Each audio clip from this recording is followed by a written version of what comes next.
Can you hear me? Yeah, we're live now. We're live. What's Awesome. up, direct? Coming to you from the Jewish Business Corridor. Right, right. Well, coming here from Busan, Korea, where not a single word of English is spoken. I'm pretty sure if not one of the only white Americans here on Yeongdo Island. And, white nationalists love to talk about, a day where whites have immediately replaced themselves. Well, I mean, if they would like to know what that society is like, why don't they go to a non-white country where there is no white people and ask themselves if it's good or bad? To white nationalists, they say, "Oh, it's so bad, bad, bad," and it's like, well, why is it bad? And it really boils down to no one looks like me, and I don't own anything. Well, maybe language is a category of the mind, and that the way you speak a language also has to do with the racial makeup of the environment you grew up in. So if you grew up on a peninsula near somewhere of the eastern part of the world, then of course the way you think about nature is going to be aligned with some pagan values outside of Judeo-Christian origin of the Middle East. And that means that the construct of language seems to be more natural to what is good. And so, what I am saying is that perhaps white nationalism is a byproduct of modernity, that white nationalism was brought up when people started to hyperfixate that they were individuals in a society of a collective of individuals, which means the birth of liberalism. And so to say liberalism can only be practiced by people of European descent assumes that liberalism or being white means you have to be in the same club, kind of like being Jews, or at least second class Jews. Now, to apply that to a different part of the world where there are no whites and there are no Jews, well, this is where you get people like Debito Arrudo, who will write about embedded racism, that racism, quote unquote, a buzzword in and of itself, was constructed 70 years ago by Magnus Hirschfeld to justify his gay relationship with his Chinese boyfriend, to assume that there are supposedly racial hatred and that express shortcut word is racism. And then you start to assume in English and in not Japanese that the Japanese are racist. Well, again, it serves only for when you speak English. And if you were to make a direct translation of his work to Japanese, the Japanese words constructing the sentences would self-defeat the logic that implies that we're all the same, that English does so well to have that possible thought process that came from, evolutionary psychology and critical geography and all that. And so, do we really blame Arudo for inciting that the Japanese are racist and not catering to his interests? I wouldn't say it's the same thing as Indian or black immigrants coming into the country. I would assume that the white way of living is assuming everybody's the same in a very weird ideology of sameness way. And so, as much as there's a front for Black Lives Matter, we're all the same, there's also Starbucks cafes and art galleries and concert venues and dog parks and zoos and recycling. This could only be apparent because of European altruism, which you do not see with the Japanese who want to hunt and kill whales or further objectify their women as sex slaves or in brothels because they know in that part of the world sex is normal and natalism is good, while whites seemingly brought the Jewish belief that life is a privilege. There's Planned Parenthood. Abortions are okay. If you don't feel like it, then don't do it. All these weird contradictions of sorts, which you do not see here in Korea. Now, I understand that there is a population decline because of this weird Emil Durkheim type of suicidal capitalism happening. But again, you'll just import more white men for the Korean women and Vietnamese women for the Korean men. And then you are going to compound two different racial groups, probably a Vietnamese Korean underclass and an upper class full of Korean Eurasians. It's still Korean in character because they're all speaking Korean. And when push comes to shove, then they'll start saying, I want to speak English. I want to speak Vietnamese. And while they will see types of racial conflicts we're not ready to discuss, because so much of the liberal mindset is, I'm trying to live my best life. I know I don't have influence to change anything, but what Margaret Thatcher used to say is, Tina, there is no alternative. And you're seeing this kind of depressive mindset of Mark Fisher-esque capitalist realism, or this regurgitation of pseudo-Marxist thought, but it's just celebrating the liberal mindset, just live your best life. It doesn't matter if you're a serial killer or not. And so it's getting highly against virtue. And so to make a long story short, most people will never believe you are having your best life, as liberals like to say, in Korea or Japan or China, is because they don't believe it in America, where they all speak English using words like cope, chopped. I can't remember most of the words now because it's a crash out, because these were not made up by young people. They were made up by people in an academic laboratory to do psychological warfare to justify a certain liberal agenda. But yeah, to make a long story short, these words do not exist in Korea.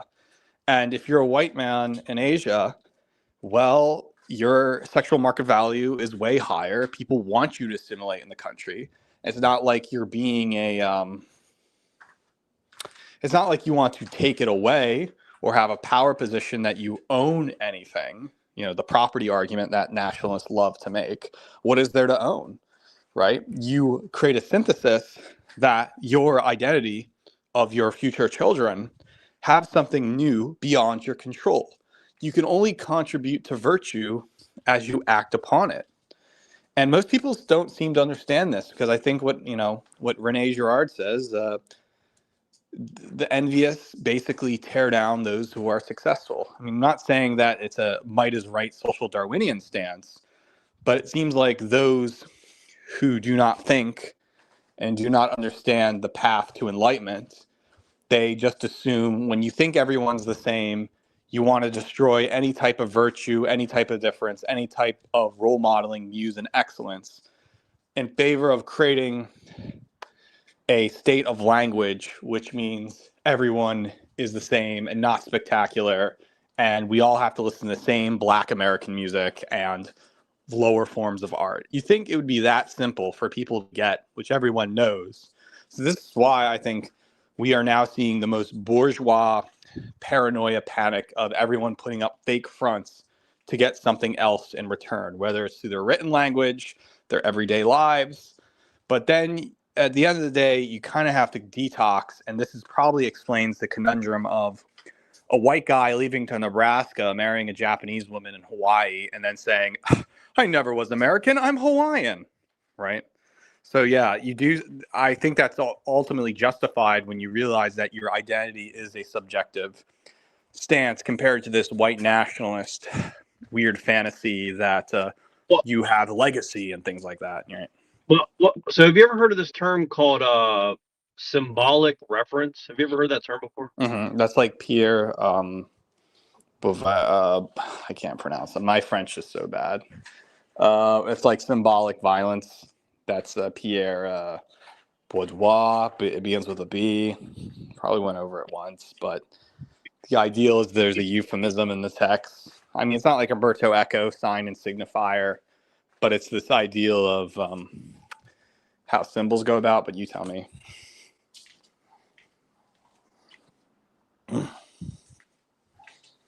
So what do you think of What's that that? as like a real thing or not? I think if we were to take symbolic violence, I mean, I'm not going to be the best expert on that topic. I can tell about sign and signifier, but I would say that you can't reduce the world down to non-linguistic signs because it would defeat the purpose of language. If you see, like, if you gave in to your basic impulses, you would give in to an animalistic type of state. I guess Rene Girard was correct to say in a Freudian or Lacanian way that, yes, psychoanalysis is correct, but we're still human. It's just understanding our human parts instead of denying it. I think that is correct. But I wouldn't go to a state to imply that we should be animalistic and point out things because, well, the language doesn't exist and it's just sign. I think that's really stupid because it basically doesn't want to do its math homework or calculus or anything like that. It just believes in mental health or something. Well, do you think that man's ability to read signs or make signs or interpret signs is a like evidence of divinity, and do you think that goes across the board for all humans, or do you think that that's like there's like I was listening to that Owen Cook video and he's like, well, only 10% of people really have a soul, even though they have the same capability or something like that.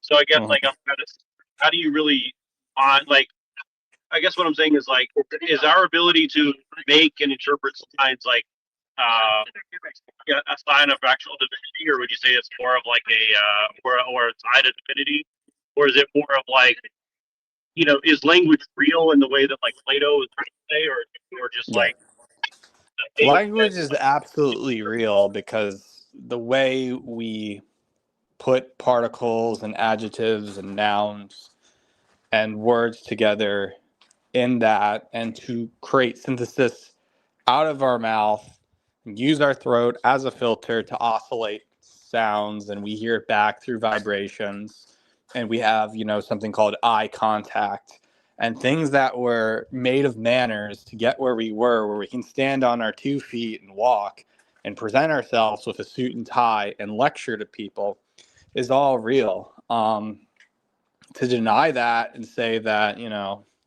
we should be doing sign language or something are just lower forms of art. Not even art, I'm sorry, lower forms of technology. Or not even that, I mean lower forms of communication. I would be very cautious about words like art and technology. Art means expression. So if you're expressing something, not everything in society is expressive. If you have a military, you're not expressing yourself. You're protecting the country, right? Or, technology is not everything about art either. Technology helps us. It's man-made. It's a utility, and yet it's ultimately only required to make us civilized. But there are some people out there, reactionary types, that want to stop the acceleration of technology. So I guess we live like the Amish in Pennsylvania or something. And this is, I think, what shocked a lot of those Puritan types in the 80s is when Japanese and Asians were using technology and living natural lives where the women are hot, the men are smart, they make good art, and they incorporate technology like every day else. And it gave some kind of weird Francis Fukuyama thing where I guess liberal democratic capitalist societies will be fine as long as we have your Asian children.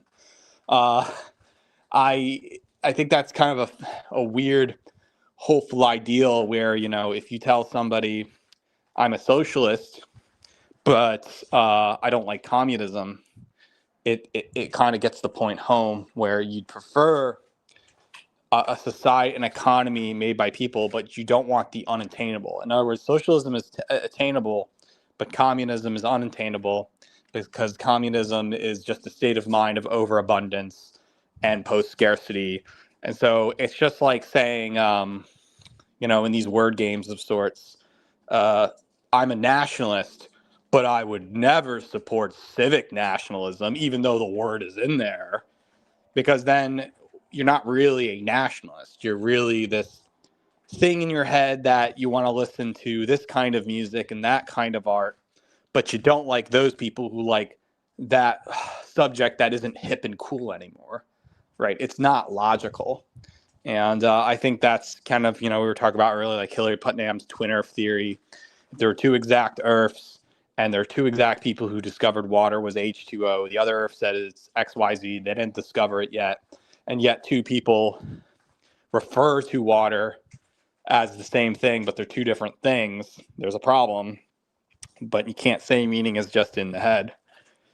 And so going back on the divine, I don't know if God gave us the power to have a language over monkeys, to see things and to articulate these powerful thought processes.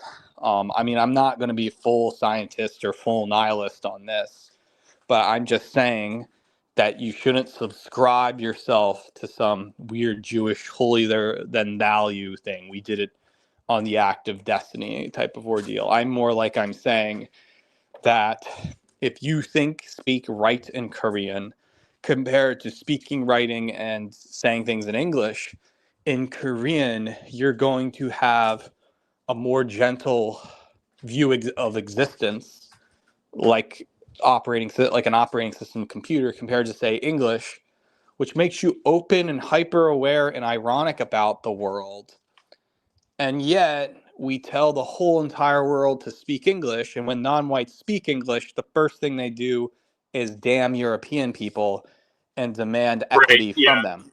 So do you think that do you know how they do like those INGT whatever the fuck? I don't even know what they are, but you know what I mean. Like every girl has like an INTJB peanut butter jelly Yeah, I'm sandwich the in her. architect. I did one. I think I was INJP. I think I was the architecture. I did that before.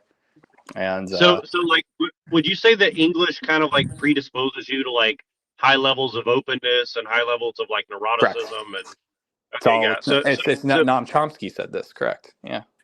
right. So basically, what I'm saying is like if a Korean person had like this quote unquote personality test given to them, right?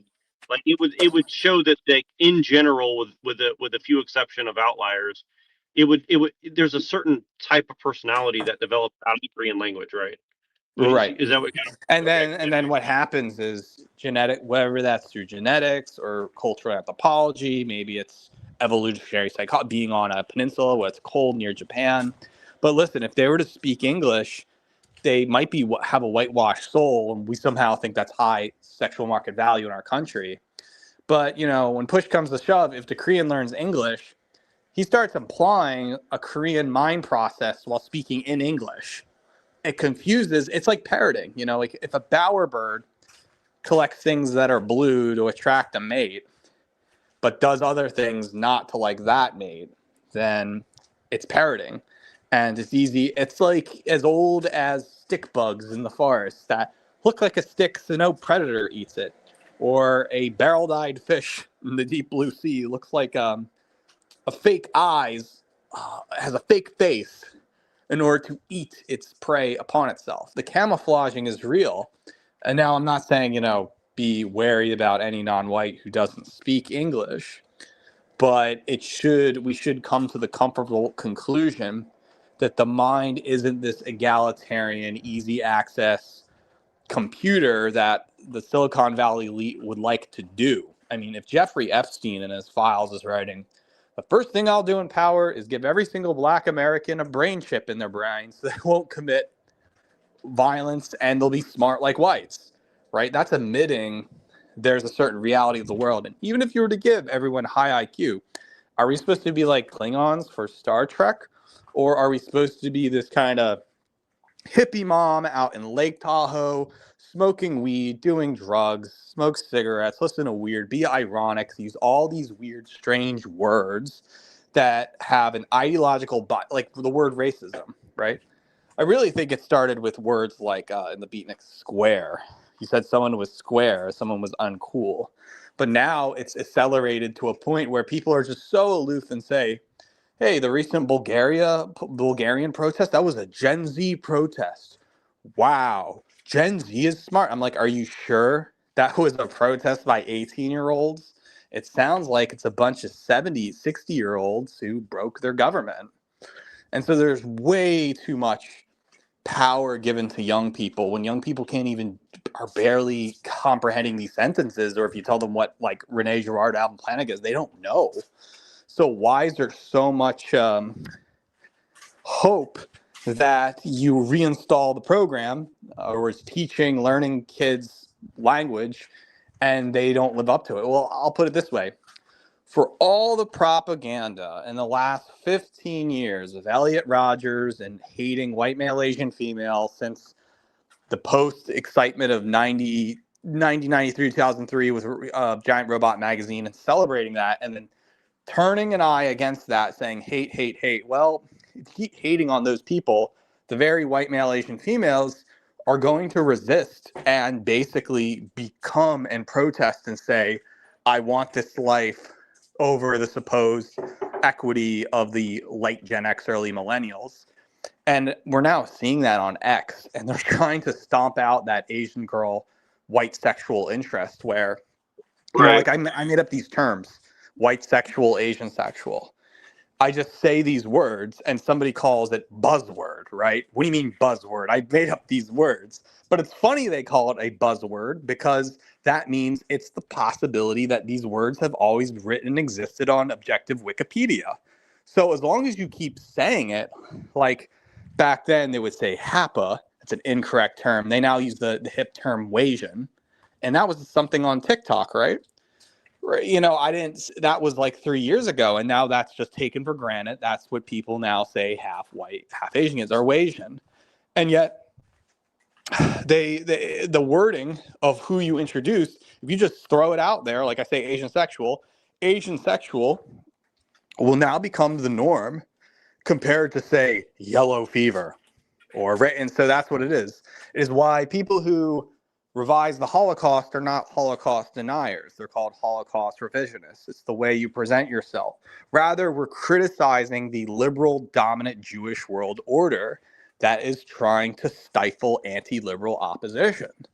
And that's what I'm saying.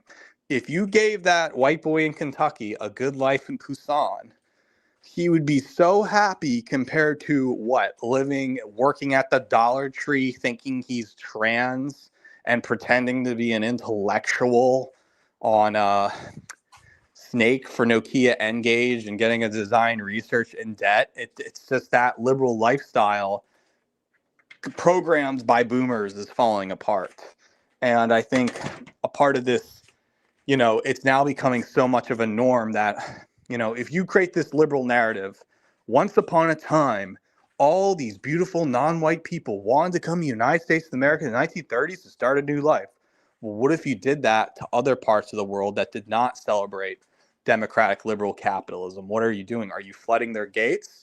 Or are you saying the project has failed? Let's create a multipolarity of these projects and see where it goes. Instead, whites are moving to China and becoming a part of the China. Right. Is it racist now? Right. And Right. this is what this is what Alexander Right. Dugin's pushing too.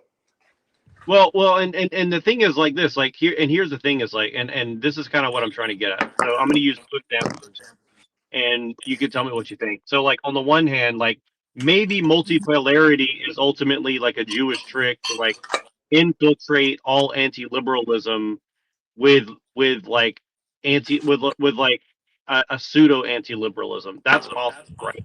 But Right. at the same time, if we embody anti-liberalism in the face of the subversion, it still becomes real whether they intended that or Right. not, right? And I think, Well, that's why I and I chose the think, word yeah, anti-liberalism, because there's so much divide in what you would call the far right space that it has to be white nationalist. It has to be that, and that only.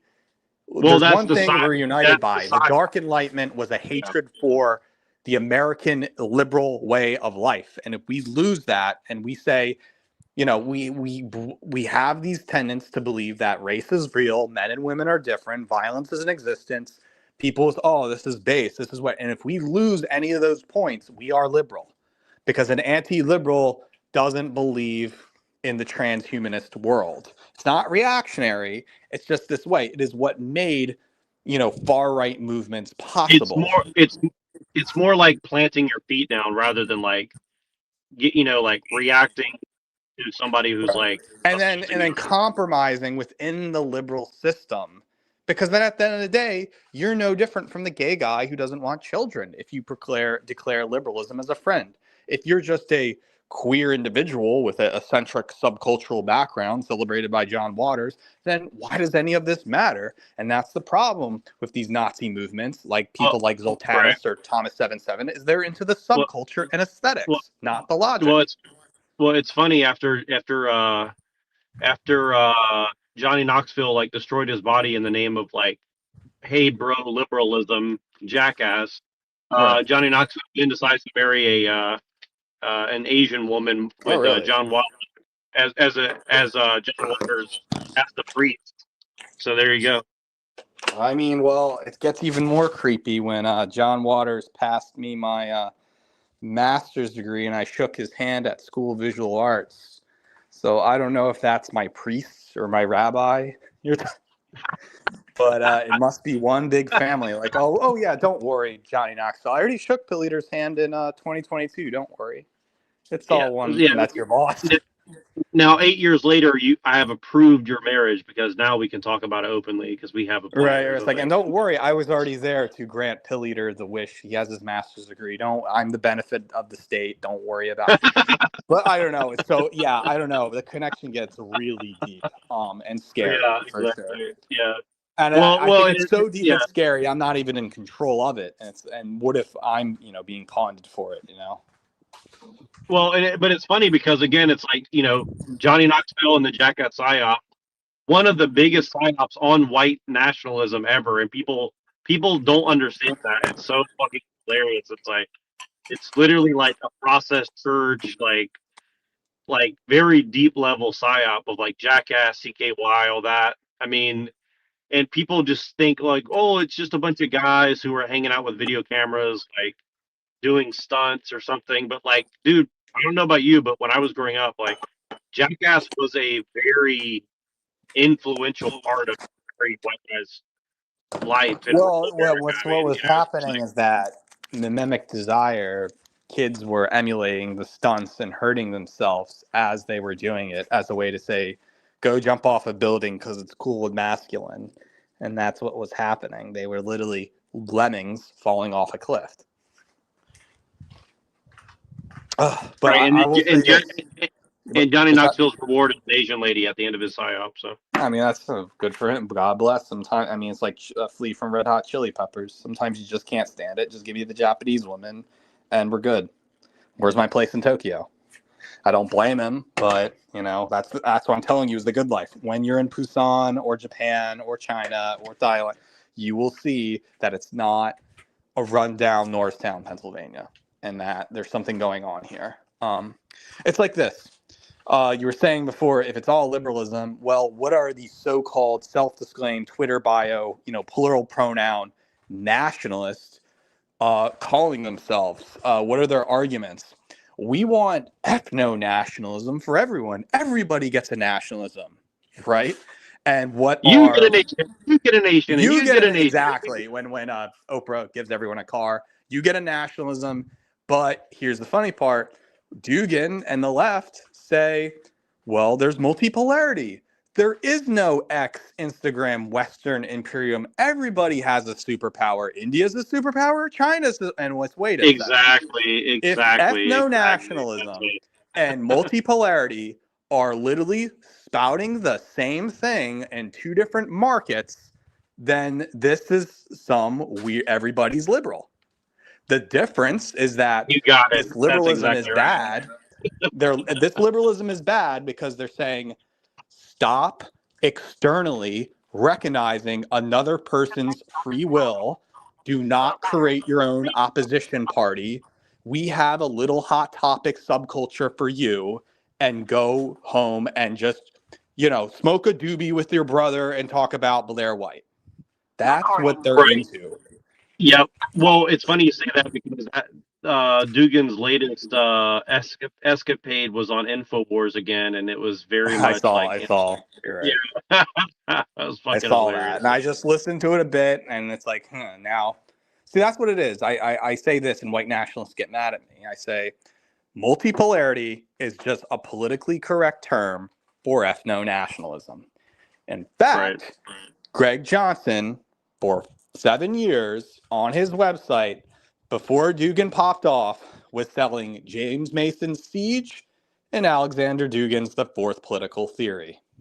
And then he took it off because, well, now he's pro-Russian and not pro-Ukraine, because Johnson represents the liberal factions of liberals who are just racist and they want liberalism only for white. It's just, okay, then that's what multipolarity is. So what the heck are you? And this is the problem with nationalists, is that they seem to not, it's a very weird niche thing. It's like they don't want a socialist economic government. They want this way of life and this aesthetics, but this mind frame, and here's our movement.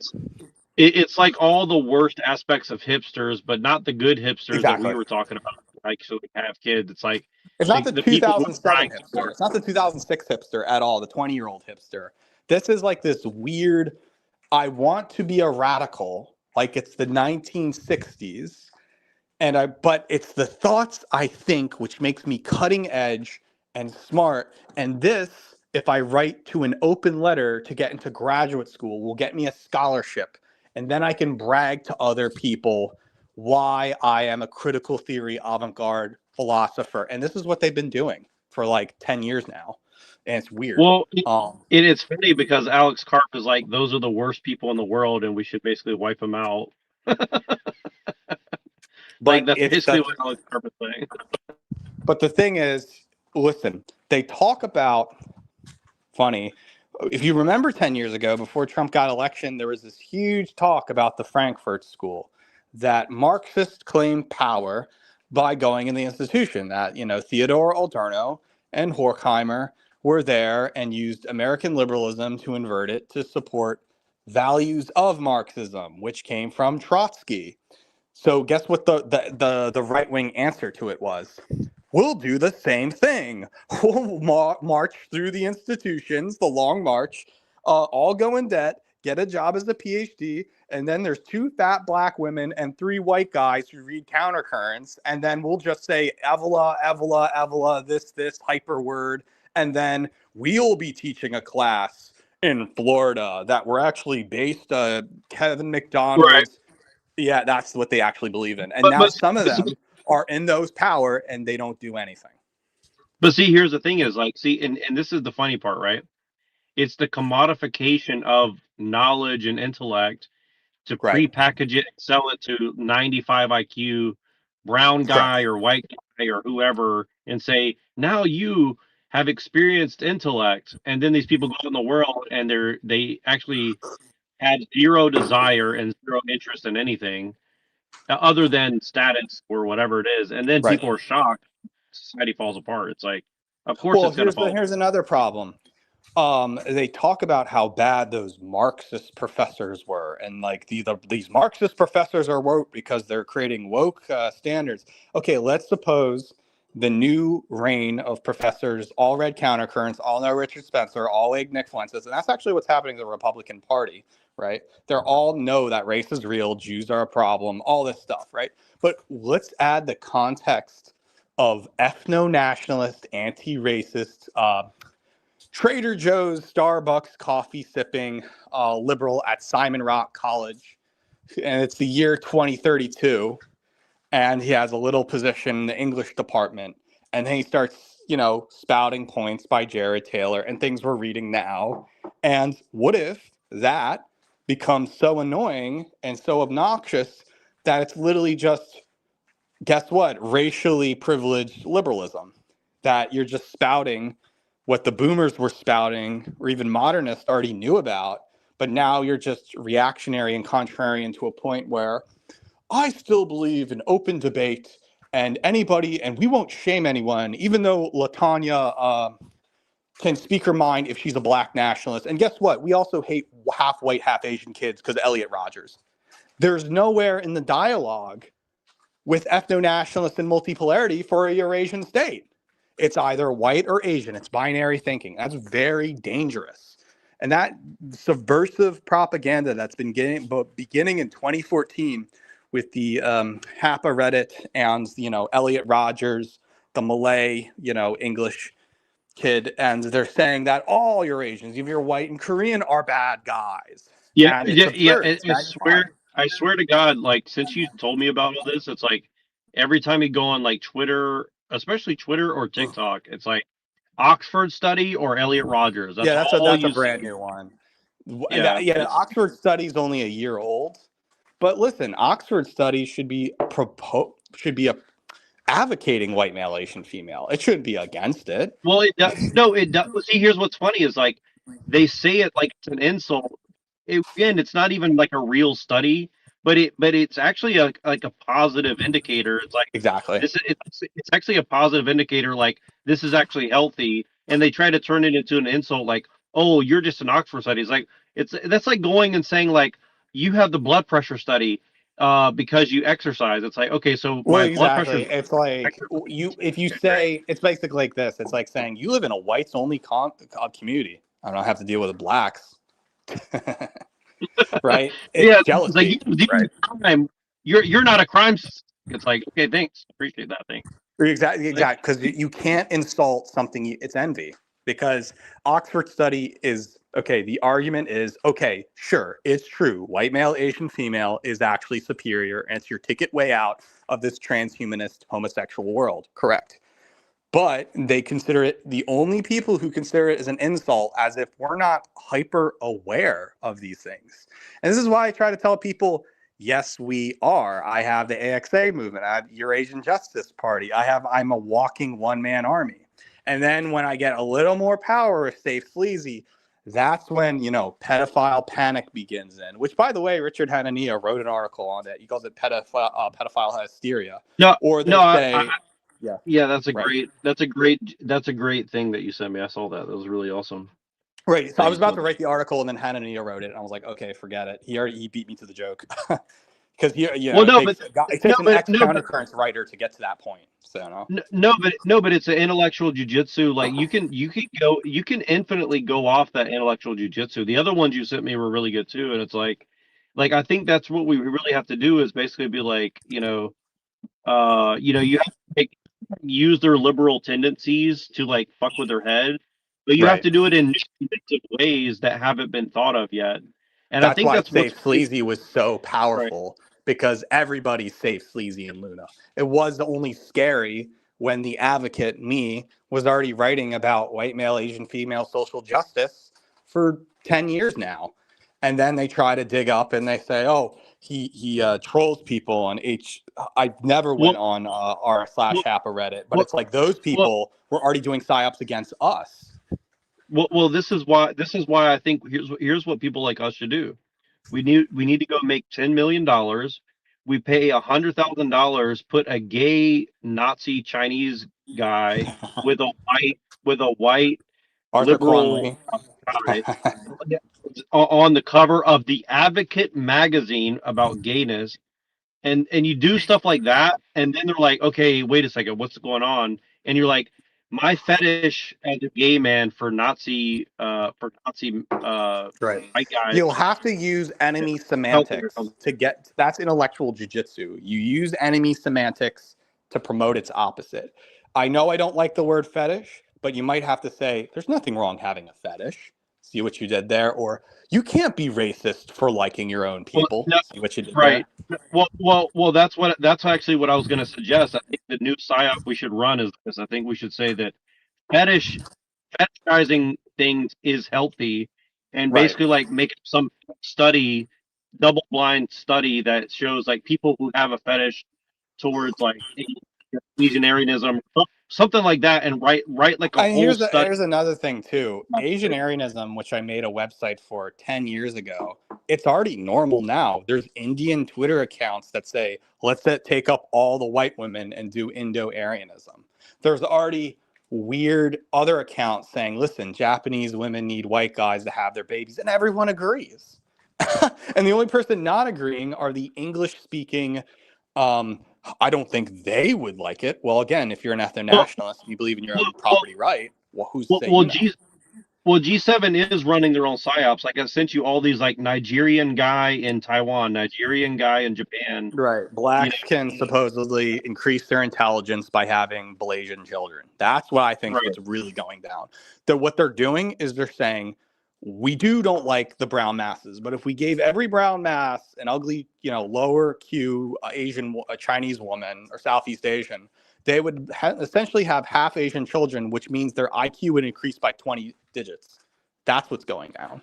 That's what I think. I think Right. it's some weird genetic transhumanist program. Right. It's not by Yeah, and mechanical again, means, but by eugenics.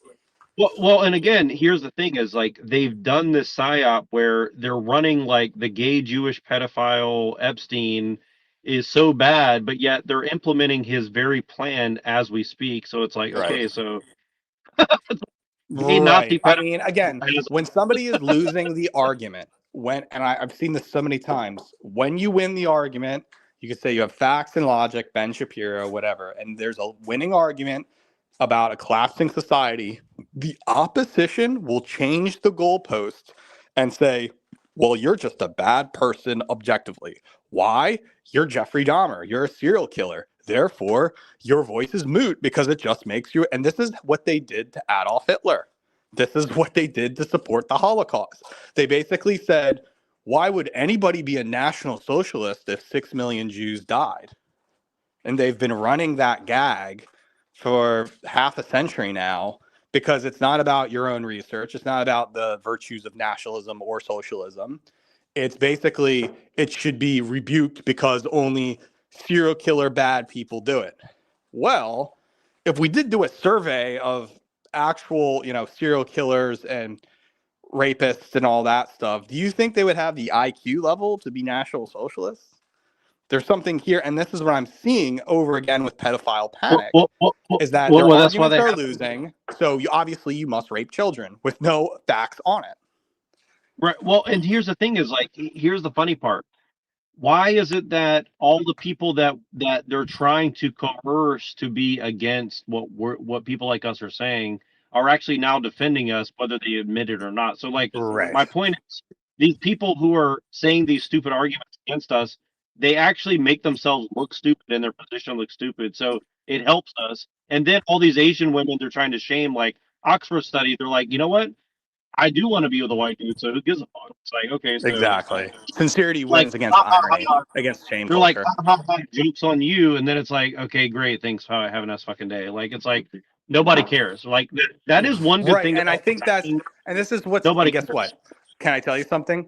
If Sneeko and Empath Chan and Nick Fuentes wear a suit and tie outside a fancy Manhattan restaurant, like a end of the year business meeting, shaking hands, being gentlemen, and saying, how's your X profile going? Oh, I just got 5,000 new followers here. Great. Well, perhaps what's X really is a white collar celebrity echo chamber business of multimillionaires, and they're just exploiting kids from Kentucky and Indiana. Here's what it is: it's commodification nationalism. That's exactly Right. what I mean. And that's why a billionaire, Elon Musk, saw it as such a great opportunity to represent the right wing side of Yeah, Murdoch media for young and people. guess who's his financial backer? $40 billion Saudi prince. Come on, man. Like Right. that's Yeah. I mean, yeah. It all goes back, but I'm just telling you, it's kind of funny. It's like, I wish I was at a San Francisco party and I had a bow tie on and like, oh, there's Pilleater. How's your psyops are going? Oh, great. I just put a down payment on my house in Pacifica. Fantastic. But no, don't tell seriously. anyone about it. Right. Right. No, but see, this is what should be happening. See, that's the fucked Mhm. up part. That should be actually happening. You and But I instead, should be literally Sneeko and Fuentes wearing a are the bow ones. tie. Right. Right. That like you, me, Machine Lives, like all of us should be wearing a bow tie, hanging out with Tucker Carlson, and he's like, "Hey, great job taking With down your the recent fucking." rage bait, with your hey, great job with your recent rage bait on to do that. And so this is why, if that kind of bourgeois society exists of upper middle class, rich kid, college, high school prom dancing, well, then it must mean everything's fake on X. And the whole point is to delude and kill poor people to reap them of their blue checkmark money and make them believe things so they won't have children, Right. and they And believe exactly. right, and they're Well, fodder and for something else. that's exactly what Owen Cook was saying. He's like, look, he's like, you guys know who I was hanging out with in 02, 03, 04, 07. He's like, I was in San Francisco with the people that are putting in the system. He's like, trust me, you will be eating the bugs. You will be in the fucking apartment unless you become like millionaires. So like, go and make money. And the Right. other alternative is get the fuck out of America and have your Mhm. Asian children. But he doesn't talk about That's that right. side of it. But my point is like it's like okay, either become a millionaire or get the fuck out of America. Right. That's the two And that's options. It's why like I okay, think, like, as much as we, hate Sneeko, the thing is, Sneeko must be doing it because nothing else would be going on for him if he didn't do this. It might be, here's the thing, I'm 100% sure that Sneeko knows as a fact when one of his big videos about 5 years ago, you could look this up, was, I believe in you. You can be based and move to Japan and be traditional.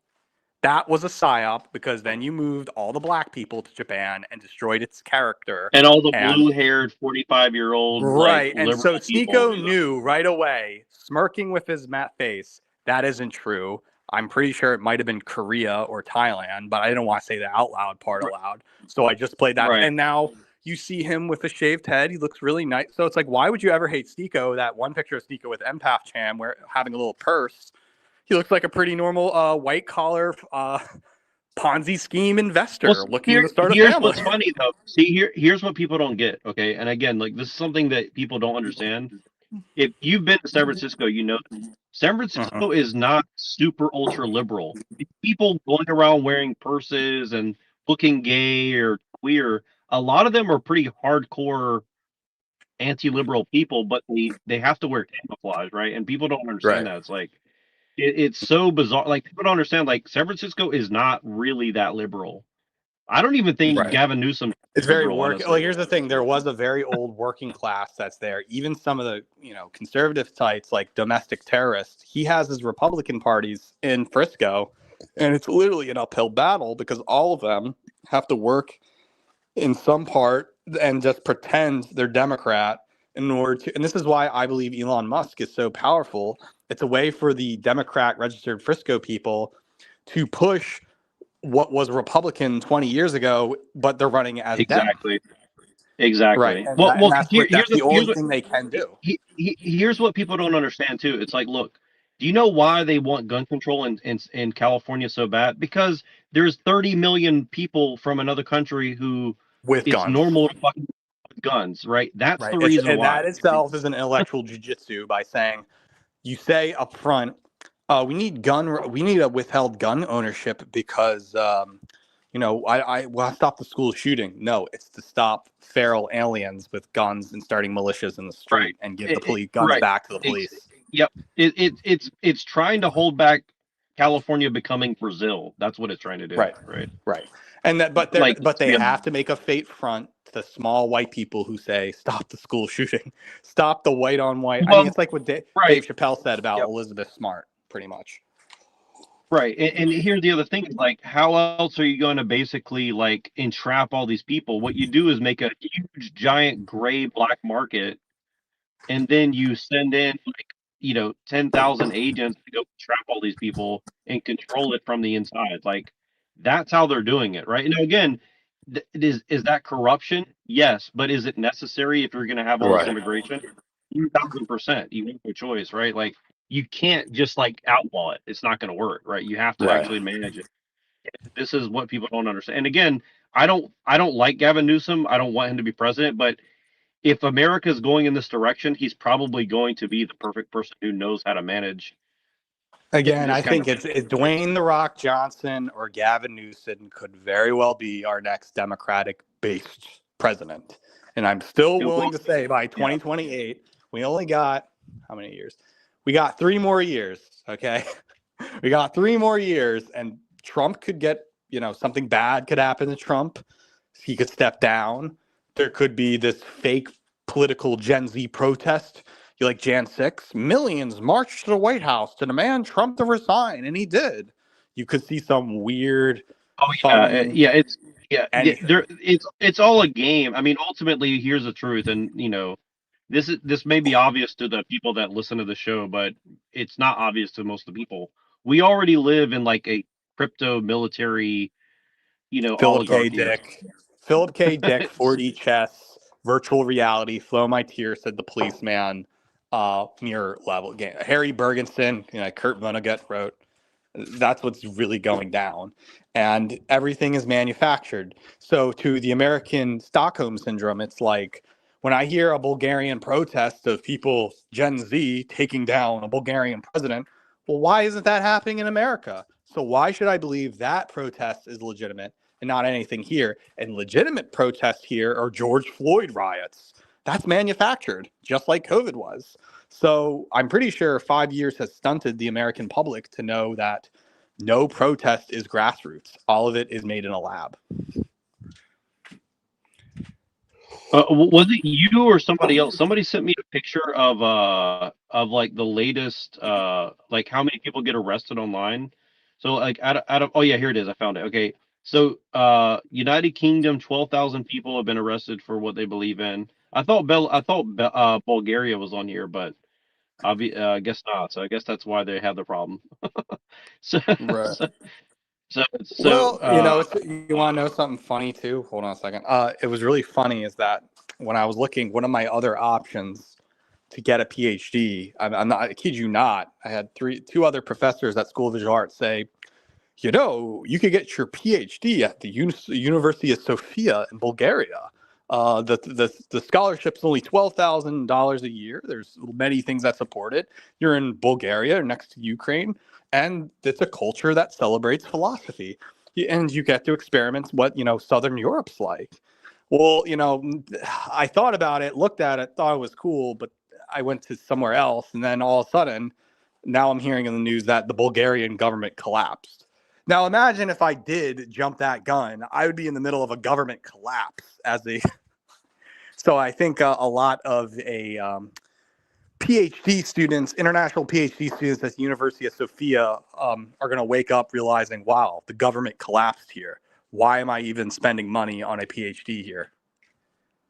It makes me think what's really going on. Yeah, and that's the thing is like I was trying to think of something specific about Bulgaria. I don't know much about it, but what I do know Right. is that It it's borders one of Ukraine, those and it's very close to the right. border. So of course a lot of that. But I'm just saying is like, okay, survive 4 years to get your PhD at the University of Sofia. Oops, government collapsed. What now? Well, And that's like a well, metaphor about education. well, Bulgaria is one of these places that like I don't think people talk about it much in like general audiences, but I'm pretty sure among the elites it's well known. Like the stuff with Ukraine and Bulgaria is a lot more of a side that people want to admit. It I could think very well be, I think this, it could that very well be that Bulgaria is pro-Russia. They created a little so-called pseudo-Taiwan coup in its government to make it pro-Ukraine. That's pretty much what's going down. well, yeah, and like with the Ukraine thing, like I don't know exactly what that's about, but I could tell you this, like it's very, very sophisticated, the psyop with Ukraine. Like I don't, I mean, my personal belief is that Ukraine is like crypto Israel, like Mhm. that's what Oh I yeah, think it's Israel for the East. It's what happened when the Iron Wall fell. There's no more communism. It's not like East Germany. So their next East Germany is Russia touching Ukraine. So they're hoping a new Berlin Wall will collapse in the Donetsk region or right. something. Yep, yep, And yep, then, and but I could, then you hear people yep, like Richard Wolff and Chris Hedges and Dr. Bofkin, and they're pro-Russian, they're pro-BRICS. They're saying that's not what's going on. What's been happening is that COVID happened in 2022, 2 years later. They did an act of imperialism to make the money back through what the money lost during COVID after the failed managerial revolution. And that failed too. So now we get a double whammy of failed program to make everyone a manager and failed program of imperialism that worked in the Vietnam War. Now what? And I think that's what America is struggling with in 2025. And now things have been so radicalized to a point that you can't live the bourgeois lifestyle of just the white hipster anymore, where somebody said the white hipsters of 2006, 20 years later, they're all cat ladies without children because they missed when Williamsburg was cheap. And as sad as that sounds, it's kind of what's going down. They were lied and they said you right. too can be an artist, and now they're no different from the guy out in Cleveland. Well, that see, and this is one of the things that I realize, the older I get, is that, I'm trying to say it in a nice way, but like people who didn't have kids and they're in their 40s and 50s, like I feel bad for them because like they really fall for the bait, hook, line, and sinker. But at the same time, it's almost like, I think in the long run, like if think with the way things are, the elites are doing us a favor, to be honest. And I Right. hate to Well, say, it's like, I hate basically social Darwinianism. I mean, Caleb Maupin says this correctly. It's social Darwinianism. It is a eugenics program by getting rid of the stupid women who gave, free sex to guys. All right, here's your novelty sex. Great. Fun one night stand. Those women are not rewarded with children. They just serve the purpose of you having sex one night, and that was it. I know it's very selfish and evil, but that's literally what they are. They're trained mistresses. And that's what they'll ever be. It's a way to circumvent the sex laws here to, if prostitution's illegal, then one night stands are okay, culturally speaking. And so you have to create a generation of women without children who hate men just as sex objects. And the Patrick Batemans want that, and the middlemen want that, supposedly. Or they treat women as bitches and sluts, as objects. It's sad, and it shouldn't be like that. But here's the funny part. It was out of their own consent, just like an antinatalist would. You asked, why is the antinatalist don't want to have children? Because I don't want to conceive of a human being and bring harm to the world, just like not eating animals. Well, I didn't have to force you a gun not to have children. You basically justified your own you didn't have children for your own pretentious ideal to brag to the world you're good than thou, and that is the liberal mind frame. So in a way, you thank the elites for practicing social Darwinianism and Malthusian to kill off unwanted people in competition, even though that could be us. But the thing is, they only that's the part of eugenics. They only want certain people allowed and punish those who do have it, and that's the scary part. right. And again, this is the scary part of it because, and again, like I was in San Francisco today, and it's like, okay, you go to San Francisco, you can see it in action where it's like, you know, like okay, I'll give you an example. Like you go by all the expensive jewelry stores and stuff, and the people that you see in there are like foreign born Americans who are like kind of normal families, and they're buying the jewelry for their wife or whatever. And you see some like older white guys who are kind of doing that for like their older wife. But what you see a lot of is like foreign guy married to an Asian woman who's like 10 years younger. And the only way he can keep this is to go and buy her like $10,000 worth of jewelry Right. or Yes, something, that's right? a bum deal. That's a bum deal because then that's just having a mistress, right? And if you have a Exactly. mistress, well, Exactly. guess Yep. what? You're better off with the cute Filipino girl who will literally have your. Even though people, regardless of what you think of Filipino women or not, it seems like most normal white guys who are socially awkward are better off with the big tit Filipino girl simply because she's the aggressor and her culture wants it, and you're better with those children, even if it's of what it is the decency. And I'm telling, and here's the thing, in my background, sometimes it just gets thrown at you. A lot of guys don't understand that Korean women are having a golden age right now in the United States is because a lot of American guys found out Korean women were readily available after the Japanese fad, and they're all being swiped away. And there's this American propaganda going on for the last 14 years to say use K-pop to project Korean women as sexy competitors in the Asian market that have a superstition power over Chinese and Japanese. And it's true, they have a certain mystique that's different than that. However, the whole point is to make sure you repopulate Korea with a balanced Levin threshold. The system rewards you and gives you $10,000 to have children here, and then every time you have a child, it's like 1950s America, and that's a better deal than the Philippines where you won't get anything. And honestly, they're not doing that in Japan. Even though Japan has a low birth rate, so that's the weird geopolitical part about these things. Everybody's talking about Japanese girlfriend this. He says, yeah, of course we know Japanese women are hot, and we wouldn't mind having them as well.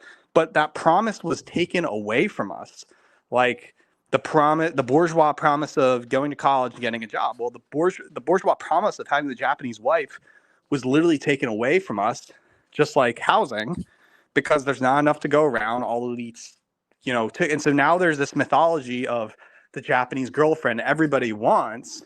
And so now Chinese and Southeast Asians and Koreans are pretending to be Japanese and or G7 adjacent to attract these liberal white men like Safe Sleazy who are into the arts and all that and deny it, but get it somehow. And so that's what I'm saying is that sometimes you might have to be secret in order to have your good way of life. Like here on Yangzhou and Busan, yes, I am the only white American here. Maybe, and just by starting off this conversation, I kind of want it that way. Not that I don't like other white people. I mean, it's a very Christian lander thing. Being the only white person in a non-white society does increase your sexual market value. Right. Well, that's one thing I realized about like going if you go to like Southeast Asia, like Thailand, Vietnam, all this, right? Like I want other people like me to be there, but I don't necessarily want other white people there, if that makes sense, right? Like there are people that I want in my tribe, and there's people I don't want in my tribe. And that's like and that's an okay classic libertarian stance to have. I'm a little different. I'm more like, well, it has to be whites and Asians only, and the Eurasian children have to have an identity politic to support a white and Asian part, and it will happen. But what I'm saying is like liberal worlds. But what I'm saying is like you don't necessarily want like Sam Hyde or like some wigger to show up and like ruin it. Right. That's kind of what I'm saying, right? Like, and that's what I'm telling you. Is that's why Korea. Here's the problem. Japan has been colonized by the United States.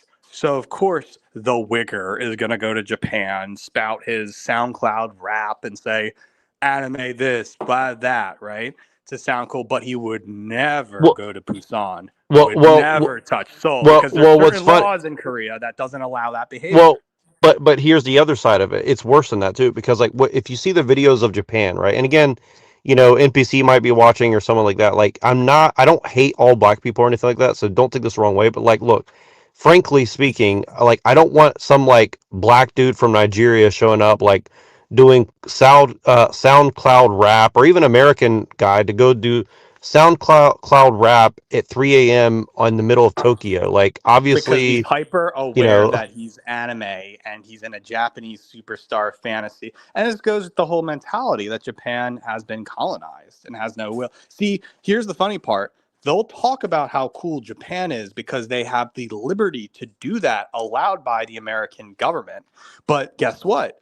Korea's still at war. You could never do that in Korea because guess what? It's just not hip. It's just not cool. And no matter how much you try to push and say cool to try to make Busan being the next, Cannes of Asia or San Francisco, it won't because guess what? G7's not interested for now, at least. But the whole point is that I think that's a good thing because people don't realize that this is basically what a lot of white men were feeling in the 70s and 80s when they first came to Japan. And it wasn't so, obsessive over anime and video games and the safe, sleazy art lifestyle. You can have all that already in other different Asian countries. It's just that G7, they're not interested in that in a geopolitical way. They specifically can only control this, and that. And sometimes it is good not to tell people to come to Busan. It's not that you're being Darwinian or whatever. It's just that sometimes you are already practicing eugenics by showing there are good lifestyles. And honestly, it's not appropriate for everyone to have a Korean soul. And that's what I think is funny. I think a lot of Korean Americans, they're in America, they get mad, and it's always Korean Americans that are so, against white men, but they love it when a white guy becomes Korean. They go crazy over it. So, and a lot of people do not understand that. And so, again, I think I'm in favor of Eurasianism, but sometimes, you don't want evil forces to destroy what is an oasis and rape its resources.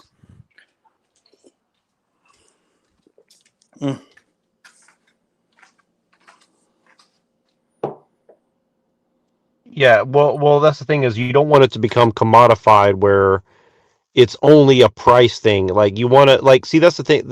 I kind of understand what you're saying about capitalism as a problem because it boils things only down to resources and price. It doesn't actually select for like People, personality or right? It's virtue or the white anything people else, who made it. It's basically what Emil Durkheim or Max Weber says is that a Puritan ethic was the mode of capitalism. When we practiced capitalism, we forgot that was made by Germanic people who brought some level of Christianity to it. And if a non-Christian country practices it, well, then why are we practicing capitalism in the first place? It's not. It's basically this assumption that there is this psychoanalysis subconscious language that we're all English speaking. This is why capitalism really can't work in Africa. It was never made there. And that's why capitalism in Japan and Korea kills itself, because it's not it's not the bet. It makes technology, but it stresses the Asian mind too hard and it kills them, and it's not practical with people interests. So they have to mold around it in order to survive. That's why there's a North Korea and a South Korea. But anyway, yeah, I think there's a lot to be discussing about these things. It's not that I really do not like these ideals that say white people are the black people or India or Asia, because it's just not true. The main points of anti-liberalism is that race is a reality. So that means whites and Indians and blacks are different. They're not the same. So to assume I act like a black person when I walk the streets of Busan is ridiculous, because even the Koreans know that. Because if both a black and a white person like me, or a white American, were walking Busan, they would know the personality between the two immediately. It's not a biased. It's just common objective fact on that. but see, you notice that like all over TikTok and all this, it's like They're blaming us as black people. Well, no, they're showing like black guy moves to Korea, learns the language, and he's essentially a white guy who's living in Korea. Exactly, like, and so it's really better. Weird. Yeah, so it's almost like that's the fantasy, that a black guy literally becomes white when he.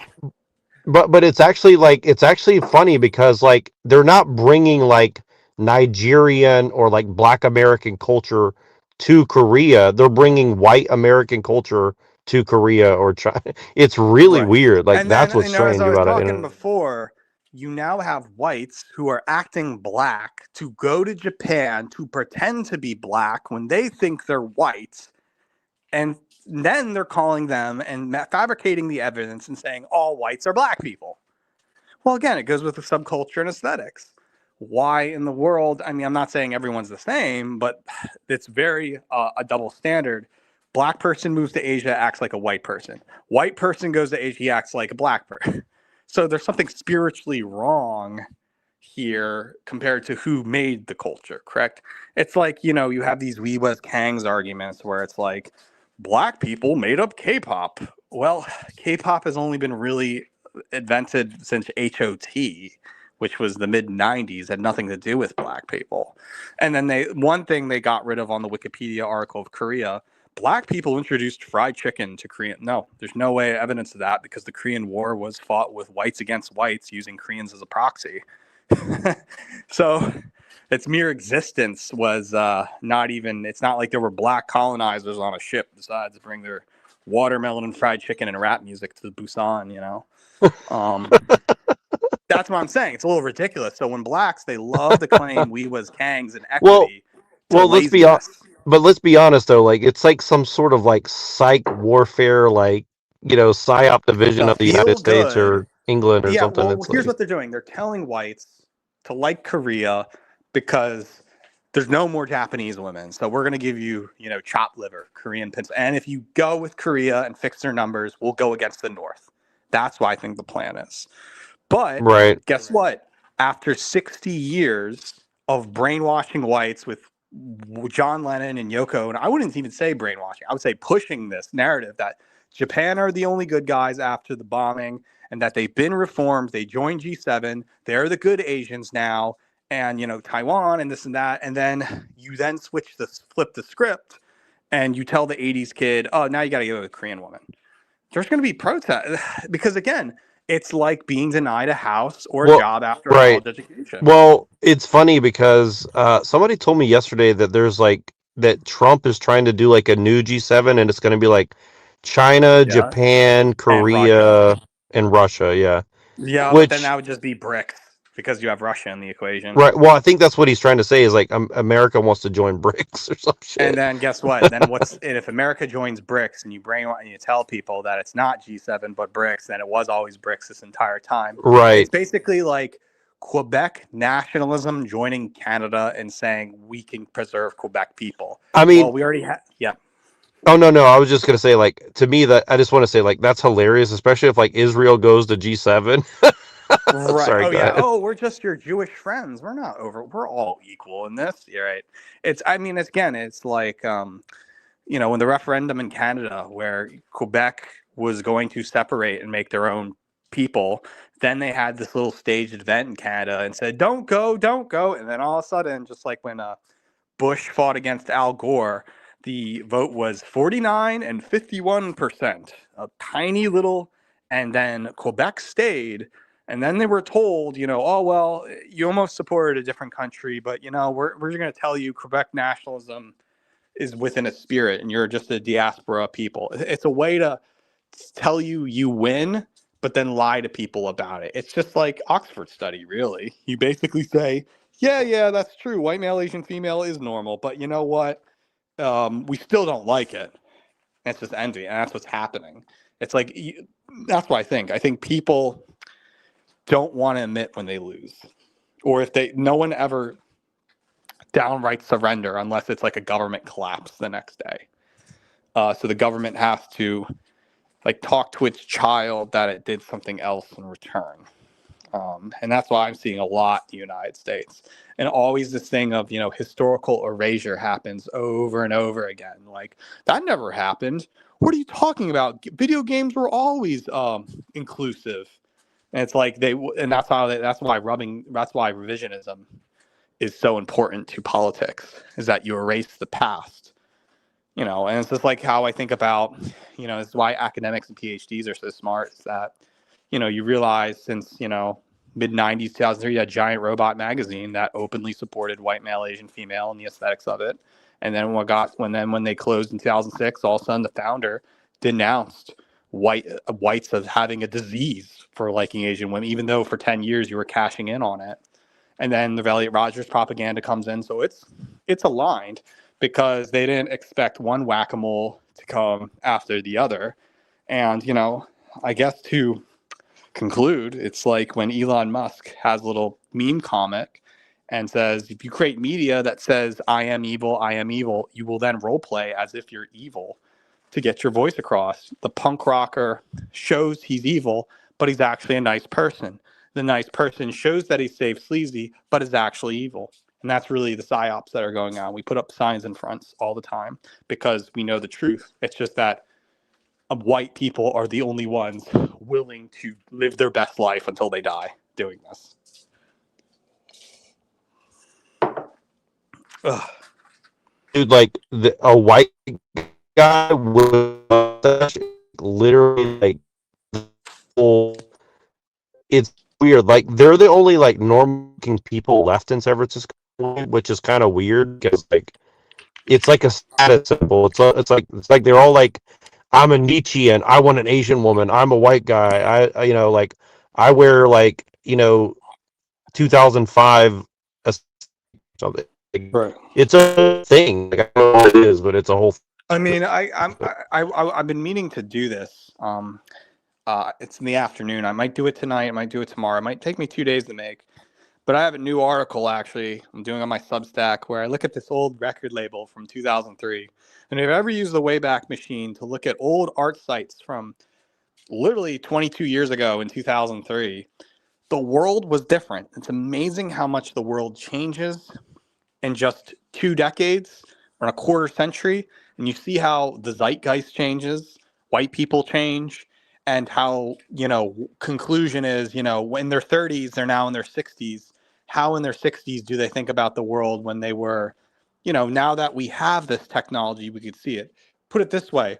Imagine if the Holocaust happened, you gave every Jew in Auschwitz gas chamber a Snapchat. We would have different opinions about what happened at the Auschwitz and the gas chambers if people already had this technology than hearsay about human lampshades and electric floors. And I think, we have this generation now where we have an accurate display of things that happened in the past than what we had of the previous century. So that's a good thing, but it's all a matter of whether we uncover it and show people what was really going on, if the past was ever the same in the present. And, as Mark Fisher would say, if time is a flat circle, I don't think it is. And really how much of the prison planet we're really under, and how much of the growth. And my curious interest is, how much has Eurasia grown since the last 20 years? And I think it's definitely grown. There's an objective fact, because people complain about, Yeah, country being it has. 90% white to six. That is an objective thing. In just 50 years, white's decaying. But the number that grows, where are the surrogates? What are the half Asians? That number is growing no matter how much bad psyops you go against white male, Asian female. And I think that kind of Eurasian social, use a funny word, social justice is, because I remember had a class 10 years ago in college, social justice. What does that even mean, right? Well, let's turn it around. It's Eurasian Social Justice Party, the Eurasian Justice Party. We're looking out for the social justice for those white male, Asian females, or Eurasian children who are condemned and defamed and slandered in a society that is problematic. And there you go. And that's how you tell a liberal why we matter.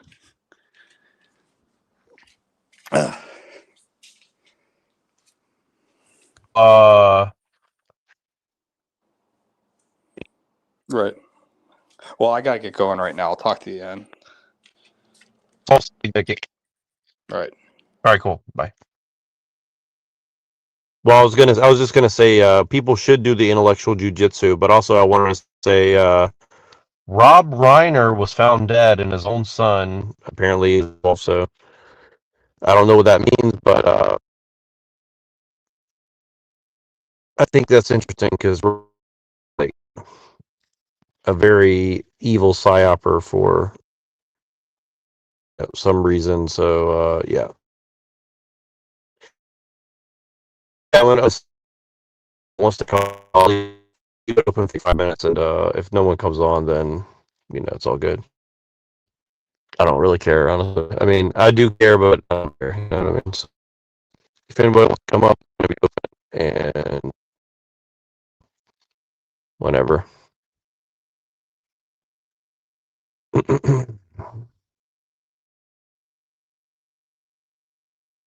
Let's see. I'll send the link. Let's see.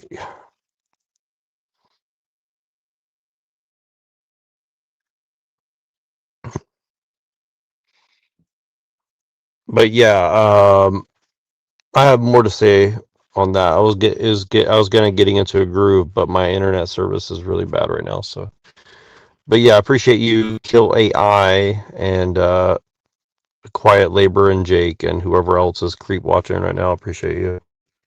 Hopefully, it made some sense. I mean, we're getting into some weird shit, but there's a lot of strange shit going on. I think Pinoy sent me something saying the British Empire is now defunct or some shit. So that's good news.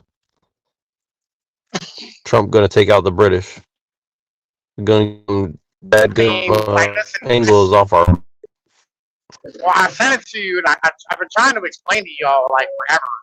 The Pilleater that it like all this like Jewish bullshit is just the Anglos trying to deflect attention from the shit that they're fucking doing. Right? Oh shit! All Somebody the else here. battles we've been Who fighting. that be? Yeah, can you All hear me? right. Oh, I can't hear you. Hold on. Let me read that shit.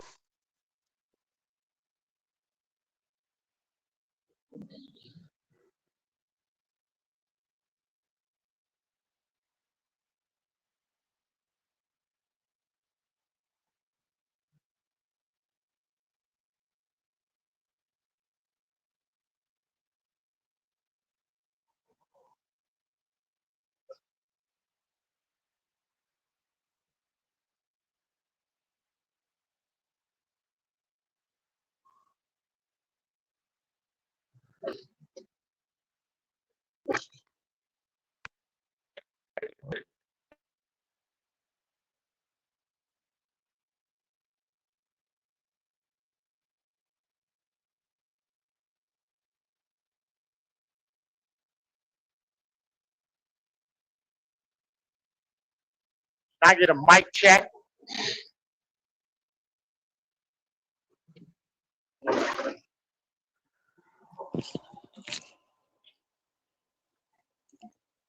I think your voice sounds just fine. All right, cool. I just want to make sure like you can hear me.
In gear. Come on, pussy.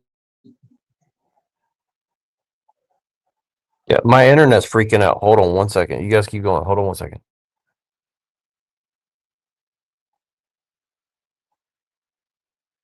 What?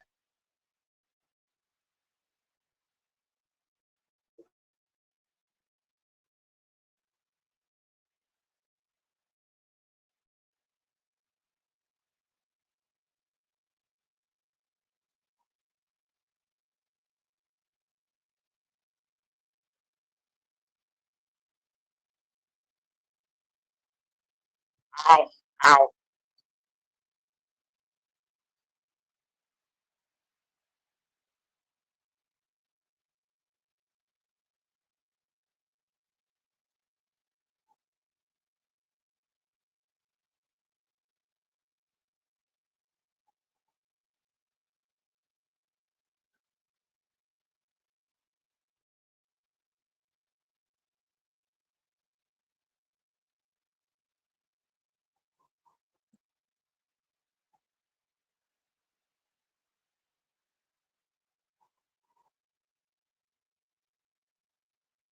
So Neurojack always has like the worst internet. If it's not that, then his microphone sounds like he has the devil like having sex in the background.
Oh my god. Bro, listen. Like, get off my back corner. The fuck? Come on, dog.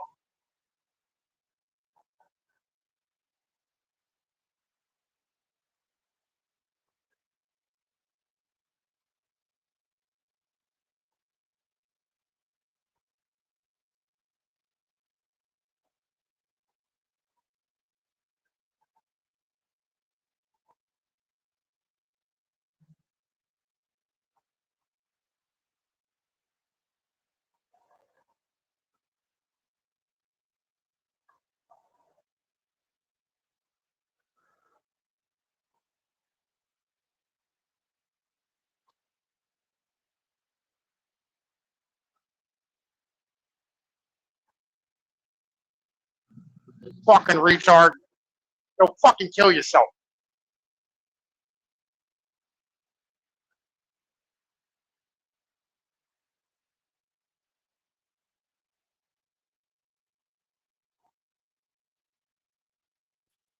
Back there, Jack? What's up, man? Are you guys talking? Sorry, my bad. My fucking internet. No, man, listen, I'm waiting on you, bro. I was cursing out a truck beside me. Hell yeah. Did this other fool down here talking or what? Nah, nobody. Like, he said he could hear me, so, I mean, that's important. Yeah, why ain't you talking, man? Shit, we up here trying to talk and shit. I don't know who the fuck he is. He knows who he is. I don't know who he is. What was it? An Indian dude you're cursing out next to you? Probably. I don't know. And now he slowed the fuck down. Like, yo, listen, I'm gonna stab this motherfucker. I swear to God. Yeah, the road rage is real. I slowed down. I let him go by, right? Because like I tried to pass him, and he just like hung in my back right corner of my trailer, so I couldn't go by him. Or that's like I couldn't get back in the fucking like the fucking the driving lane. You know what I mean? Like a regular lane to travel, right? And like, so I slowed down. I hit the fucking brakes.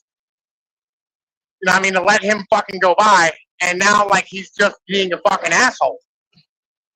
Yeah, see, I'm an advocate for road rage. I think road rage is totally justified in a lot of cases. So I'll tell you, right? Like I don't know why he would just hang out in my back corner. Like it doesn't make any fucking sense. yeah, I mean, personally, like I think that like certain traffic offenses should be capital punishment. Personally, I mean that's just me, but I think like, most traffic offenses should be capital offenses, right? yeah, because I mean, really, a car is like literally the most deadly weapon in the world. You know, on average. So I agree. Right? All right, listen, man. You are going to get off my fucking ass, like real shit. I'm gonna swing my fucking trailer into the front end of your truck. I'm not fucking playing with you. Can't slow down to 60 miles an hour, right, when I come up behind you and then I pass you and start going 75 again. Like, fuck out of here with this bullshit anyway. Right? yeah, Listen. yeah, I hate people like that. That's the fucking worst of people in the world. And we're both in tractor trailers, is the bitch. Right? Yeah, so like Anyway. I'll give it. Yeah, I hate people like that. Like in California, one of the most common things you'll see is there'll be like a line of cars doing like 50 and a 65, which is actually a 75 for most people. Like there's basically no speed limit up to like 85 in California. Like if you're going 90, it's like 50-50 chance you might get pulled over by a cop, but like in general, like nobody cares as long as you're like following the general rules of the road.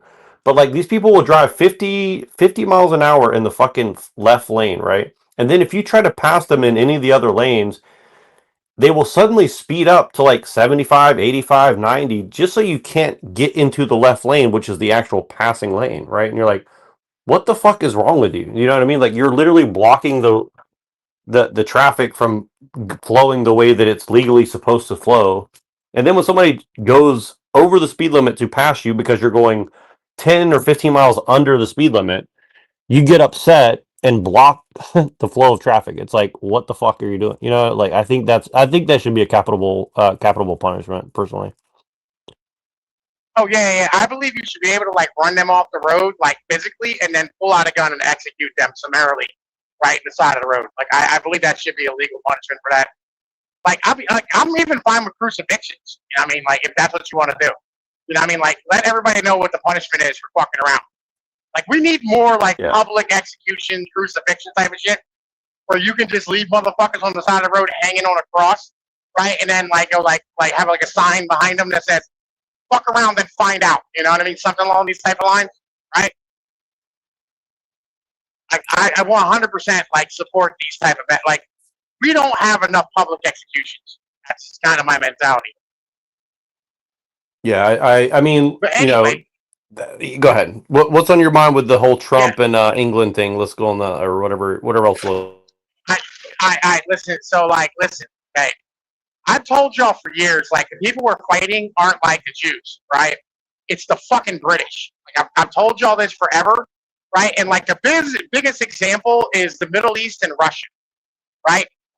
So like the whole Russia thing with like the surround Russia and like antagonize them and like get them geopolitically off kilter, right? Which ends up, like causing like these massive backlashes where Russia goes and does military campaigns, right? And then like you saw it with fucking that senator from fucking Georgia, fucking the homosexual one.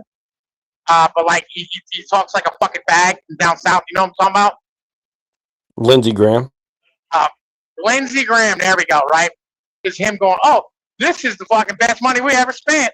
We're standing here killing Russians like this, using Ukrainians. We don't even got to let our American boys die. Right? You know what I mean? This type of fuck shit. These are British operatives, right?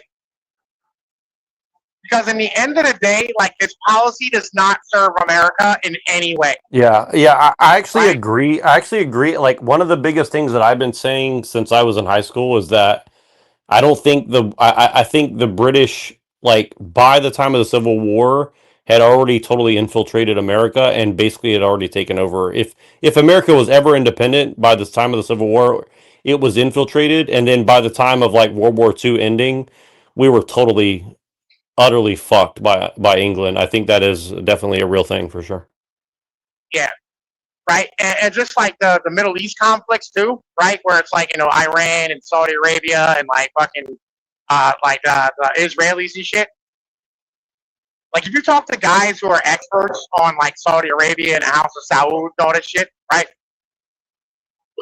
Like TML, right? They'll explain to you that like literally like fucking there is nothing about fucking the Saudi Arabian motherfucking royalty that is legitimate. Right?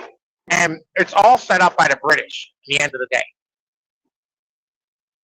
Right? And like literally all these conflicts are shit we inherited from their fuck shit.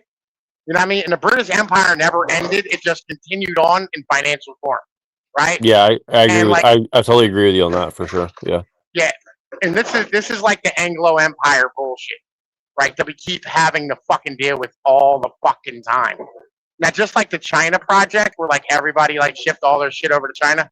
Again, more British fuck shit, right? Yeah, well, Vietnam, Korea, all of it. Yeah, and part of that psyop was to like relinquish Hong Kong and say, "Oh, the British Empire gives up Hong Kong," and it's funny because like there's this whole like new generation of like 20-year-old Asian women who are like, look at what British did to us. They gave us back to China and the British colonized us and blah, blah, blah. It's like, yeah, that's true. But it's like also like it's this whole psyop because now like they blame them for the wrong thing. They're not blaming them for like what's currently happening. Right. So I think it's kind of funny. It's like, it's kind of a big cover up of what you're saying there. I think you're right about that. I think it makes no sense from like an American standpoint. Like, why would America ship its jobs to China? It literally makes zero sense, right?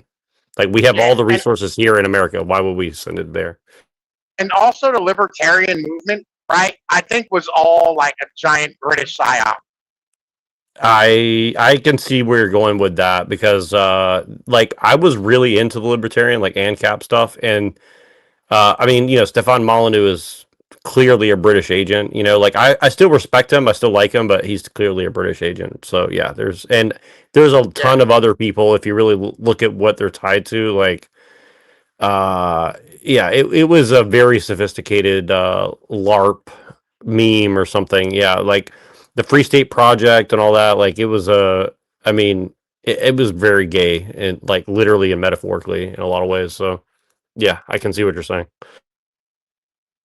British and gay. Hang on.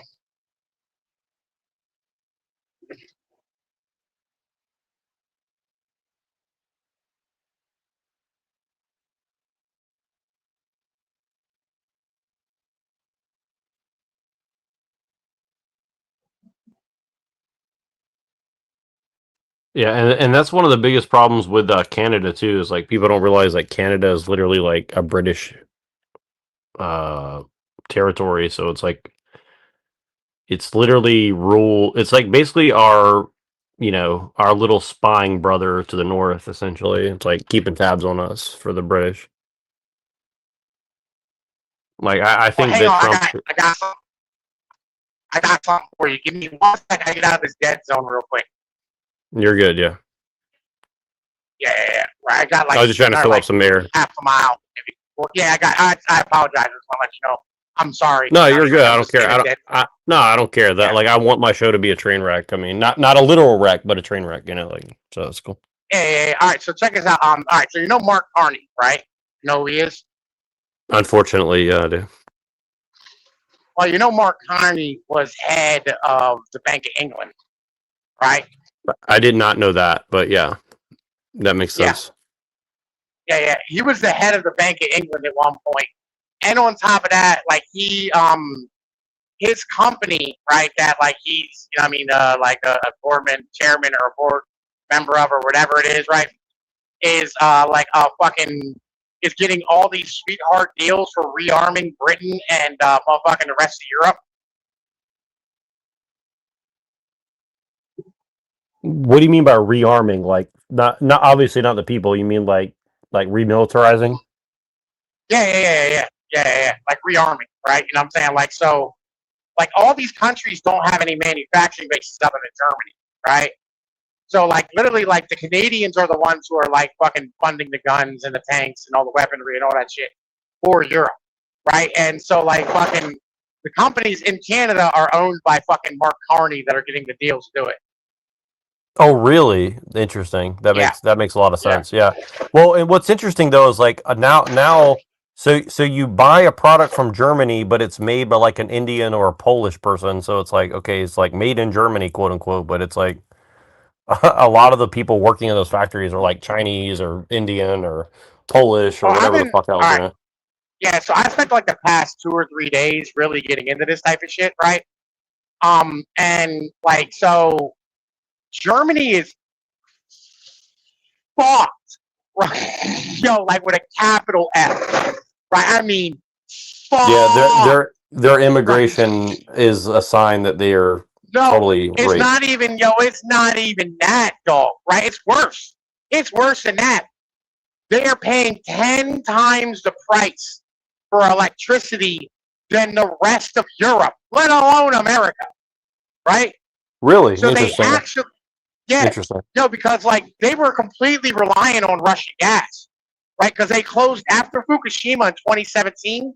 They closed down all their nuclear plants, right? Like basically, okay. So yeah, you know how many earthquakes Germany gets, so it makes total sense. Right, yeah. Well, you know the Green Party in Germany, right? They're like, one of the like ruling coalitions there. Yeah. Well, they are 100% a Russian psyop. Okay, that's interesting. Right? Like, okay, it so makes Russia sense. It makes sense to me. Yeah. Russia funds a lot of green stuff, right? And the reason they do it is because they sell natural gas and fucking oil, right? They're like the third largest fucking seller of natural gas and oil in the world. That actually does make a lot of sense. That actually does make total sense to me. Yeah, I didn't think of that, but that makes a lot of sense. Yeah, right. And so, like, when Fukushima happened, they went ham with the propaganda in Germany about anti-nuclear shit. And Germany closed down all of its nuclear plants. Every fucking one. Right? Well, I can tell you who's behind that. There's one of the people at least. So there's this Russian oligarch named Blavatnik. He's a British knight and Jewish, by the way. And he is basically in charge of like 90% of like all like poly something or another plastics that are in like everything you use basically. And huge giant oligarch that nobody thinks of, but he's like he's very close to the British royal family, let's just put it that way. And it's like, okay, so yeah, it's crazy because basically you see that like the British are working with the Russians to like fuck up Europe and then blame Europe for the immigration and the bullshit that they're doing. It's pretty crazy. Yeah, it's pretty insane. Yeah, like fucking like Russia's kind of like it's a strange fucking thing. Like the whole shit's kind of fucking bananas. But like Germany, like, so it was Angela Merkel who motherfucking closed down all the nuclear plants, right? And now they're on and a level where also they and have also to probably reopen them. and she probably also invited like 80 million fucking Indians and whoever else, Turkish guys into Germany. Syrians are a big one, right? Yeah, like literally the immigrants call her Mother Merkel.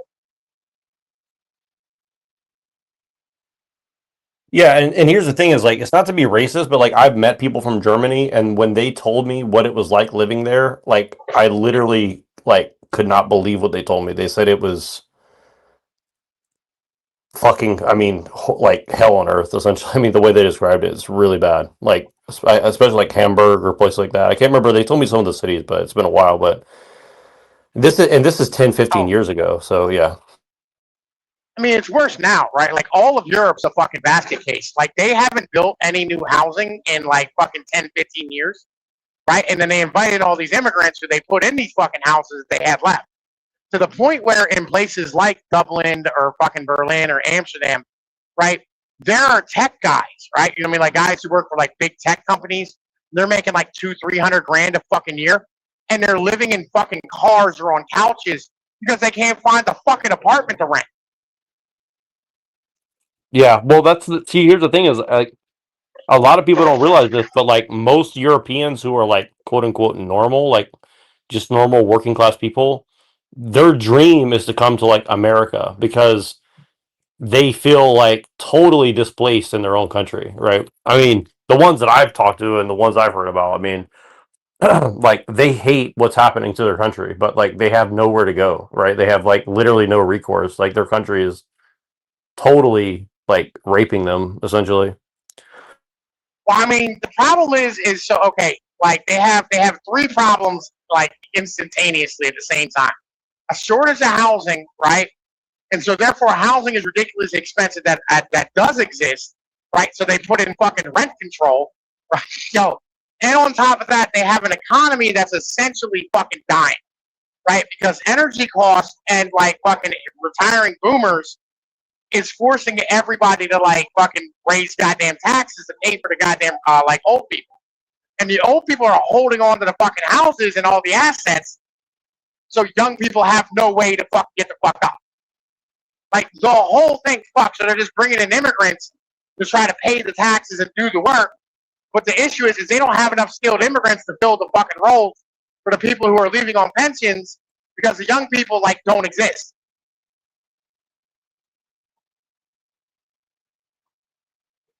Did you hear about Bulgaria?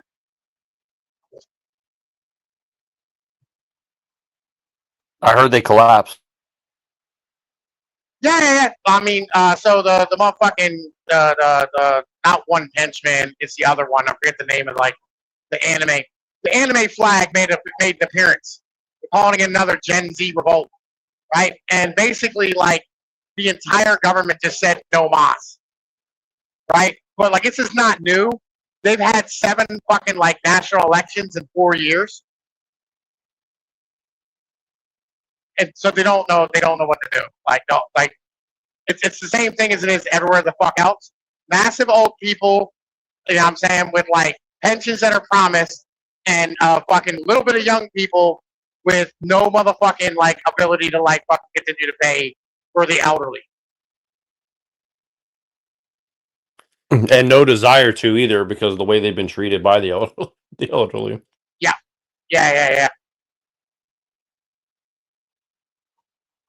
Who the fuck is One Punch Man? No. Is it? No, I don't think it is. What's the other fucking anime? Because I don't know anything about anime. Yeah, me too. I don't watch anime. Yeah, I'm not a faggot. I don't worship Japanese cock. But yeah. Hitman? Maybe? I don't fucking know. Oh, yeah. This is Hitman, like the video game movie. Yeah. No. I'm trying to think of the name of the goddamn fucking the name of the thing, bro. Like there's a name for the anime. There's just like a pirate flag from that anime that is literally like their symbol that they're rallying behind. And it's happened in Indonesia. It happened. Are you talking about fucking? Are you talking about One Piece, the pirate thing? There we go. One Piece. Yeah, One Piece flag. It's a One Piece flag they're flying. I don't doubt that though. One Piece is a psyop. Well, to you, everything's a psyop. That damn right it is. Just like Rick at MIT. So wait, they're Yeah, using listen. this like anime to like rally people to go protest or some gay shit? I mean, all right, so there's like a flag, right, from the anime, right? You know what I mean? Like there's a flag that they fly, right, when like something happens in the anime. And so like people watch that anime and they're rallying behind like their flag in the same way they did the anime. You know what I'm saying? It's a uniting symbol for like It's Gen the same Z. thing. It's the same thing with Attack on Titan with their whole military idea. There's a lot of people who like animes in and of itself, dude, they're psyops. They know how to target their audiences, that's for sure. Yeah, it's not a psyop. It's literally just like it's basically like a homegrown like One Piece is a psyop. It's kind of like teaching people about a futuristic new world order, transhumanistic. Shut up. Yeah, listen, you're dumb. Cut off your PP and become a gay pirate. But yeah, sure. Yeah, again, all these animes are the same fucking way. The Japanese are retarded. Well, I don't watch them. They're fucking gay and fucking bullshit. But yeah, anyway, yeah. So like, they're rallying behind this flag. You know what I mean? It's Gen Z's like favorite thing. They love One Piece. I've heard all of them talk about One Piece forever. Like everybody's always telling me about One Piece every time like you hop in a Discord server somewhere. You know what I mean? Like you just wandering around. Like some fucking retarded little Gen Z fuck's gonna be talking about like One Piece. That and the one. What's the one where like they paint figurines?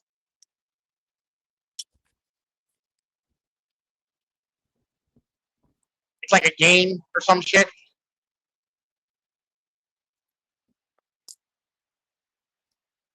Oh, I'm not the one to ask. I like I said, I've watched like 2 animes in my whole life, like Ghost in the Shell. This isn't anime. This is like a game. It's like a board game where like you have figurines and like guys paint the figurines and shit or whatever, and they have like a Dark Lord thing, and they have like different armies and shit. I have no idea what the fuck. Dungeons and Dragons or some shit.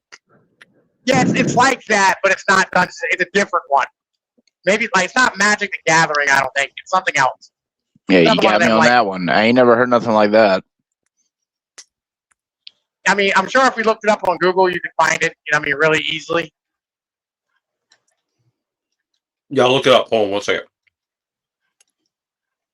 Yeah, I'm driving down the fucking road, and it's like 10 degrees outside. Really? Damn, that's cold. It's really cold over here on the West Coast too. Well, with the wind chill, it's -19 at the moment. Thanks, Bill Gates. What? Why would it be Bill Gates' fault? Oh no! Allegedly, it's the polar ice caps. What? It's okay, Pinoy. We know you don't understand science.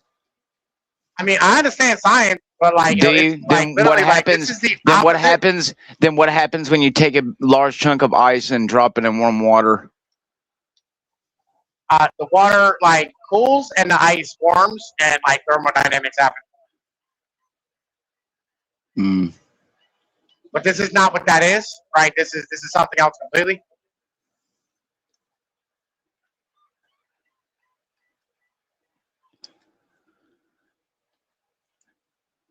So, Nerdjack, did you cover what happened over there with the act of the father and the son? What do you think about that? Ain't that some crazy shit? Well, for the father and son of, is that Brown University? I heard something about that this morning. Yeah, no, that was something. I don't know. Was that the same incident, or is that something separate? It might have been the same thing. University in Providence. I'm not sure. I just know it was something about our little small hat friends. Yeah, listen, again, every time you stub your toe, it's always a small hat. So I'm tired of hearing y'all. You're like the boy who cried wolf. Just talk about it too much. Oh, trust me, I'm not the one who's all about the Jews. That'd be Neurojack's shtick. Now, listen, it's always the Jews. Every time, like fucking all y'all poor white people, all you do is blame the aliens. It's the aliens. Yeah, I don't care. Anyway, right. So I haven't even had a chance to look into Brown University at all. Like, I don't know what the fuck happened. I just seen it happen. Well, allegedly, if it's the right incident, a father and son went, ham on a group of like 1,000 people and killed a bunch of people. I mean, was this bunch of people like a certain type of group of people? Like, Yes, sir. I said small hats. It was like Jews that they killed? It was a Jewish community. So it was some type of get together they were having. It was in Australia. Shit. That was in Australia. So the university thing was a separate incident.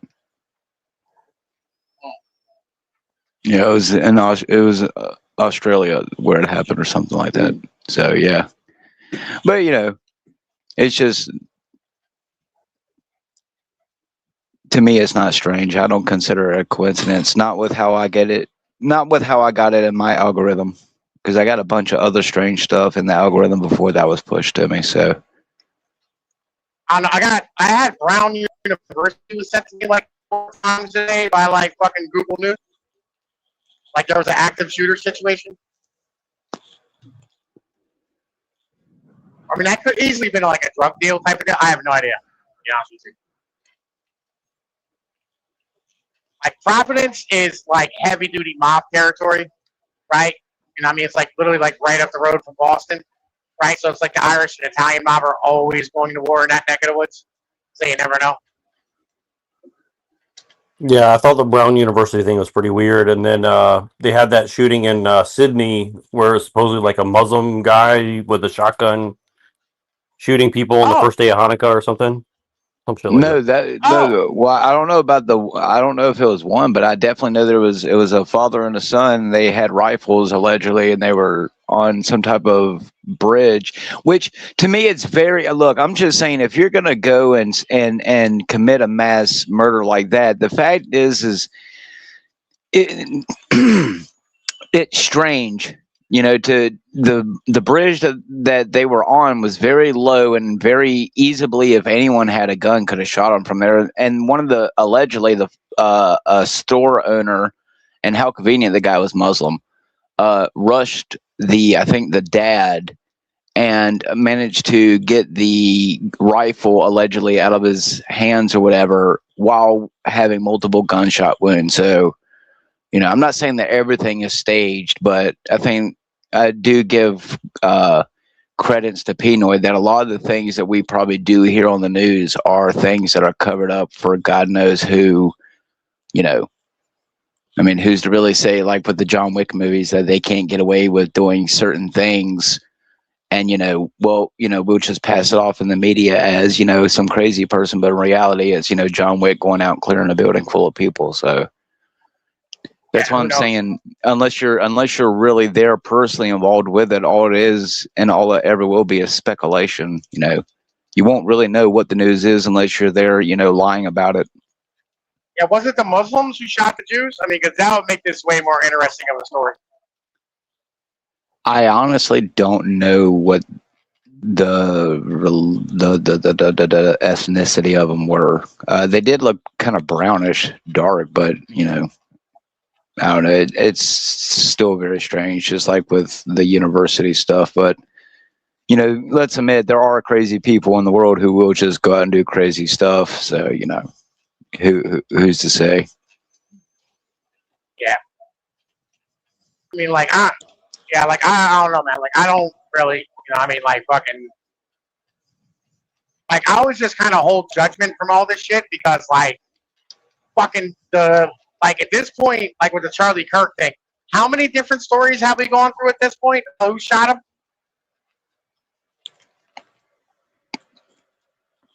What, like 4, 5? I would agree that at this point it's pretty irrelevant. Yeah, I mean, it happened. If it happened for its reasons at this point, and still, like I say about everything else, what the fuck is anyone going to do about it? So. Yeah, I mean, like unless like an army showing up, you know what I mean? Like in that, like at that point, then we can like really, gather the troops, do what we gotta do. There's nothing we can really go, oh, this is what it is.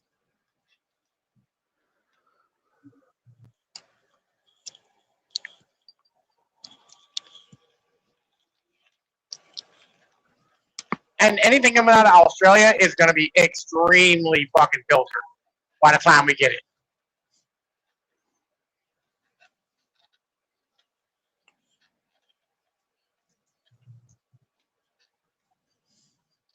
A brave new world, allegedly.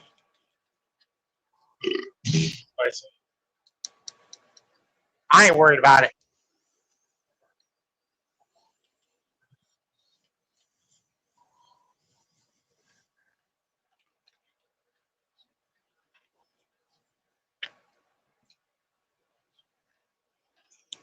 No, neither am I, because I think in reality it's inevitable. I feel you.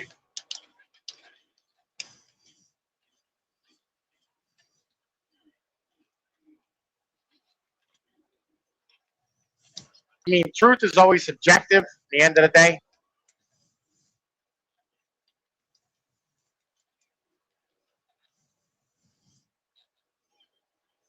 And the victor writes the history. So,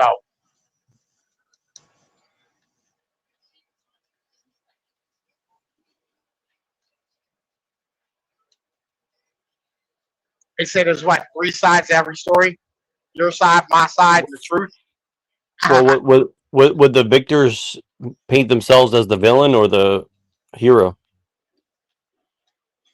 I mean, that depends on who the victory actually was for.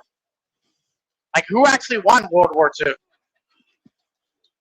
Yeah, I guess that really depends. Snowpiercer would be a great example of that. For the people in the back of the train, the poor, dirty people, they were, horrible, evil, Nazi villains who, execute people on the train. But, then you got to the front of the train where, the classrooms were with all the kids, and, Mr. Guy who ran the train was basically, Jesus Christ to them. So, I mean, yeah, it really just depends, I guess, who comes out on top, Which has always been that way. It's always been, the powerful subjugating the weak to get what they want and desire at all times. So, I mean, it's always been that way. No point to deny that. So get over the fuck over that, regardless of who it is, whether it's Jews or, Mongols or Nazis. I mean, eventually at some point, what we're in now was inevitable, especially with how technology is. I definitely think for sure the techno slave satanicness that we're in right now, the amount of people who are so just openly okay with doing what they're doing on social media and platforms and stuff, it's, boy, I tell you what, it's going to be a whirlwind. What's You gonna be a already whirlwind? don't. I'm just saying, I mean, you already got no privacy paranoid, which, I mean, anyone who's, over my age should know that by now, especially if you live in America. But, if most people understood the level of surveillance that's already done on them on a daily basis, I think would astonish most people. That's why I don't really honestly care, and nor do they care what I say, because they know deep down at the end of the day, I have no political power. And like you say, I'm too poor. So, Yeah. Right. I mean, now, like, give me a few million shekels, and then I'll be a problem for them. No. Here's the thing, right? So, like, when you're able to pinpoint, you know what I'm saying, and like aim at shit, you're at least a little bit better off than scattershotting everything. You know what I'm saying? Well, the feds prefer it that way. Well, I mean, you scattershot everything. I try to take aim at certain things. You know what I mean? Rather than like, just trying to like fucking, like whack every mole, right? I wanna like clap one mole at a fucking time, because I think that's a better way of doing shit. Because at least then you have an opportunity to do something.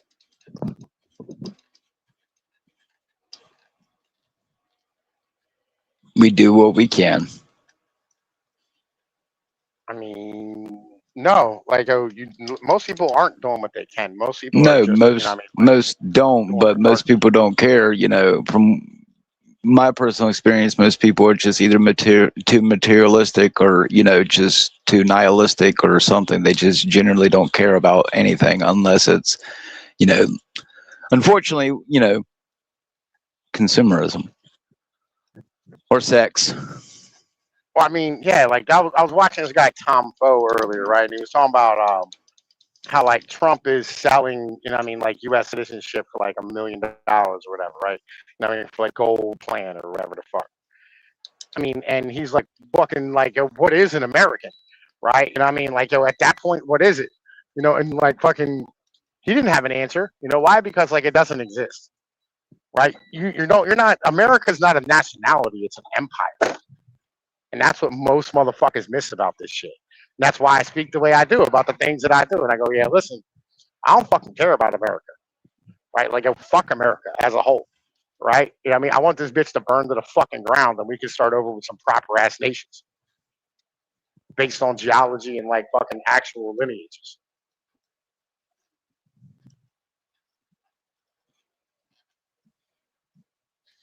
I'm not saying I would. I'm gonna be real. I'm not saying I would disagree, but let's face it here. When the time of America falls, uh, more than half of its population would be extinct. So but maybe again, that's as much as I don't like picking at the depopulation all the time. Even I'm one to say maybe really in the end, it's that's inevitable. Whether it's we wipe ourselves out or they wipe us out. I mean, Maybe what America needs is just a good old purge, Pinoid. Maybe what we need is just to legalize it once a year. Maybe employment, and everything would be better. I have a question for you. Was America better when it had 100 million people or 300 million? I mean, I guess again, it depends on the individual. Are they those, is the bigger number under your subjugation and rule, and they giving you all the shekels, or are you a part of them working amongst them? I guess it really just again depends what For the average part person, of society. You're better off with less. For the average person, you're better off with less people. I would agree, but I mean, that's a very big question that many people would not agree with. Not everyone would sit here and say, well, what does that say about me? Well, I mean, what is this, Resident Evil? They're gonna, use selective DNA on certain people. The chosen few will ride out the storm. Well, there you go. I mean, they already put that in your movies, Pinoid. So, I mean, Stop, boss. I mean, I'm not saying it's a bad idea, but I'm not too happy of knowing that is it going to be like a lottery where if you're lucky, your social security number is chosen, or what? You're lucky because what? Based on a certain type of what skill you have. I mean, I do agree that at which the rate of which humans are currently infesting the planet, like Agent Smith says, like a cancer, yeah, we're gonna reap what we sow if we don't start pulling back the reins on certain things. But who wants to really get into those deep, dark subjects? Who really wants to sit here and say allegedly there's too many people? I do. Oh, well then there you go. I mean, maybe there is. But what are you going to go and do? You're going to take half of the population of Indonesia and, India and Dubai and, what? Have them all cough out their orifices? I mean, what are you going to do with, 3.5 billion bodies? What is it? 28 days later, you're just going to seal off Britain and let the bodies rot on the island and come in a few years later and dispose of them? I mean, is that really our only options? I feel like those aren't our only options. Well, I mean, what are you going to do with, allegedly half a population? I mean, how are you going to really get, okay, a majority of people to really go along with that? Wait a minute. What are you going to do with it? Stop a minute. Stop. Listen, see, this is the problem, bro. Like, this is your fucking giant issue, right? Like, your mind it's just immediately a majority of people is going to listen to it and say, I'm not going to do it. Wait a minute. Your mind they're going to go to war. Fuck shit. Your mind goes to fuck shit immediately. Stop talking. It's called common sense, Pinoid. Have you never studied fucking human behavior or human psychology? Obviously, you haven't. You'd be It's not common surprised. sense. Do you know a majority of cannibalism comes from parents actually eating their own children out of necessity? Did you know that? Or vice versa? Did you know most cannibalistic cases don't come from actually just killing the person to just consume them? You know, there's a reason why Hannibal Lecter was, you know, very popular. So, you know, I'm just saying, study some human psychology and you realize that most people who hold to what you think or what I think are standards will not hold to them in the sense of urgency. Most people will eat their own children to survive. There's a reason why Alex Jones says, do you think I want to size up my neighbor? Because Alex Jones probably would fucking eat your children. He looks like he has. So again, no, I don't think that a majority of people in desperate times, if there's no more Chef Boyardee and they're too stupid to know how to go and hunt a deer or a squirrel or, you know, put some fucking potatoes in the ground, yes, they would resort to cannibalism. Because why? They've probably been social conditioned to do so. Let's face it, humans will do anything. Well, there's a reason why Hannibal ate also some Mishka soup. So, you know, again, as much as I would like to think that even in the Walking Dead times that people could learn how to be coordinated in the worst of times, I really don't think that a majority of people had the mental capacity to know how to be at least civil in uncivil times, not being Rick Grimes to where, you know, you just let everyone into your group, but not stupid enough to be like Shane and have a mental breakdown. No, I think most people will be like Shane and would be severely mentally damaged in the time of any crisis. How many of us have actually had war in our backyard? I can tell you I haven't, but I've met people who have gone to war, and it's terrifying how some of them have came back home. So I can tell you, you know, if a majority of us actually experienced a majority of the things that people go and do, like in the military, it's not a fucking joke. So no, I don't think a majority of people could really hold themselves together in the time of crises if, you know, the power grid doesn't work the next day. How many people we know right now will go fucking mental if they can't access the internet right now or their cell phones, or can't go to the store and swipe their cards? No, they're going to come and immediately do what? Because these people don't know how to hunt.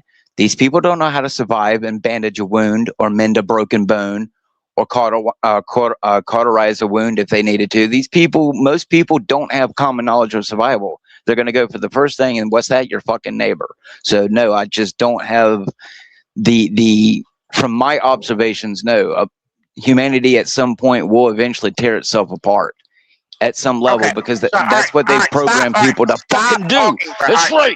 Eat my flesh. Eat me, you fucking zombie. I gotta go soon anyway. I just came to LARP for a few minutes. All right, so like the point is that like what'll end up happening is you'll have like a bunch of motherfucking people who end up like not being able to like fucking eat anymore, right? And oh, like, that's right. They'll starve off just like the zombies, and 28 days later they'll starve off because they're too stupid. For instance, the vast majority of Africa, right? If you just like stop delivering shit, they'll die. You know what I mean? And they won't leave. They won't get out of there. You'll just never see them again. They'll die, right? And then they'll start eating each other. And once they're done eating each other, they'll starve to death. Yeah. The Chinese, right? Like right now, okay? The Chinese are missing 600 million people. I don't doubt that, actually. Right? You know, and like people are blaming it on all kinds of shit. The reality is they just overcounted their fucking population. Like they never had 1.4 billion. They never had a billion people. It never existed. Right? Like at the moment they might have like 800 million. Right? So again, this one's like, yo, motherfuckers will disappear quick. And look, once the baby boomers die, like just in America, you're talking about 76 million motherfuckers off the register. Just the boomers. Right? Praise be. I agree. The day of the pillow cometh, right? Yo, listen. Like, so don't, you know what I mean, like stand here and take it, like, you don't have to kill people. Like, the baby boomers without medical treatment will just die. For the good of the company. For the good of the country. For the good of everybody. Sweet land of liberty. Do you believe in liberty? Do you believe in freedom? Do you think freedom should be a thing? I believe it's a motherfucking illusion. I mean, like, do you believe it should be a thing? I would say no, but then you go and watch interviews of people like Jeffrey Epstein constantly plead the Fifth and the Third and 16th Amendment or whatever, and it's kind of like, hard to believe that there's a such thing called as freedom. Yeah.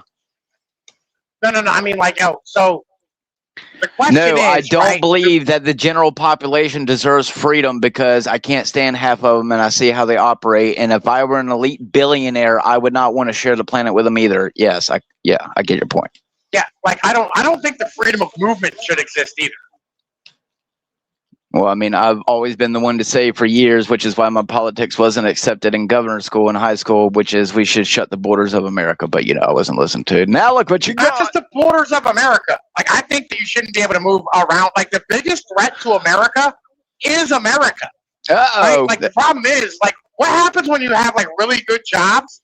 Everyone else moves there, then your job sucks again.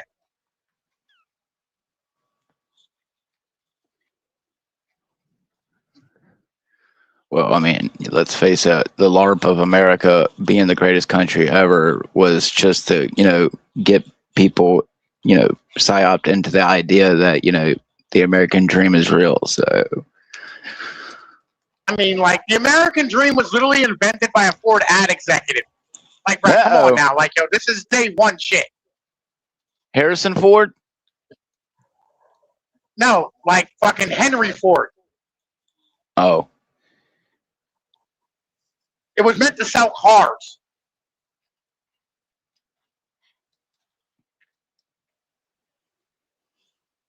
Well, I was always a fan of the guy who, made that flight bodysuit and jumped off, what was it, the Eiffel Tower, and he splatted. At least he tried, right?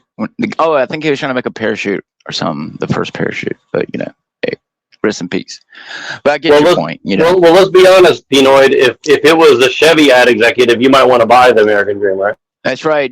Dodge the father and ram the daughter. I'm a big fan of Chevrolet. All right? I'm a GM guy. I bleed both sides. All right, this is what it is. But like, listen. Oh, by the way, don't listen.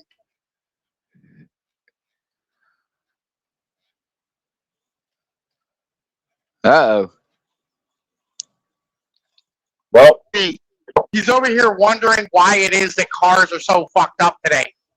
Right, and I'm like, bro, I can, like, I answered him in the comment section, but like, I'm a motherfucking like clap him in like a video, and just show like, hey, listen, the reason why your car sucks is because the number one consumer has been and will be into the future women. Uh-oh. Women don't care about fucking cars, right? Yeah, listen, like they don't give a fuck about how it looks. They don't care about the brand. They don't give a shit about the goddamn fucking engine. They don't care about anything. There was too much carbon monoxide. I don't listen. Why are you saying these things? Like, so like the whole thing back in the day was because politics. The number one thing that like fucking that sold cars was cup holders. I thought it was the little cigarette thing, so that way you could light cigarettes or. Not like it's literally cup holders. That's the number one thing that sells cars, right? And so, like, what motherfuckers don't understand is that they're not making cars for you and me. They're making cars for women. That's right. The consumer market they're aiming at. That's why in the 50s it was known to fuck in the car, so that it was fuck on the go. I mean, like, listen, because in the 50s, men were the one with the purse strings. That's why cars were beautiful. Sometimes you have to like reconsider shit like a different fucking like viewpoint. Oh, I would agree. The 50s and 60 cars are some of my favorite cars. I mean, like I like the 70s personally, like early 70s.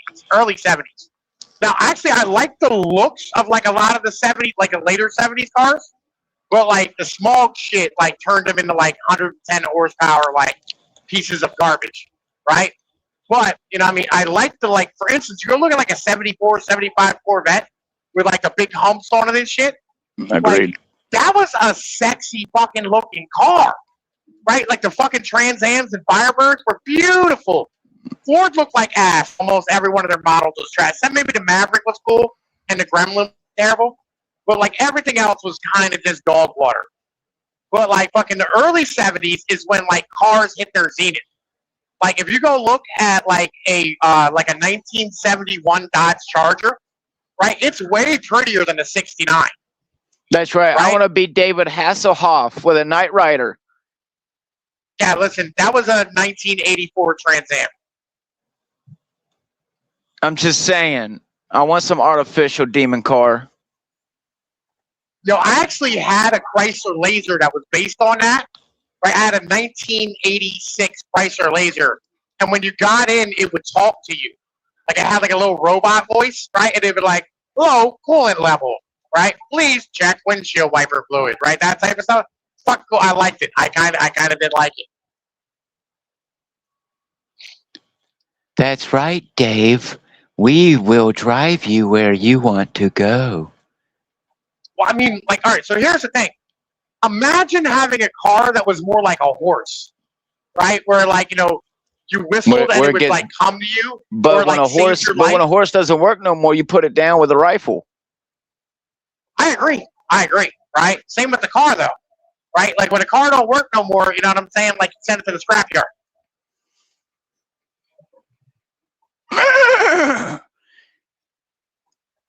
Like a car is a horse, right? At the end of the day, that's why like the self-driving cars are terrible because you're basically taking away the horse aspect of it. Well, it's okay because you'll have gigantic flying drones here soon, the size of fucking, almost the size of a bus. So it'll be okay. Nah, they're never going to do that. Not according to some of the software, but yeah, okay. No, it's not that, bro. It's like flight is very risky, right? Like it is extremely risky. It's and, like, risky for civilian use, but it's not for private military applications. Or no, it's still risky for them. No, the biggest risk you have, right, as in the military, is in like fucking flight transport for like high-end diplomats, right, and like high-end fucking guys. Right, like what's his name? Fucking Pokinski or whatever the fuck his name was from fucking Russia. The guy who fucking was running the Blackwater thing over there. Like that motherfucker literally got clapped in the air. Right, that's when you're the most vulnerable is when you're in the air. Right, number one. Number two, like a failure in a fucking plane, right, is catastrophic. And that's why that's why we don't do drones like that. Right, like drones are fucking dumb. Right, like literally, like the whole like flying car thing is stupid. Do you know how many fucking checks you have to do before you can take off in a fucking plane? Hush! For the price of 99 million shekels, you too can fly around in your personal metropolis. Fuck. Yeah, it's like that's what I'm saying. Like nobody's gonna do this. Like fucking. Everybody who already had everybody who can afford to do it already does it. No one else is going to do it. Like even millionaires borrow jets. Right? That's right, ride other people's jets and rent them. That UFO I saw 3 years ago was really a billionaire flying around. Might have been. Probably was. Right? I believe that more than butt probing alien. The biggest problem is like. Like when you're driving and something bad happens, like at least you're still on the fucking ground. Like you slow down, get over, you know what I mean? Or like wreck into something, you know what I mean? And like you'll stop, you know what I mean, as a whole. And like it's not super catastrophic most of the time when something breaks in your car, right? But if something breaks in the air and that motherfucker stops flying, the majority of this fucking world is either water or fucking mountains and forests, right? And you can't land on either one of those. And if you do land on the water, right, like the big puddles in between, like, North America and, like, fucking Asia and, like, fucking or Africa and Europe, right, or the one between, like, America and Asia, nigga, you are fucked. You're going to get eaten by a shark. That is not your natural habitat.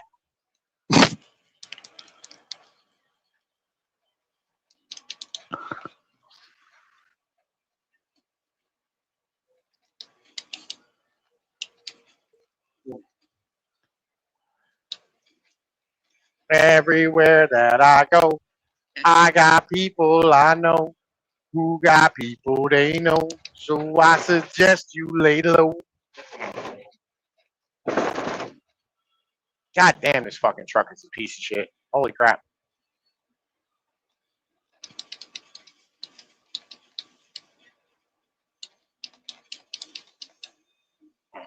What are you doing, Neurojack? Yeah, why are you so silent? I'm starting to think you a Fed. Yeah, everybody thinks Neurojack's a Fed.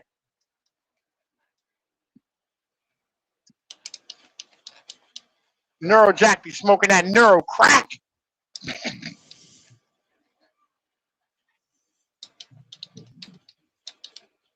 Nah, I don't think he a Fed. He's just a paranoid white boy.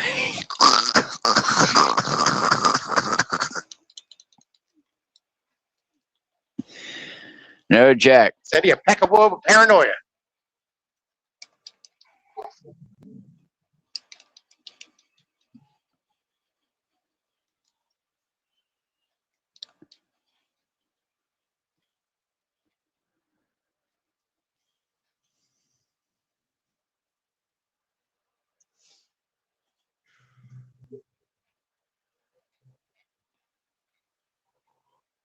I'll tell you what Neurojack does need to do is get away from fucking women all the time. Like, yo, that nigga be motherfucking worried about everybody backbiting him all the time. It's weird. I mean, it's okay about it, but like, you shouldn't vocalize it. Shit, you hear that? He talking. You know, come on, man.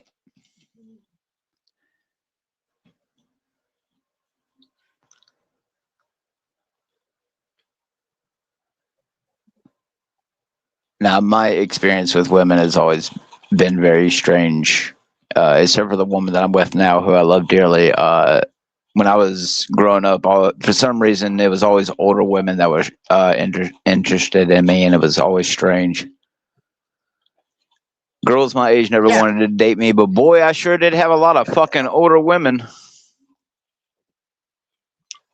Yeah. I feel you.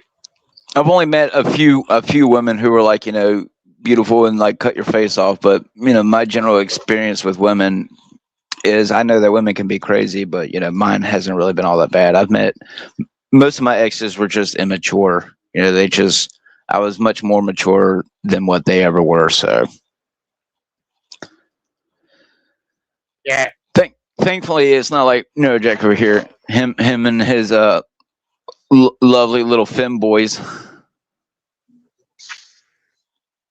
Nah, listen, he got a wife because he got kids. I be hearing the kids in the background all the fucking time. Which that's weird, if I'm being honest with you.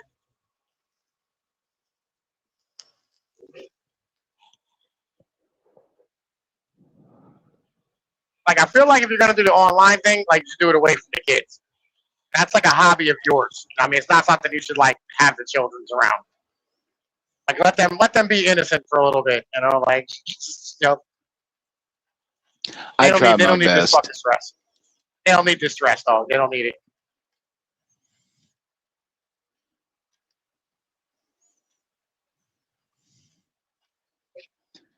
Yeah, it's rough. My son already sees a lot of the stuff that's happening in the world and stuff. You know, he's had some crazy experience with society just because the mental and moral degeneration of society since I've been growing up. Even he's witnessed some of it. So, you know, you can only do so much, unfortunately. You know, he doesn't go to school. He's homeschooled. And as far, you know, over my dead body, that's the way I've always seen it. I'm not letting... I can tell you one thing, the world has proven that you really can't trust anyone with your kids, so it's a rough situation. I feel you.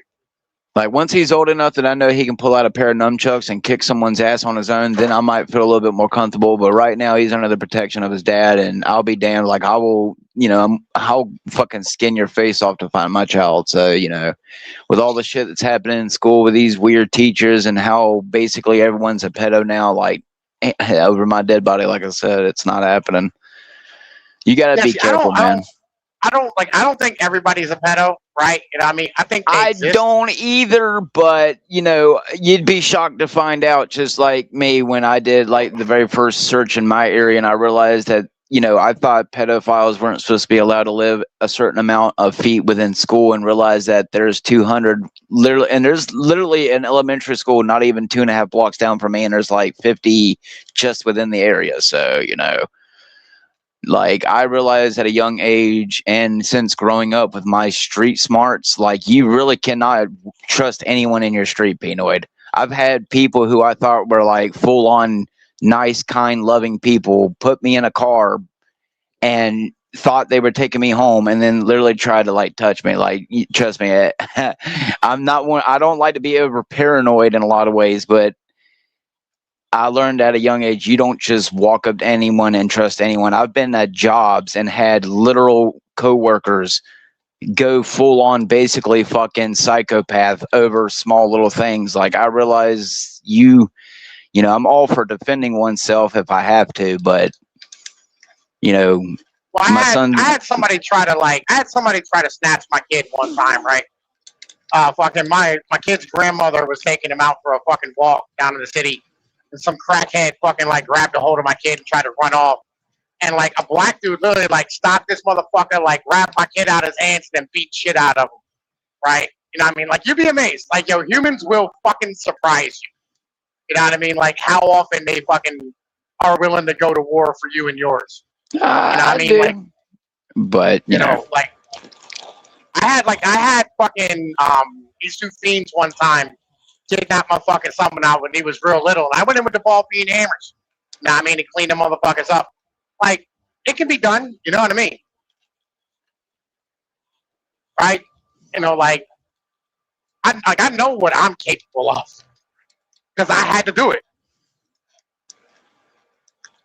Well, even I myself, I've put myself now, I think, 3 times in harm's way for a female being abused by a man. So, you know, and each time that's retarded. I understand, but you know, I'm one of them people whether, you know, Stop doing that. Stop doing that. Don't do that. That's bad. It's really bad for your health. Like, don't help women. Let them fucking bitches suffer. The only ones that you should stand up for are like your kin. You know what I'm saying? Like, that was before I had a child. So I don't know. The last one I did, we were at the park, and we were actually in the middle of the woods, and we couldn't get home any other way. I'm not taking my child 2.5 miles to the woods to get home. So, you know, thankfully the guy kind of just backed off when he realized I had my nunchucks in my hand. But, you know, they were a bunch of crackhead homeless white people. So what do you expect? yeah, I mean, like, I don't know about no nunchucks, but like, you know, I rescued a bitch one time, bruh, and like I saved the dude's life too, because that motherfucker pushed me and I was gonna break it. So listen, that motherfucker was gonna die. I saved a man once. I pulled a katana sword. No. Like, yo, this dude pushed me, right? And like he was standing like with his back to like some concrete steps, right? I'd have hit him because like I was like 6 foot 1, like 210 pounds. I was working at the steel mill. I was just all horsepower, right? I'd have hit him. This motherfucker would have died. He would have fell down them steps and busted his head. I would have went to jail, right? And I just hugged him. I was like, Brad, like, calm down. Because he was beating on his bitch or whatever, right? You know what I mean? Like kicking her door and shit.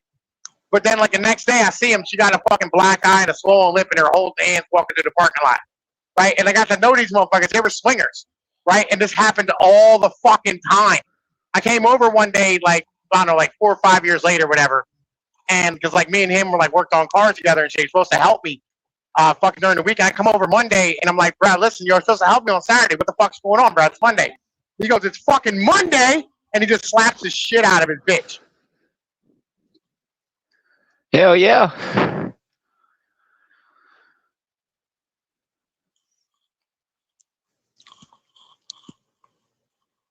Tough love. You know what I mean? Like, yo, just this is what they did. You know, so like, I mean, this bitch wanted that shit. She tolerated that shit, right? And like, you're better off learning a lesson that you just let motherfuckers have their relationships. You know what I mean? It ain't none of your fucking business. Like, if somebody put hands on my little sister, different animal. She belongs to me. That's my fucking property. Right? Like, yo, you don't get to abuse my fucking property. Like, I fuck get outta it, here with that Pinoid, bullshit. but I'm not gonna walk away from a man who's choking a woman so hard that she is literally going limp from the amount of pressure that the man is applying, and could have easily just Again, yeah, I'm sorry. I don't care. Yeah, I know you care. don't, because you're not a human being in most aspects. It's okay. I am a human being, but I don't care. Have you ever done?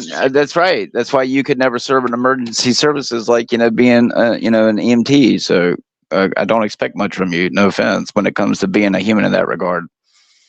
Yeah, I mean, why would I be an EMT? Like, that's fucking retarded. I'll make $12 an hour to like fucking go and save fucking junkies on a regular basis. That's dumb. Some people try to be healers. I mean, I'm a healer. Like, listen, again, I like helping people, right? But like, my job is not to save retards. Okay, like, yo, you want to be fucking retarded? You go be retarded on your own. That's right. No Narcan for you. Overdose, motherfuckers. Yeah, pay the price.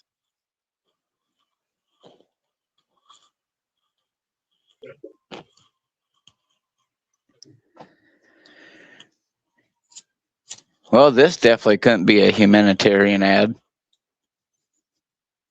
Listen, you play dumb games, you win dumb prizes. I would agree, but Would you? I mean, because you're talking about like saving these fucking retards. I mean, because Pinoy, at the end of the day, while I agree with most of your blunt points, I still try to remain, humanistic, and that a majority of people probably don't really choose the lives that they get into. A majority of people is a set of circumstances that a majority of people don't really in the end choose. I can tell you a majority of people who I know overdosed on drugs didn't really choose the drugs. It was usually a crutch they had to do because something didn't work or this. Like, addiction is a pretty powerful and addictive thing beyond just, putting a crack pipe to your mouth. Not saying I smoke crack, but I've been to a few rehabilitation places, and I can tell you that not everyone who, does drugs is, necessarily a bad person. So who's to say that who's to say that strung out couple that, I stopped the dude from slamming his girlfriend head first on the concrete, was bad just because they chose to do drugs and were homeless. I mean, you don't know. That could have been me, but I'm not going to slam my woman on the ground. So again, it comes down to, I wasn't raised that way. Sure, I'm not going to like throw myself into like, a life-threatening situation where I know I can immediately get shot and killed. But, it's the same thing if it were a child. Could you say that if it were a child being choked out by its parent, because it's a child, you just step in? Well, I mean, again, I can understand. No. Yeah, you saved the child, right? The child's fine, right? Like, yeah, you don't let the parent choke the child the fuck out, like 100%, right? Like, you stop that type of shit from happening. But like, you don't fucking stand here and interfere when it's like a grown ass adult, right, getting their ass kicked by their partner.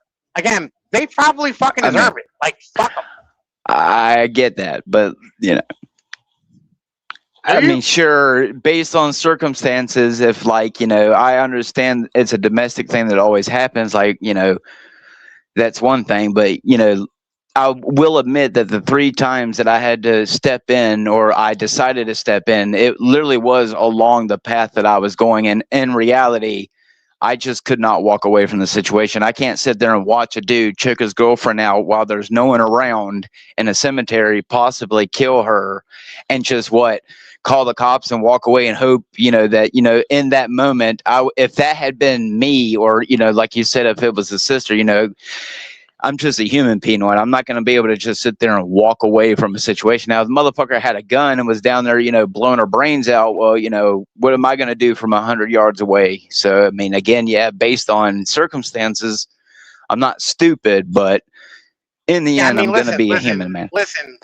Again, even if your ass was in a car, and even if I was worried about that car exploding, the majority of the time, I'm still going to probably pull you out of that car because I wouldn't want to hear you burning alive as I walk away. So yeah, listen. Again, I have saved a lot of lives, right, in my lifetime. All right.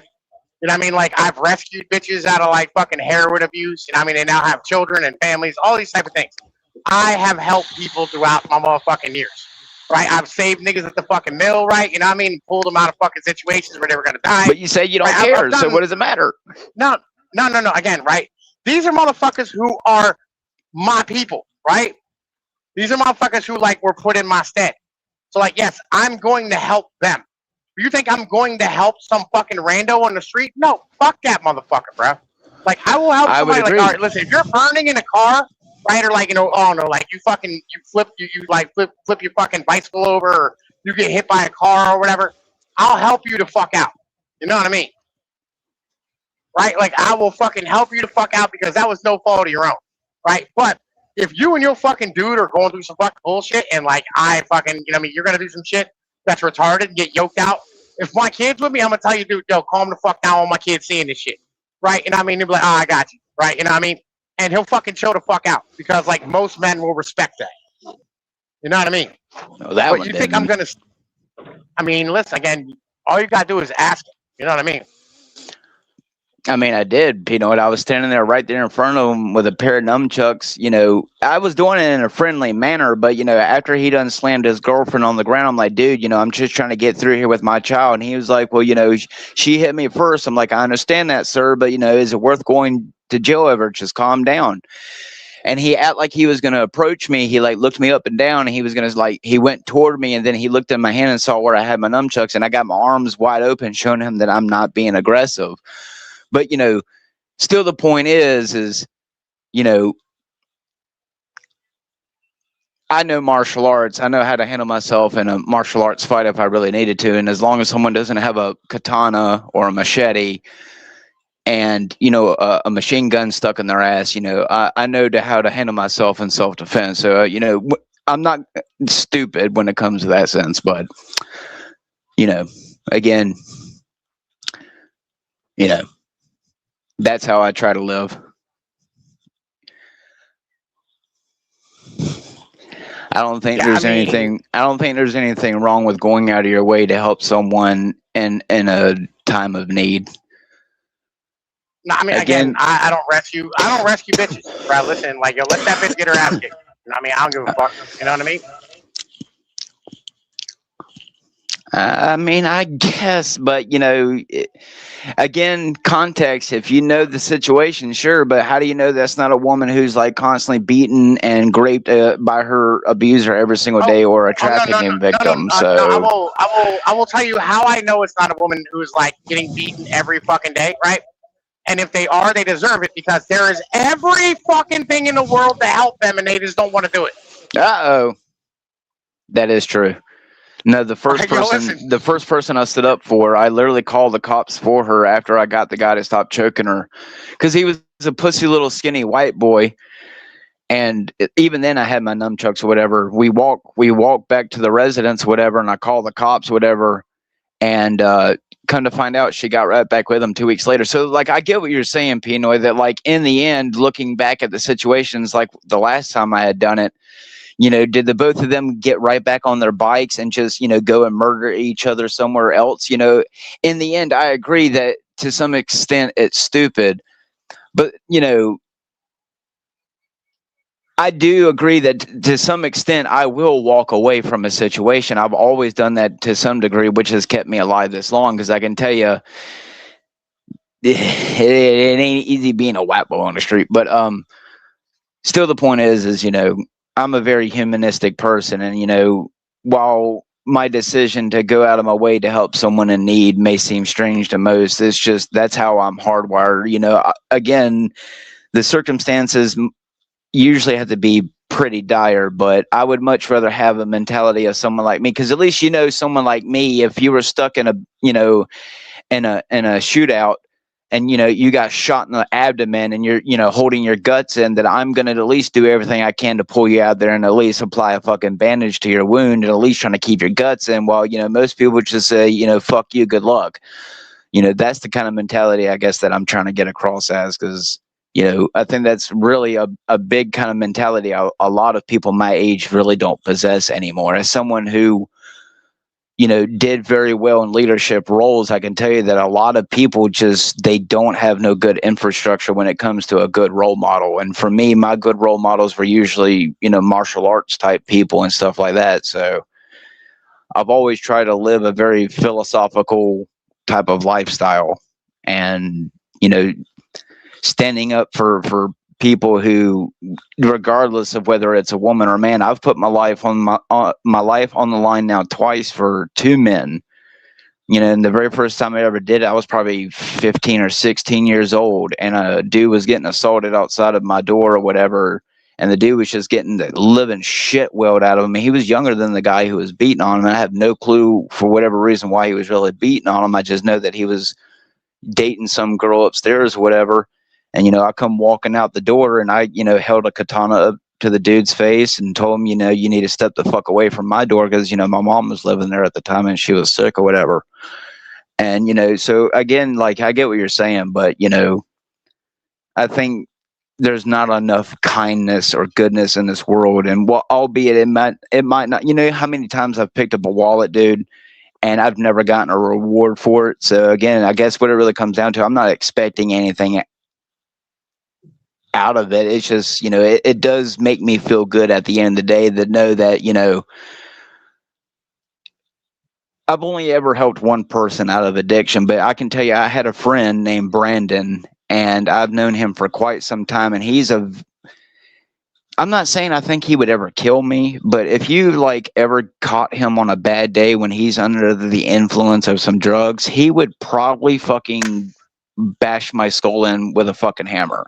So, as much as I think he would die for me in some instance, I can just go to say that, the mentality of people who I've experienced in my life don't really know what it means to be human anymore, Pinoid. So, a majority of people that I know in my general vicinity in my neighborhood would not bat an eye at probably even really a child, because these people sit right here and will allow all around this city to sit here and let their children run around the city, knowing that there's missing children crisis going on right now just in our state.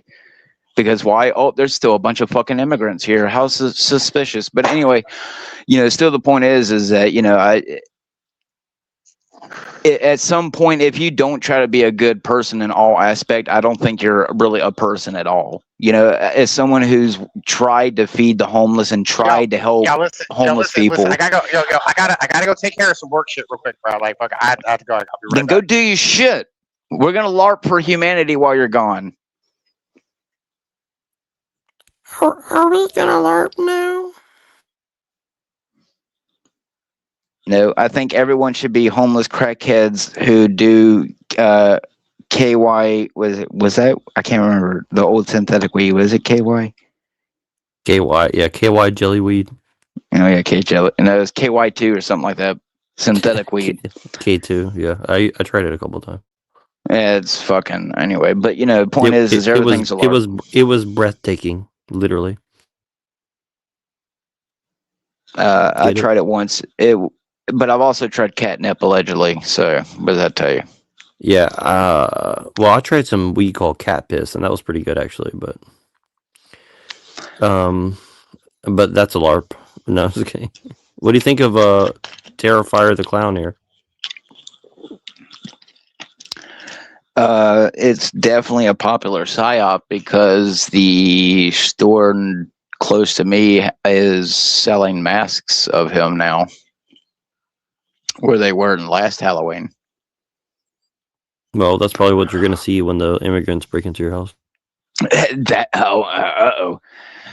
No, yeah, you're probably right.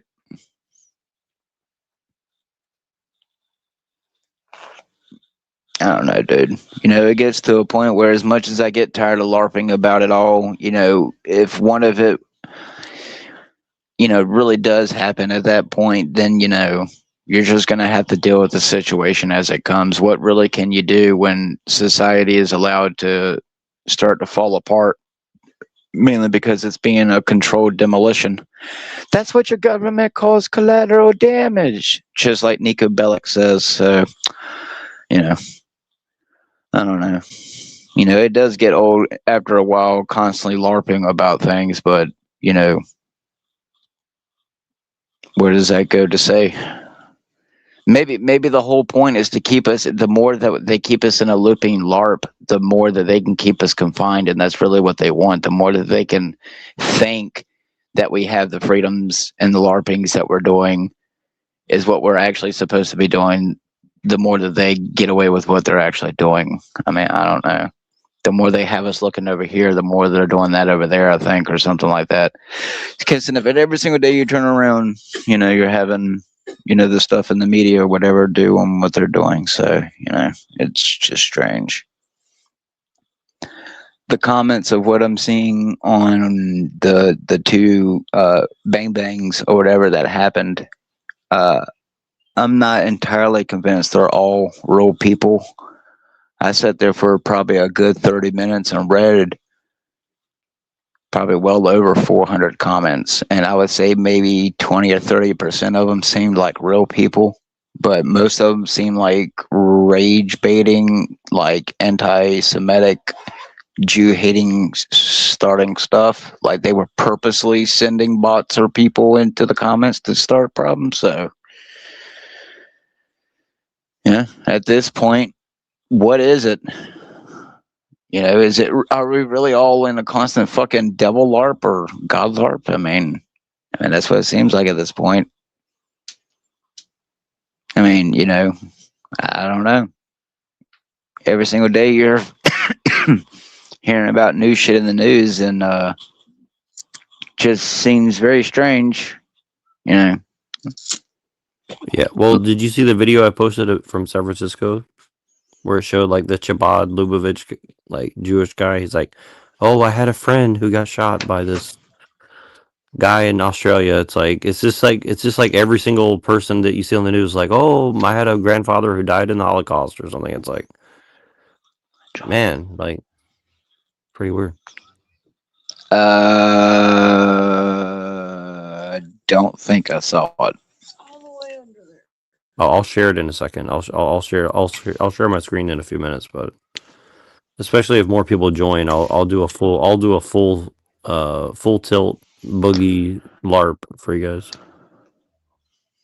But yeah, I got some good stuff, man. What did you think of what Pilleater was talking about?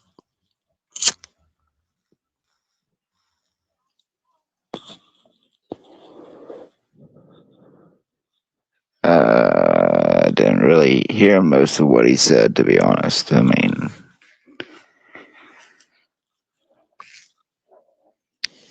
I was in and out when Pilleater was on here.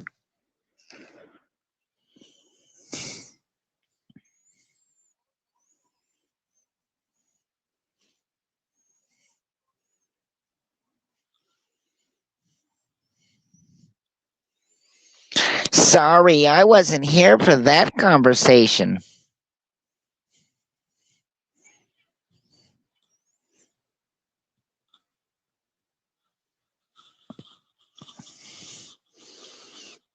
Well, it's like Pinoy said, you think everything's a psyop. Fucking yeah, so there you go.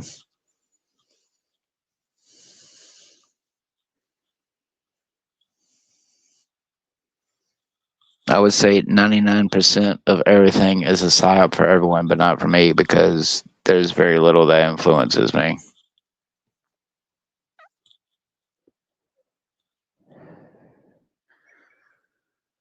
There are things that make my personality what they are, but there's very little things that actually influence me.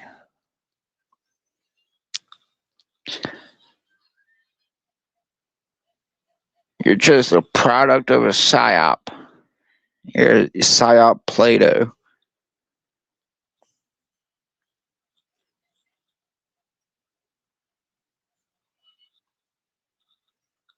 What are we doing, man? They got mind probes in my ass.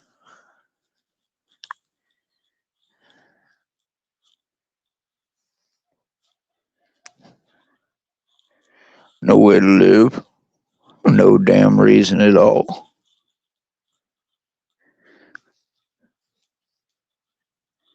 What are you gonna do when you run out of gas? Call AAA.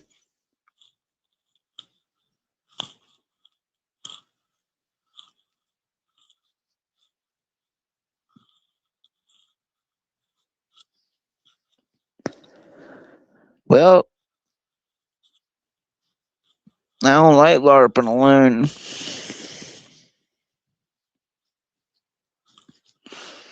I need some other mentally unstable person to come and LARP.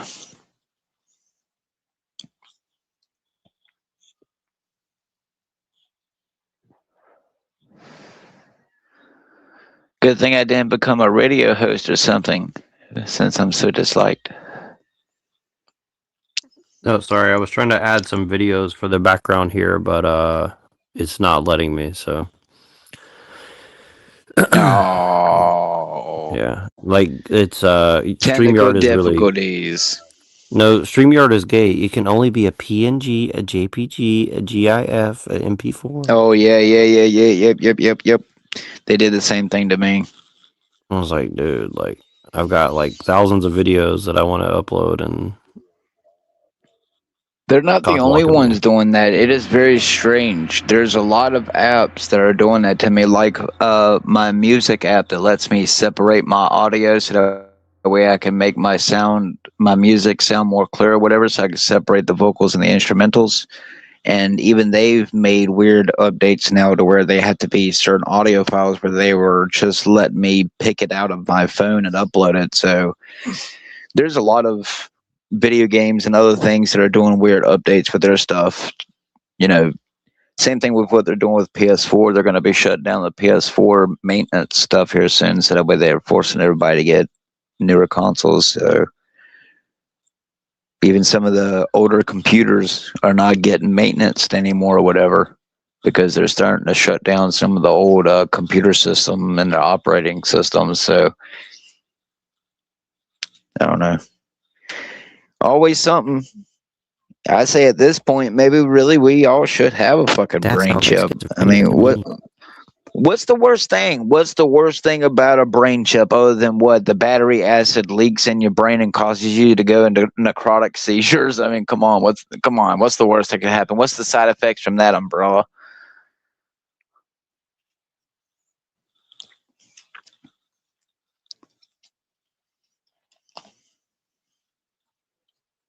I don't know, dude. Let's get into a fucking ludicrous speed. This is fucking redonkulous. I just want to be an Instagram OnlyFans influencer.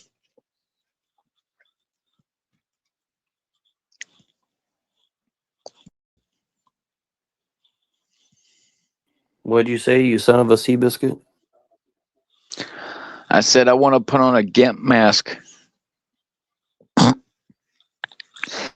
Nah, I was making It's fun of never too the late. actor, It's never too who late to do died or that. whatever. The mask actor dude or whatever. He played in Pulp Fiction. Who did About that? his little gay scene or whatever.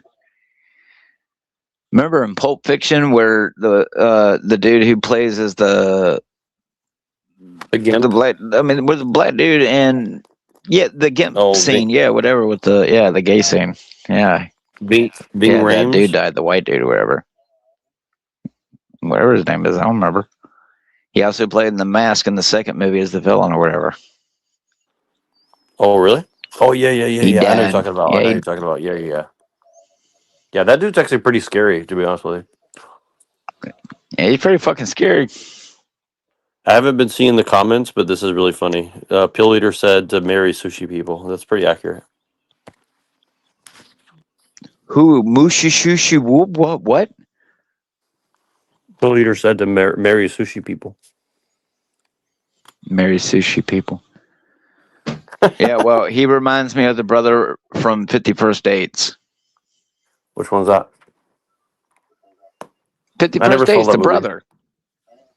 Bullshit! You never saw that movie with Adam Sandler? Really, I never did. Where I've he seen a lot of. dates. I've seen a lot of Adam Sandler movies, but I've never seen that one. Bruh. I find that hard to believe. Yeah, that movie's just a little bit too Jewish for me. I can tell you that. Uh-oh. What's wrong? You don't like watching Egghead? Yeah, I Who's don't, that guy? Adam Sandler. I think Adam They Sandler was literally. good in the movie. In the movie he did with Brendan Fraser. Do you ever see that movie? Yes, I bet. Airheads. Then no, I don't know. I would have to see a bit of it, which is weird because I've seen just about every single Brendan Fraser movie. So Yeah, I know you love that Brendan Fraser. yeah, well, you know, it is what it is. That's what happens when you sell your soul to sexy, hot Satan lady. That was a really good Here you movie, go. though, for real. Yeah, well, you know, he was telling you exactly what he had to do in order to get what he got, and now you see what. What do you think about that, boy?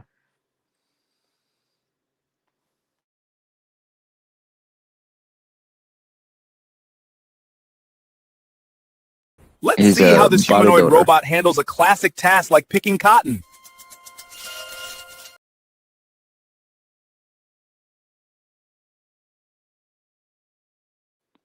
What'd you say?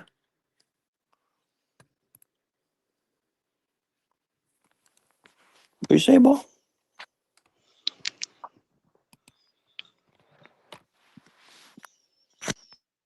That's him.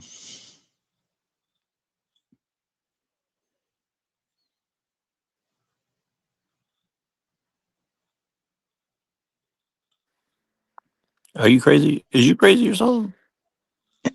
Yeah, bodybuilder.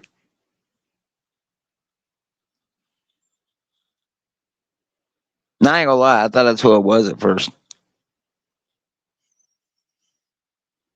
I like this guy though. He's my favorite. Who's that be? Black Coup.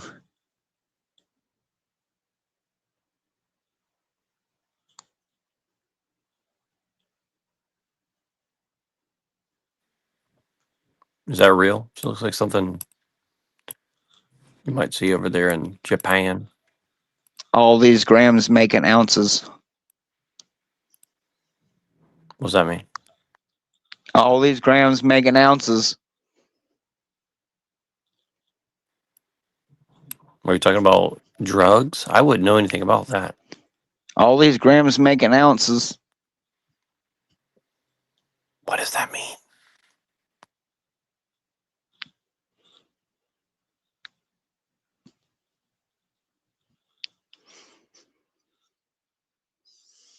I think it's one big fucking LARP, and we ain't allowed in it because we won't spread our buttholes.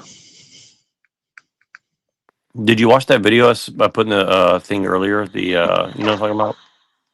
The dude who said like sell your whole in your soul, but still be your spiritual too.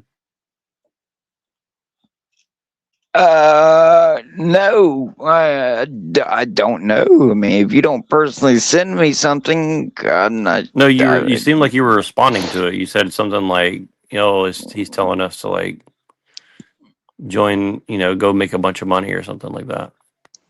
Oh, that I might have. I mean, yeah. I mean, Man, you need to stop smoking that neuro crack. I sent you a sample. Okay, it didn't tell you to get addicted. Come on.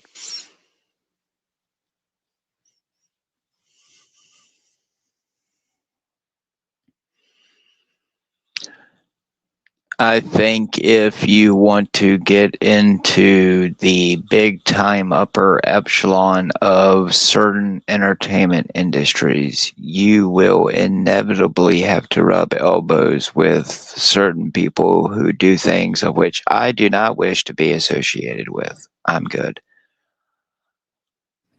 Such as? You never know.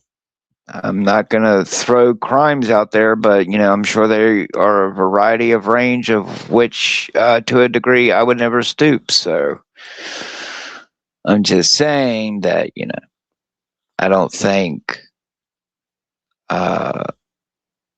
you get into the movie industry or the video game industry and become big top name people without conscribing to something.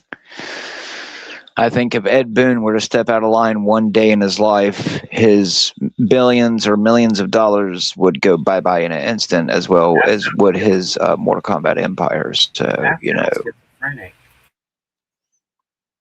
it may be schizophrenic, but it also sounds like the truth. So, Wearing a dress for fame should tell you everything you need to know. For fame, yeah. Well, I mean, it's just everyone lives for a facade, which is called money. So, well, maybe you should start living for a facade, and then you'll have some money. you mean like the trans people who said I could be anything? Well, that doesn't work when I call myself a billionaire. You can be anything except for yourself. I mean, I think that's the lesson that we've all learned by this point. Look at this guy dancing behind you. I mean, don't you want to be like him? He's not ashamed. Well, good thing he's dancing on a checkered floor. Yeah, it hits like every single conspiracy. It's like the gay conspiracy, the Jewish conspiracy, the Freemasonic. I'm not gonna lie though, if that's real, dude does have some moves. So yeah, he's a good dancer, man. I mean, I wouldn't want to be in the same room with him, but Jew. I feel like I might get some gauge off of him. Breathing the same the way he flipped his arms like a fuck. I like the camera. The camera work is pretty good too, though. There's like, I think this is Gen X Jeff's ex-boyfriend. Oh, we wouldn't to offend now, would we? I don't think Gen X Jeff will be offended by this. I think you can't be if you can take dick in your ass. Well, how do you know he's not dishing it out? He could be like that. No, that's right. He's a taker, not a giver. I mean, honestly, I wish Jeff would have stuck around more. Like, I mean, I guess he's happy with the way his channel has gone, but like, he was really good at trolling people unintentionally, and I wish he would like have stuck around more and I wish I could like ask him to go on panels and like just like especially like I think if he had stayed around Andrew Wilson's show and like him and Andrew do the show once in a while of like gay versus Andrew Wilson, like that would be a hilarious show. Like I think it would have made Andrew Wilson's show a lot better personally. Like, can you imagine like Andrew Wilson saying something and then Gen X Jeff is like, wait a second, what is that? And then he's like, shut up. Yeah, I like Jeff. Jeff, if you hear this, come around more, man. We don't hate you. Yeah, I just don't want to go on his show because his show is like it's just too many trolls, man. Like he's got like every flavor of troll. Yeah, I know. It comes with who he is. You know, I wish him the best despite the my Christianism. Well, I mean, despite the gays, I wish him the best. Nah. I'm just kidding. He knows I'm kidding. He's funny. I mean, like, look, the thing is, I don't hate the gays. No, he's always been chill. I'll tell you this. I think in this day and age, it's a lot more than just being gay that takes to offend me. So it's not your gayness. It's not your gayness that offends me. Well, to be honest, I sounded a little gay. So. Oh well. I knew it had rubbed off on you, if you know what I mean. I mean, no offense, but if I am a Christian, I mean, it's kind of gay to love a gay guy, right? So, Well,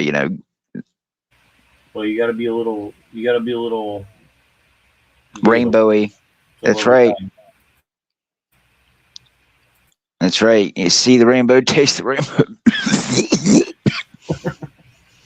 Yeah, just don't choke on the rainbow or bite it. Yeah, sorry. Because I'm a smoker, my voice acting skills have severely declined. So, well, you should be a toker, a midnight joker, something. You know the song. But does she like it when I poke her? No. What is it? Have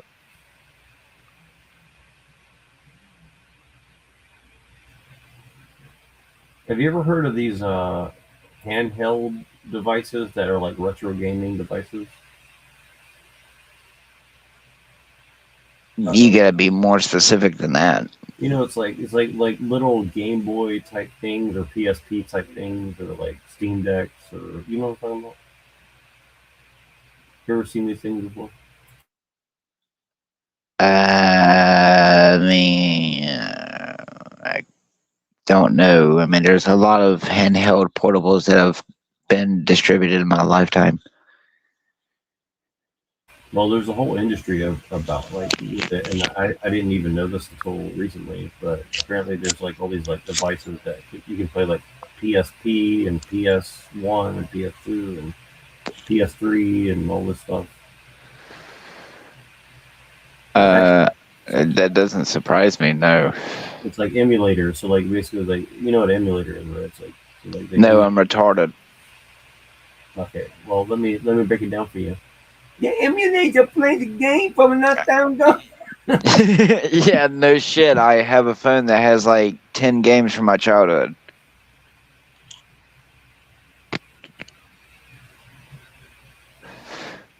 Which, the game industry took note of all the people who were downloading original games on their phones and turned around and re-released them on the systems and made like more millions of dollars off of old PS1 games. So they knew exactly with what they were doing. Mm-hmm. I know that's right. Well, I mean, I would too. No, dude, I'm serious. There are a few games on the PlayStation Store that if I sent them to you, you would honestly go, "What the fuck? How were these even made?" That's why I told you, like, it really doesn't seem to be that hard to get a game made. It's just, I guess, you got to find the right people because there are some games on the PlayStation Store, dude, that I tell you should not exist. Like, anyone can buy these games, including a child. Like, if a child were to get on here. They literally have a hentai sex girl shop, a sex shop, a weed shop, like, and this is a PS game. Well, how else are they going to be trained to be degenerates? I mean, well. Yeah, they do that on purpose.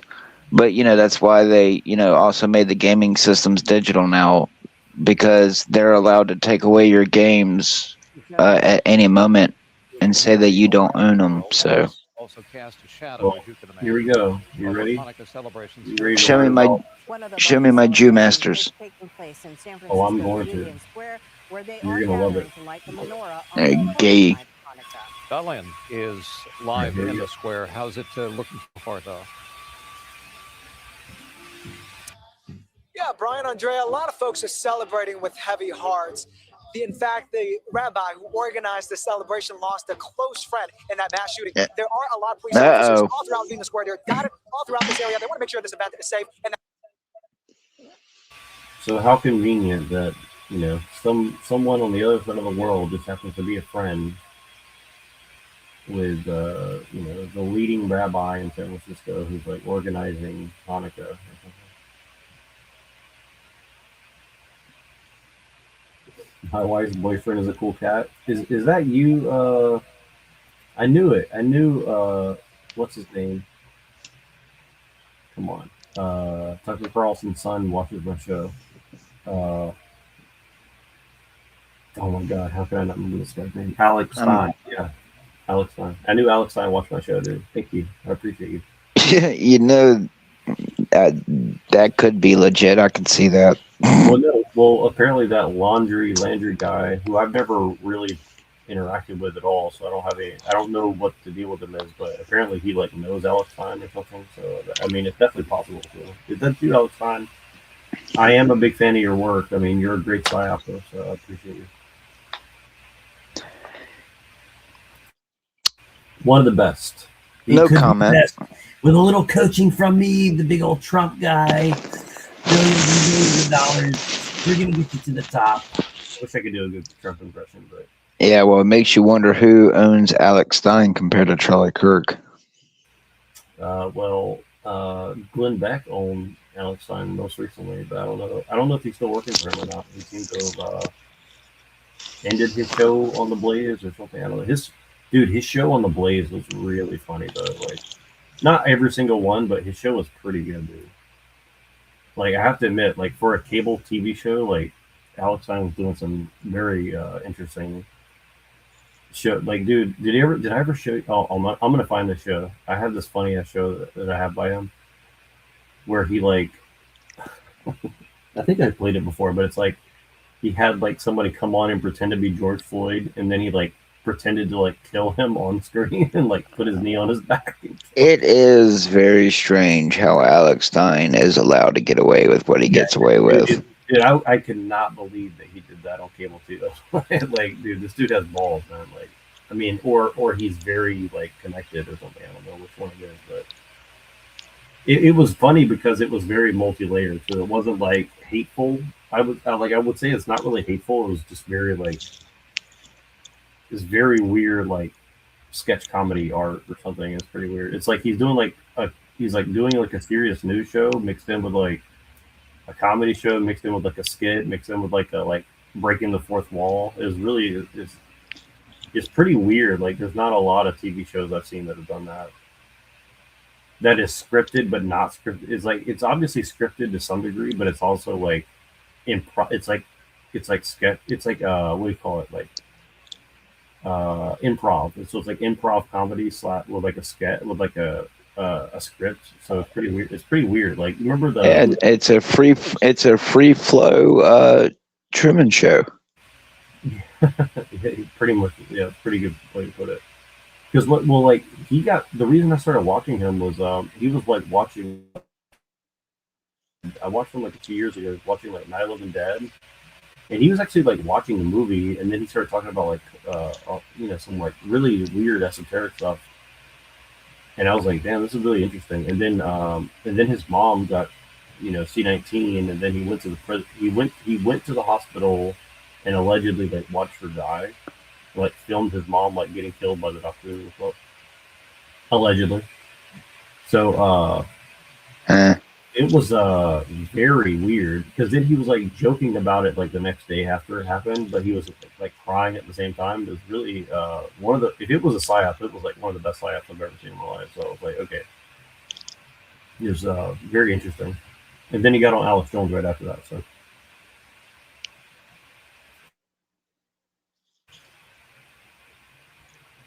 So I guess if you're pro tip for future influencers out there, go film some family members dying and then make it a joke, and you might get on Alex Jones and then get your own TV show.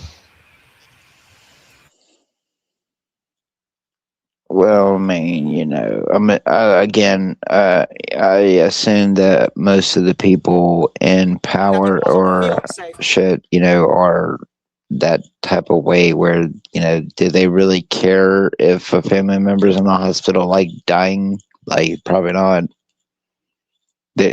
How quickly can you send that bank account over to me, or that estate over to me, or that empire over to me? I mean, that's basically how most people feel, probably. So, I mean, well, speaking of which, I got a video after this one that'll talk about that actually. So, play that shit. Let me show you some of this one. So this is weird because I went to this area in the past few years and I did not see any Jewish people in here. Brian Laurie were here to join in the lighting ceremony. In fact, the menorah was lit about 10 minutes ago at 5:50. This is the 50th year that folks are celebrating. Oh, I guess it's happening the night before. Hanukkah symbolizes freedom and the triumph of light over darkness. At Hanukkah celebrations across the Bay Area, including this one in Piedmont, that joy and light felt a little dim in the wake of the mass shooting. Many Jews in America and Israel this morning, the first thing they did was call family in Australia, because we are one big family, and it really does hurt. Alan Edelstein cheered on his granddaughters as they sang at the Piedmont Hanukkah celebration. He says he worries about the world his grandkids are growing up in. I see, thankfully, we have the police here, but do other communities, other religious groups, other ethnic groups, when they get together, have to have police guards? But sadly, Jews in America need to have that now. Jews all over the world need to have that now. Their local rabbi, Mark Bloom, once served as a rabbi in Sydney in the late 90s and says he is still connected to the Jewish community there. Despite the darkness, let us see the light and let us have a happy Hanukkah no matter what. Rabbi Moshe Langer of Chabad of San Francisco, who organized the Union Square celebration, also lost a dear friend and classmate. Our hearts are heavy right now. My dear friend, Rabbi Eli Schlanger, was gunned down in cold blood at a Hanukkah event in Sydney. We're just heartbroken, He says they must not let darkness win or live in fear. Instead, he says they must stand up against hate. The people that murdered him they were trying to snuff that out. They were trying to wipe that out, wipe the joy of our tradition out. Love has to win out over hate. It's almost as simple as that. But coinciding with that, and this is very much Hanukkah, light always has to overtake darkness. Alan and his son Jason say, in times of grief, the only solution is unity. We do not want to feel isolated or alone. We want our fellow community members to be with us in community. Other communities would join us, non-Jews, would join us in standing up for light and for freedom and for peace and against the hate we see. The overwhelming message tonight, love trumps hate. And so far, it's been a very peaceful event. A lot of folks say the mass shooting did not scare them away. If anything, it inspired them to come out here to join in the celebration, to celebrate their heritage and tradition. Live here at Union Square. I'll send it back to you guys. Alrighty, Doug. Thanks much. Well, in a statement, the Jewish Community Relations Council is calling on the nation's leaders to stop the normalization of anti-Semitic rhetoric. They say the rise in anti-Semitism is leading to Jews feeling less safe. Did you feel less safe now?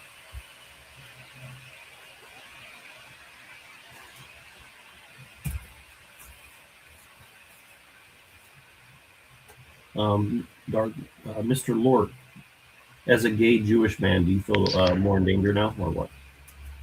I'm a fat white man. My name is Rick at MIT. Anyway, I mean, look, man, I'm gonna be real. How many Jews are really just humans who are born into their religion? So, you know, I'm against violence in general, but, you know, shit's going to happen regardless. But I do find it a little sus that it happened, especially with here recently with some of the stuff that we've been talking about. So I don't find it coincidental. Well, I'll tell you what's weird is like this guy is Chabad Lubavitch, which is like a very weird, like Jewish cult. I mean, like even a lot of. Well, Jews. even I know he's a little sus. Yeah. Well, so I'll give you an example. Like a couple years ago, some random person walked into his building and shot a what do you call it? A cap gun. So this guy walked into his place with a cap gun and pointed at them and shot it off. But it didn't have any bullets in it, right? And then this guy went all over the news talking about how, oh, this is how. In fact, let me see if I can find it. Yeah, it's like this big news story that was in San Francisco a couple years ago, where it's like this guy walks in with a cap gun into like the Chabad Lubavitch, what do you call it, like place or whatever, and then like has a cap gun and shoots it off. And it's like, well, so if you wanted to hurt people, why would you literally just go and like use a cap gun? You know, it's like, it's just kind of bizarre to me. It's like I'm not saying that crazy people don't exist and they don't do stuff, but it's like, it's a very peculiar, like, kind of situation. You know what I mean? I don't know. Yeah, we really won't know more until we get allegedly more information. So, I mean, and even then, it's going to be speculation. But I assume that most of the stuff in the news is false flag psyop anyway. So, Shabbat. Oh my God. It's just to further their agenda, whatever it is in the current day and time.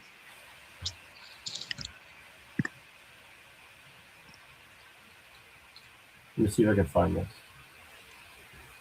San Francisco.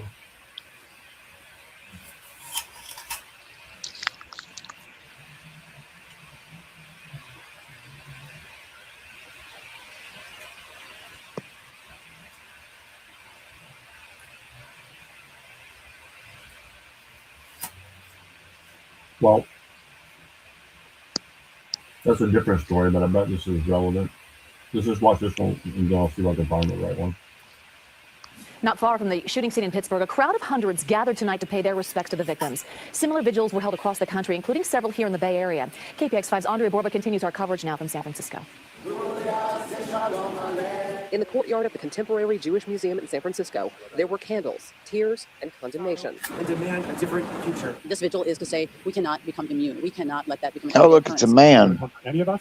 You're coming for all of us? For the massacre of 11 people at a synagogue in Pittsburgh this morning. To express our sorrow and our anger at the state of affairs in this country, not just because Jews are at risk, and not just because we are terrified and scared for our community, but for every minority in this country. I didn't know a woman could be a rabbi, but okay.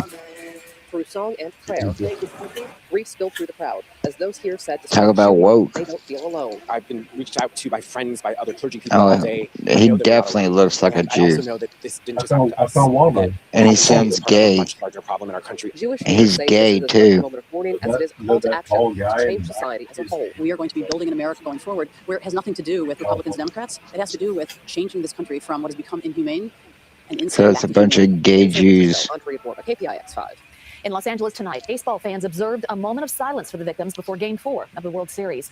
And it shows similarity in Tel Aviv tonight, where this building was lit up with the flags of both the U.S. and Israel. Uh-oh, there you go. More propaganda. Oh, there you go. Subliminal messages. No, you know what's funny?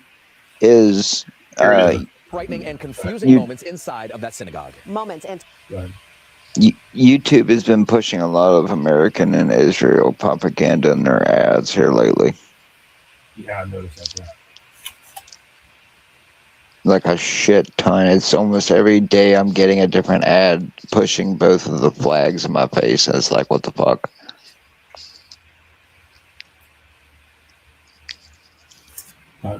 So look at this. No, tell me this isn't weird. Like so this is 2 years ago, and that same guy is.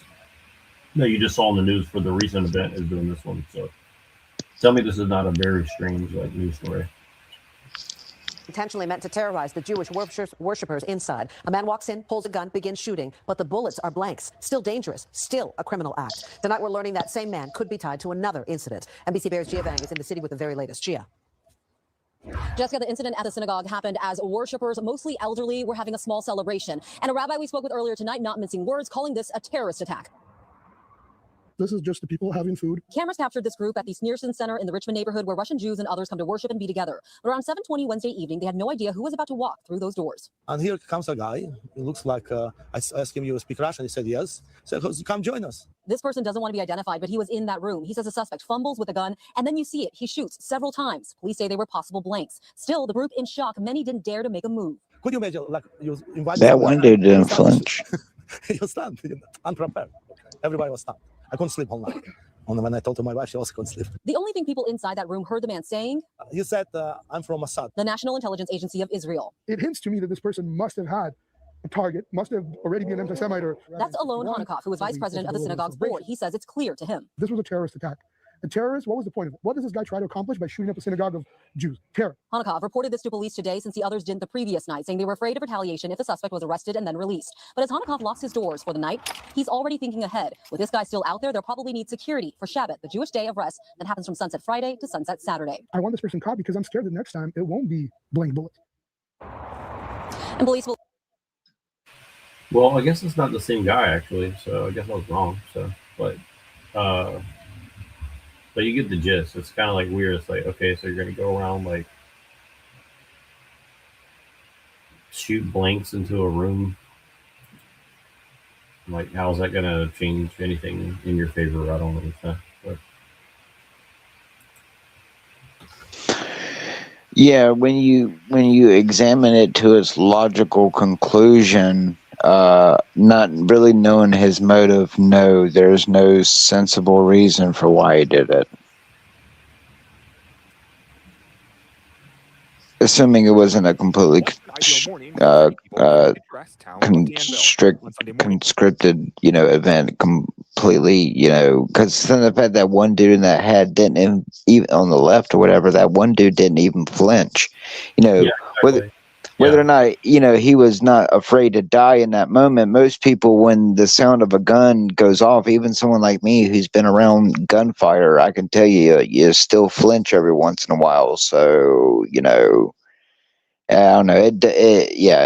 I believe just about everything's fucking, like I said, scripted. Just about everything. It was the only thing that makes sense. I'm not, like we said, I'm not saying there's not some crazy people out there, but there's just some stuff that really makes you scratch your head and go wonder, how did that person ever make it that far in life to begin with? How did that person never go out there and do this and do that before? Why is it only this moment in life that this person decides? I mean, sure, you'll never know at the end of the day, but when it comes to stuff that's themed around that or them, it definitely seems like it's to psy out the masses. But go ahead, go play this shit.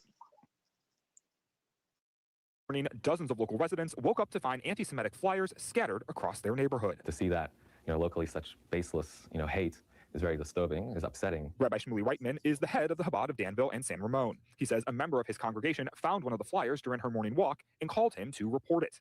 In recent months, several Bay Area cities, including San Jose, Palo Alto, and San Francisco, have all had similar flyers pop up. But experts say these aren't isolated incidents. Over the past several years, anti-Semitic crimes have risen nationwide. We are not seeing signs of abatement right now, and we are seeing a steady increase. Teresa Drenick is the deputy regional director of the local chapter of the Anti-Defamation League. She says these flyers in particular blame the entire COVID-19 pandemic on Jewish people and have shown up in at least 8 states. They're created by a fringe extremist group that tries to spread racist, anti-Semitic, and white nationalist ideologies. This really dangerous rhetoric is very reminiscent of Nazi propaganda during the early 20th century, then alleging that Jews were responsible for myriad issues, including the typhoid outbreak. Despite the vitriol, Rabbi Reitman says the community response has been overwhelming. This definitely doesn't define Danville. This is not the town of Danville.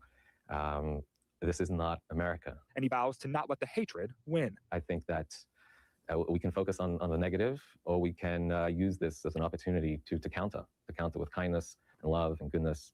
And I think that's what we need to do. In Danville, Tim Johns, ABC 7 News.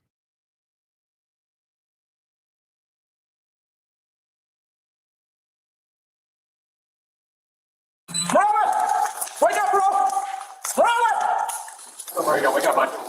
Come on, Mark. Come on, wake up, bud. Come on. On October 24th, 2023, panic ensues at the Sacramento County Sheriff's Department in California when a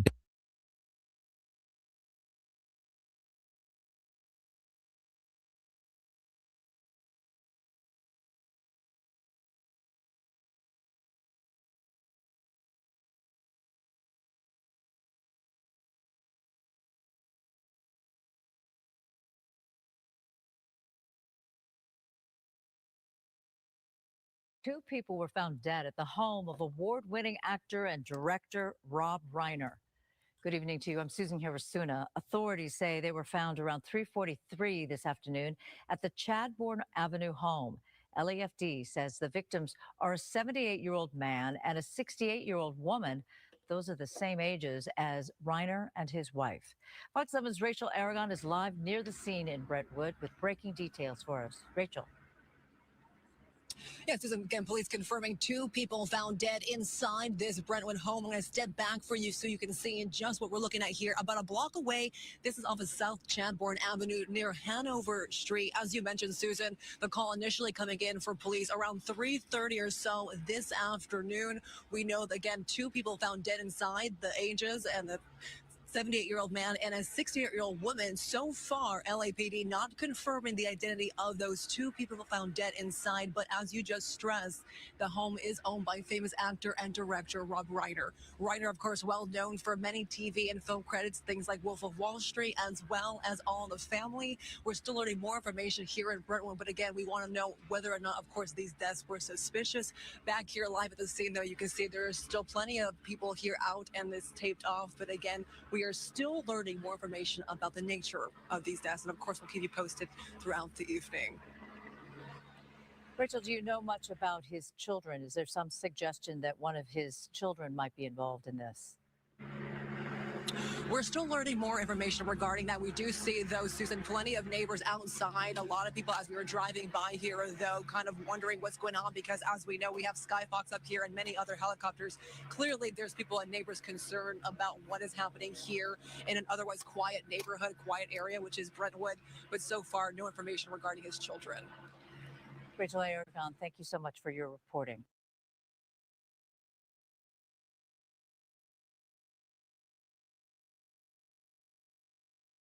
Good evening. I'm Susan.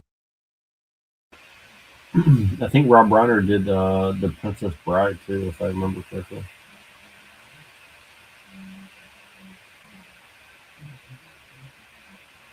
You remember that movie? Princess Bride. Here soon, Oh my Christmas gosh. lights aglow. Shut up.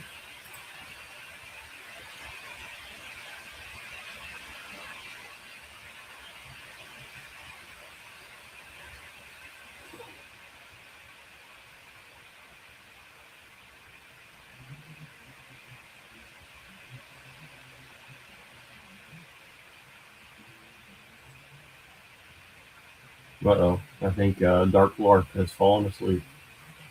I've bored him to death. Finally, my job is complete.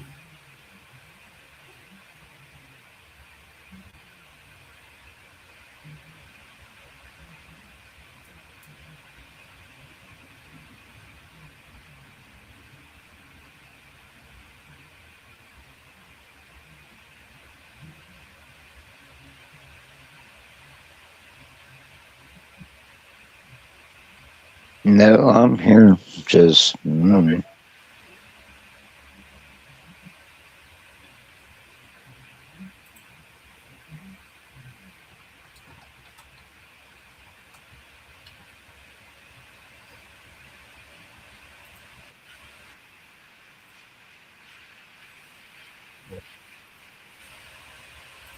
All right, I know you. I know you'll remember this one here. It's an oldie but a goodie right here. You know whose house you in? It's my house. It's my house. It's the house of things. Get the do-rag up the bed. I stole my mother's car a couple times. I did like $10,000 in the damage in one night. I wouldn't know why I'm really here. Juvenile. You ever seen this before?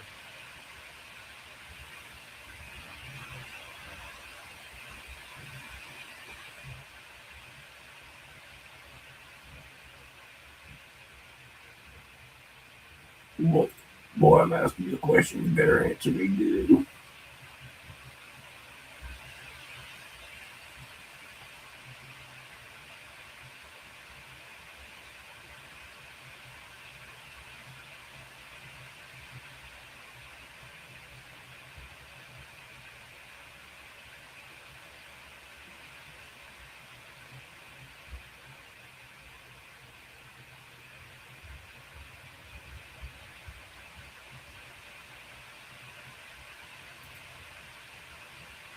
Hello, are you there, William?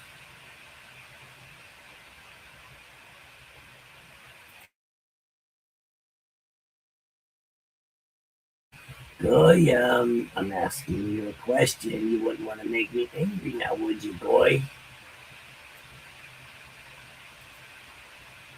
Let's be a good boy and give Daddy an answer. All offenders are brought to a maximum security prison in an effort to scare them straight. Excuse me. There we go. Listen, can I get a quick mineral water before we get started? Mineral water? Or a plain one. A plain one would be just fine for me. This ain't Hollywood, motherfucker. This is hell. Oh, well, apparently he's never been to Hollywood because it's pretty hellacious. Shut the up. That's why you can laugh. We gotta laugh in here, boy. We gotta laugh in here. Get the memo about not laughing. Was there a memo? Shut the up. You do not have to yell. I am right here. You're the one that's gonna be yelling when my is stuck up on your and a tingling giant from your mother, my bitch. Is that even physically possible?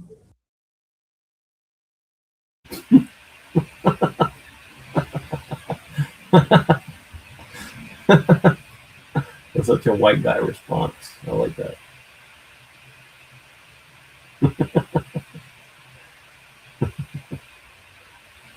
Come on, man. That's funny. That is funny. You gotta admit. You got to admit. That's good.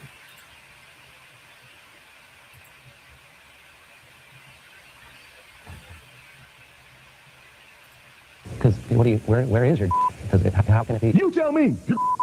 Okay, that's not nice. That is not nice. Okay, you know what? I'm not talking to you. Tell me when he's gone. Do you know whose house you in? This is my house. The house of pain. I like that. That was scary right there. That was good. That was good. Mr. Green Mile, huh? Mr. Green Mile. What is your real name? Popper. Okay. Mr. Popper. Let's see, because I'm a little bit of an actor when I'm not incarcerated. I know you're not really angry. In there, you've got a warm, fuzzy teddy bear. And right now, I need a big, mean, bald black man. Just a quick note, if I may. You're in my motherfucking house. I'm motherfucking pain. You're my mama now. Mama, yeah.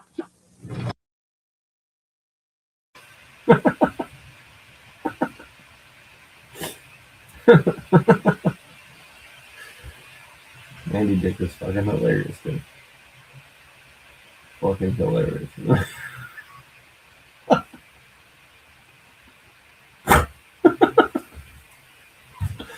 That's so funny, dude.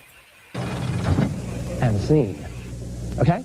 See what I did there? You got the guns, man. Use them. You know, use them. It scares them. Woo, I'm scared of the arms. And just a little bit of the pelvis.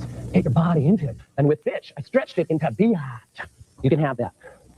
What's the ETA on that mineral water? New Andy Dick Show. I'm David Berman, and I'm Andy Dick's personal assistant. It will be there by the end of the business day. Berman, in here. Didn't make it on.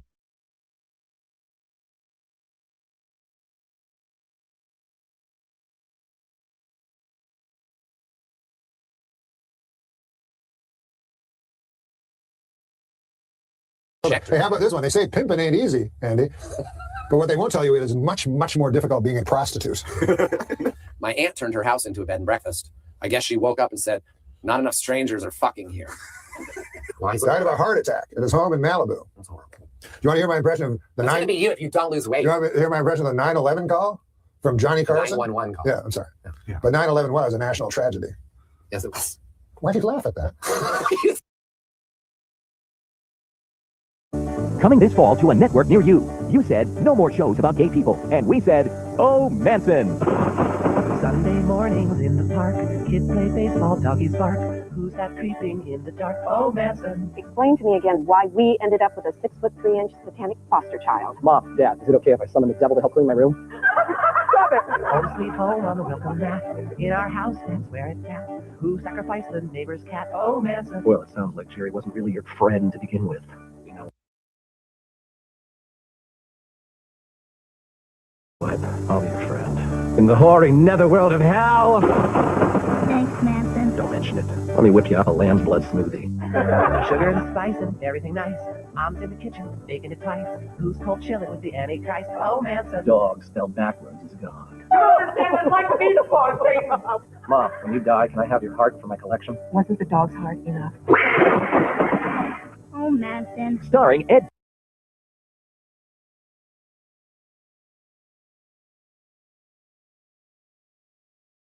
Begley Jr., Cindy Williams, Cole Sprouse, and Marilyn Manson as Manson. Oh, Manson.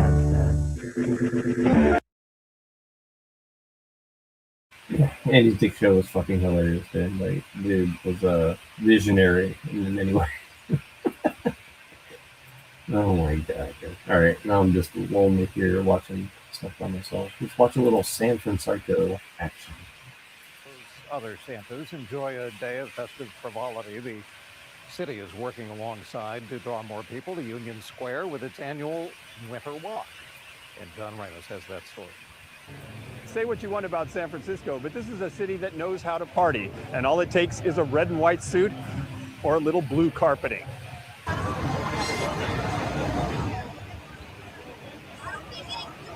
It's hard not to succeed in business when you can get hundreds of Santa Clauses converging on the area. The annual SantaCon has become the city's most popular pub crawl, with everyone decked out like Saint Nick. We started coming here about a couple of years ago, you know, just get some holiday cheer going, and it's just like seeing hundreds of Santas on the street. It's a sight to see. Like, it's an experience. It's a fun time. It's a fun time. I'm very confused. I have no idea how this started. They invited me out. I requested the day off, so, you know, have a little bit of fun. But I have no idea how this started or anything, but it seemed a good day to get away from everything for a day, you know. It is so much fun. You get to mingle and meet a whole bunch in a festive sequel. How much festive have you had so far? So much, especially With so many people coming, the Union Square Alliance uses it as the kickoff to its Winter Walk Festival. 2 blocks of Stockton Street are decked out in blue outdoor turf with food trucks, pop-up stores, and winter-themed photo ops. We have records of Winter Walk from 2016 where it was holiday decor. The turf was out here, but it's really grown to what it is now in 2025, and we're so happy with how it turned out. It actually started in the 2014 Christmas season when someone got the idea of covering the street in green artificial turf. They were amazed at how much fun people were having with just a wide open place to play. And now they've carried the idea on to become a bona fide holiday tradition. Look around. I mean, people come down to Union Square to celebrate life's greatest moments. And for something this big and interactive, for all of the families and friends and loved ones to come together, putting this on year after year is so important for us, for overturning that negative narrative around Union Square, around San Francisco, and that's what keeps us going. The shopping district is still trying to recover from the pandemic and a high-profile rash of retail crime. Many stores have left, and the flagship Macy's says it's on its way out. But for those still operating, Mayor Daniel Lurie had good news. Crime is way down, he said, and there is a renewed sense of hope in Union Square and across the city. San Francisco, y'all, it's happening. It is happening. So, listen, the world is starting to know and get to know that we are not only on the way back, but we are going to be back to our rightful spot of being the greatest city in the world again. And I'll close with this. Let's go San Francisco. Retail still has plenty of economic challenges, but it can't hurt for San Francisco's premier shopping destination to have a few cheerleaders. That and a couple of hundred Santa Clauses. That is John Ramos, and if you can't have a love.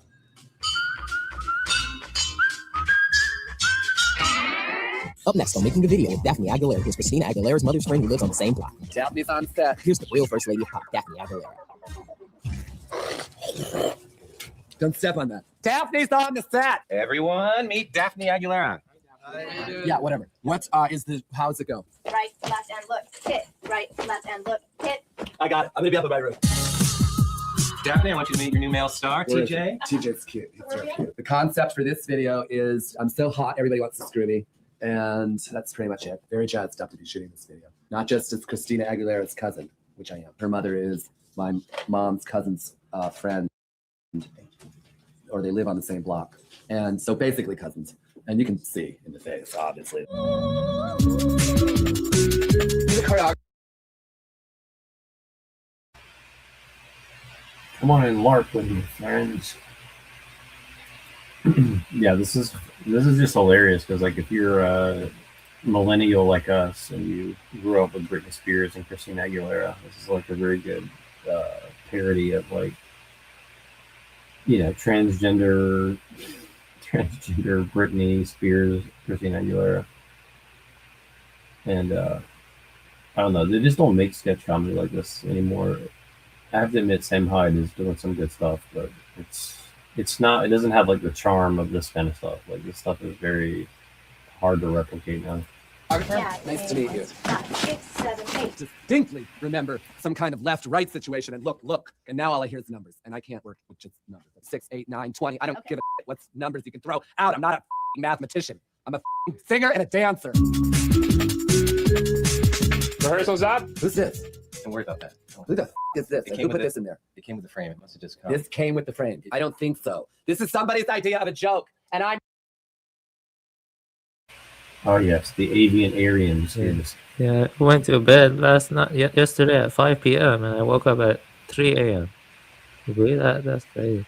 Perfect. Well, welcome back. What's up? How are you doing? I'm good, man. I'm watching some Andy Dick right now. You ever seen Andy Dick show before? Oh no, I haven't seen it.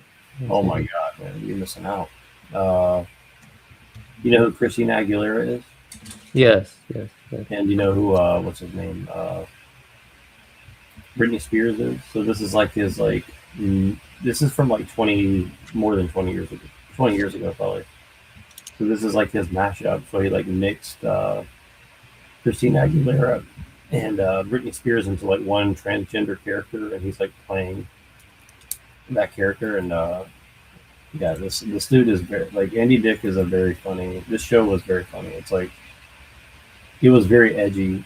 I think it still is pretty edgy. It's just that the humor is not popular anymore, but it's a pretty edgy like TV show he did. It's like very bizarre humor, you know. But yeah, Lorp was here earlier and we did some show, and Pinoy was here, but everybody left me hanging over here. So.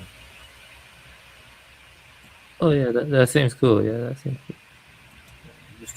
I'm just chilling for now. But I'll play a little bit of this while I'm regrouping. I might cover some stuff with you if I'm not sure how much longer I'll be awake either. But while I'm here, I'll do a little LARPing with you. What time is it where you live? Or like It's 1 a.m. 1 a.m. Oh, I'm just winding down. I got home late and so I'm just wrapping up everything from that. I'm just now getting done with like my day. So, but yeah. It's 4 a.m. here. You believe that? 4 a.m. here. Oh, did you hear about the woman in Georgia? She got acid thrown on her face or something. Yeah, I heard of that. Yeah, actually, I did. Yes, I heard of that. Pretty crazy. And there are parts of Georgia that are you cannot really walk because you have to be careful of joggers. What they call joggers. What is that? What does that mean? You don't know what that means? It means black thugs. Thuggish black people. To be, yeah, well, I've heard about that. Like I heard that. Remember, there was like that two white guys who like shot that guy who went into their house or something. Oh, I shot someone too actually when they had a home break-in in one part of my house, and then the person exited out, and I had a roommate at that time, because I needed rent money, and he told me in the back someone had entered the house, and then they were trying to re-enter from the front, so I shot them. It was a black guy. Yeah, I remember you mentioning that. So I mean, that's a real story, right? And he died, right? No, he didn't die. Though. I shot him in the shoulder. What did he say to you? Well, he was blackout drunk, and so he didn't know what he was doing. And so, yeah, if he didn't enter, I wouldn't have shot. But he entered, and then he was attempting to re-enter. And so like, I don't know. I wasn't taking any risk. No, I don't blame you. I mean, like that's one thing for me is like I'm a pretty chill person, but if somebody starts like threatening, it's like I don't know. Exactly. I don't know what I'm capable of doing, so like I'd rather not find out too. It's like I grew up in that neighborhood for a few years, and like it forever changed me because like I grew up in such an unstable household, but it was like safe. You know what I mean? And then when I moved to like a place that was like unstable household and not safe, I was like, it just put me on edge because like there's people trying to like kick in your back door and stuff, and it's pretty weird. It's just weird. It was just weird to me. I was like, how do people like live their life like this? You know what I mean? Like I just never could understand it, but it put me in like a really different frame of mind from that point forward. I was like, wow, maybe these people are like I figure like people like that, they don't care about their life. You know what I mean? So that's what's weird about it. Yeah, I know what you mean. But the area I live in isn't that bad. It was just during BLM, when they were getting uppity, you know what I mean? So like, yeah. That was such a weird thing because again, it's just weird. It's like, I'm sure there's some well-meaning people involved in that, but for the most part, what I saw was like a bunch of people who just didn't care about their life, like going and doing stupid shit. And then it's like saying like, oh, the police shouldn't shoot people, but it's like, dude, I've watched a lot of cop videos, like.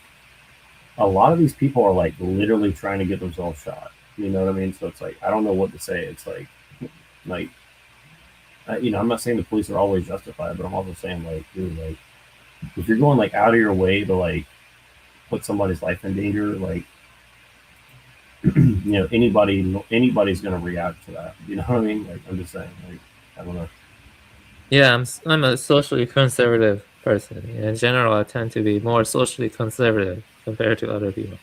Yeah, well, I'm saying like this is like, look, like I'm not saying all the laws are right, but what I'm saying is like, dude, like if you've done some sort of really bad crime and the police are coming to get you, or even not a bad crime, like you start like acting like you're gonna like kill them or you're gonna pull a gun or you're gonna hit them with a baseball bat or something. It's like, dude, like don't be surprised when you get shot. I mean, it's like.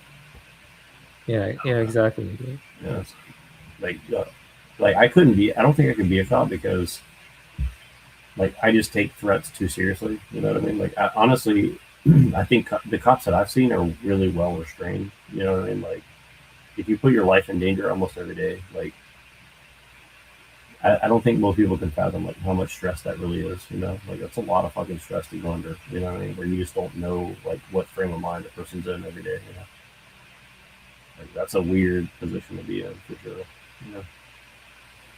Yeah, it it does not seem like an easy job. And, Yeah, and again, that doesn't mean that like the cops aren't like corrupt or the cops aren't like working for the bad people or something. Like I'm not saying that, but what I'm saying is like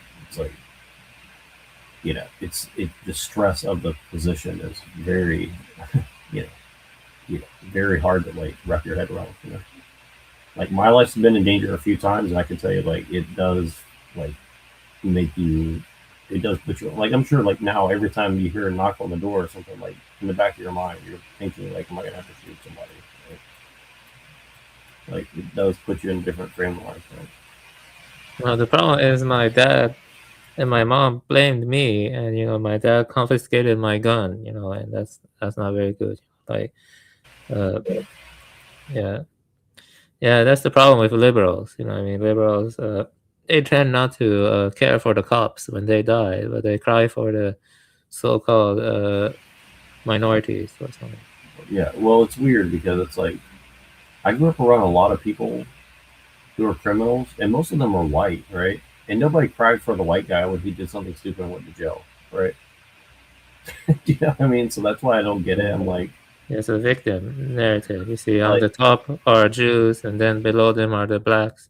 White people, white straight men are on the bottom. Like no one really cares. And look, there's a lot of stupid reasons why people go to jail, but like if you're a career criminal and you're doing drugs and you're stealing and you're like breaking into people's houses and stuff, like you're on borrowed time, right? Like I'm just sorry, but if you make a habit out of doing certain things, it's like, dude, you're at some point people are gonna get tired of your shit. You know what I mean? So it just is what it is.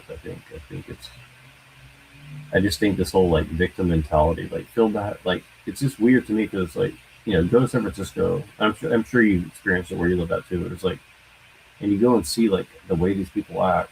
And here's the funny part: is like I don't think that many people really feel sorry for them. I think it's like some sort of like trick where they're like, let's pretend to feel sorry for them and then get them out of prison, but really like we're just trying to like kill them off with drugs or something. I think there's something else going on, but. It's pretty weird, whatever they're trying to do is pretty weird. Yeah, I agree. Yeah, definitely agree. We'll watch a little bit of this one for a second. Sure. So take this away from me. In fact, shove it up your. Hey, Daphne, you could just lip sync. Oh, okay, and you can just spite me because this bitch ain't no Milli Vanilli. I'm just kidding. Ooh, that was the wet one. You know what? Wardrobe, clean up on aisle 7. I'm gonna be in my trailer. TJ, my trailer. I actually feel sorry for Christina. Just had to deal with all those rumors about Fred Durst. And I confess, I'm the one that Fred Durst. I did the whole band. And let me tell you, their biscuits were not lit for me. Biscuits. That was a wet one. Thank God I'm wearing this spacesuit. Dear Heavenly Father, please bless the crew and the cast of this video. Daphne's on the set. So what do you think when you see this beautiful piece of art? I think it's just social engineering to in prep for the yeah. Like now, if you laugh at this, you'd be called a bigot and a homophobe. But 20 years ago, this was like this is on like MTV or something like that. I think this is an MTV show. They use humor as a way to get people used to it, and then they make it more normal or something. Yeah, but it does seem funny though. I read a lot of 90s cartoons. Some of them they would make fun of transsexuals or poke fun at it, but now you will not see that or something.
Daphne on set. In 5, 4, 3. And now the world premiere of Daphne Aguilera's video.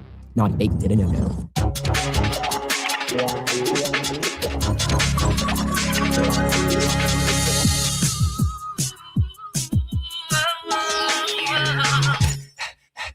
Here I am. I've been waiting for so long. I did something that was very, very wrong. You know the lessons that I need to learn about. So take my toys away and give me time out. Whoopsie daisy, I've been bad. Messed up everything we had. Naughty baby, didn't know. No, won't you spank me like my dad? Well, I guess I play the fool. You better keep me after school. Naughty baby, didn't know. No, come on, touch me. Make me drown. Naughty baby, didn't know. No. Oh, oh. Come on. Naughty baby, didn't know. No.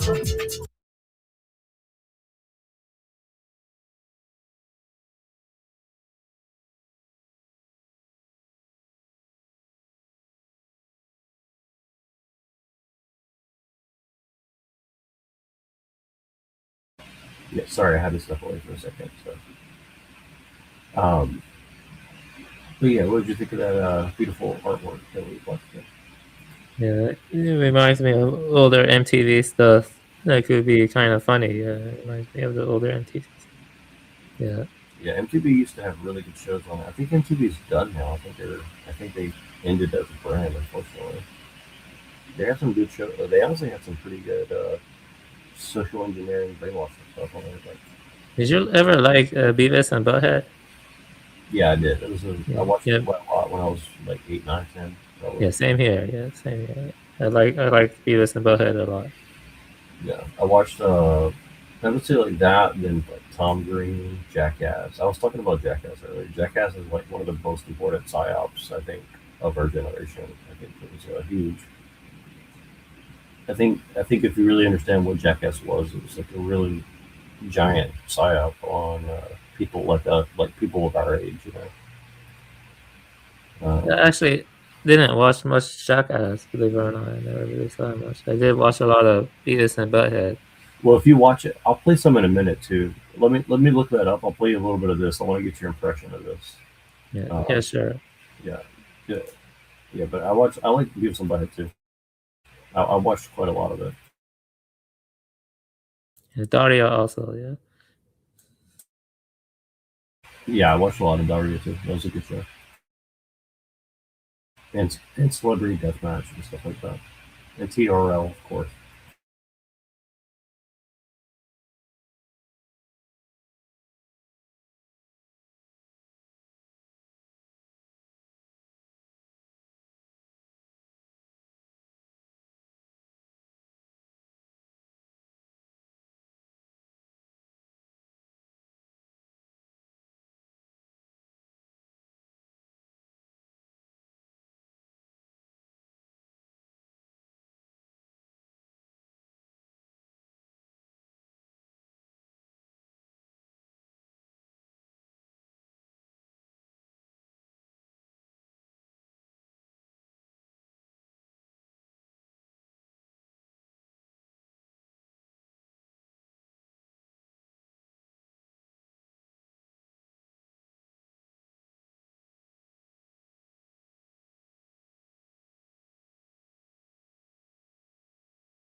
Yeah, so you get it. I mean, I was down there not too long ago, and yeah. Oh shit! I switched the thing. My bad.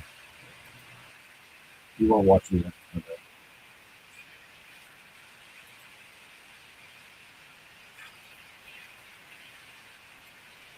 Hi, I'm Johnny Knoxville. Welcome to Jackass.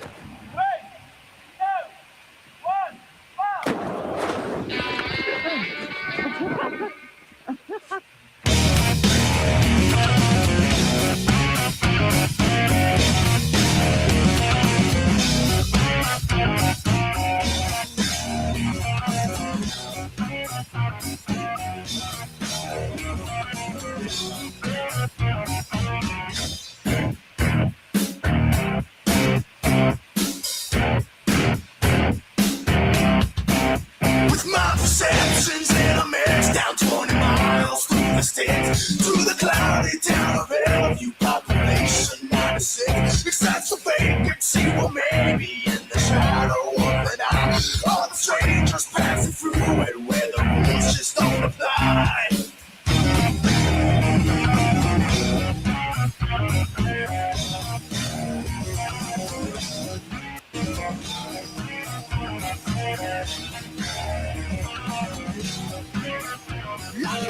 Turn left, stop, put on the right, stay free from sight. Cause 96 quite bitter beings like to stack the.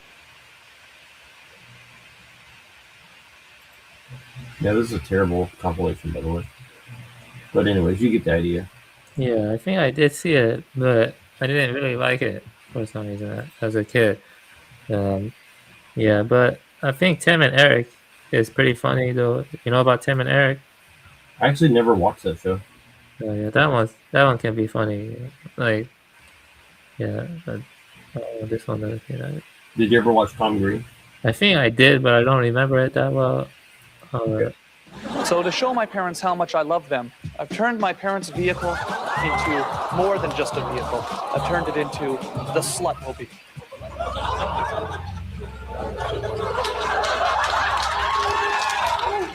Right. You like it, Dad? Come look at it, Dad. We'll talk to your mother. I'm going to work. What? What's the big deal? Big deal. I'm under job. It's permanent. Come look at it. That's permanent. What do you mean? I'm talking to the police right now. You like it? Mom. You trying to wipe it off? Mom. Well, Mom, what? A dad can't take the bus to work. I'm going to take the Slutmobile to the bus stop. Wow, there's a lot of people at the bus stop. I hope my dad's not embarrassed by his Slutmobile. Come on, I'll drive you to work. What? That thing better be washed off the road. I don't know how you got it on there. It's permanent. It's a present. Dad, don't worry if your neighbor sees the Slutmobile. I mean, it's just your Slutmobile. In today's day and age with debit cards and credit cards and all this crap, fewer and fewer people are paying with cash. I should just pay with something smaller, since it's only $5. It's okay. Yeah. It's okay.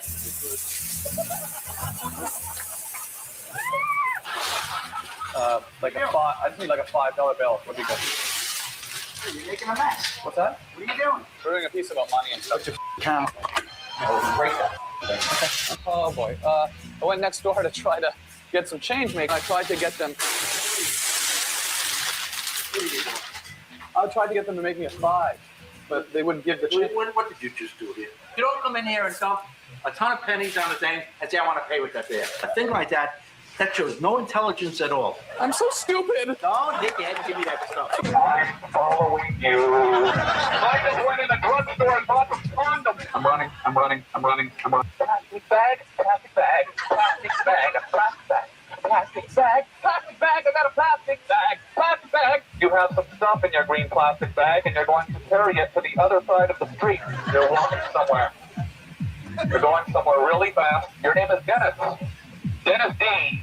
From Saskatchewan. I'm dressed in purple, walking down the street. I'm dressed in purple. Gosh. So what do you think of that psyop? Well, it seems like it's not really that funny though. Like, I mean, it's strange. Like It's definitely maybe some other stuff. But this is also like in like 2000, 2001, something like that. And he had been doing this for like 10 years before he got on MTV or something. So he did this in like Canada for like 5 or 10 years or something. Oh, wow. And then finally got on MTV or something. It's pretty weird. It's pretty.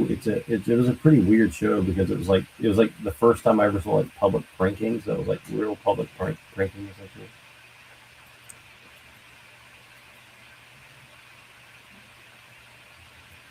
Yeah, here we go. This is the one I wanted to say.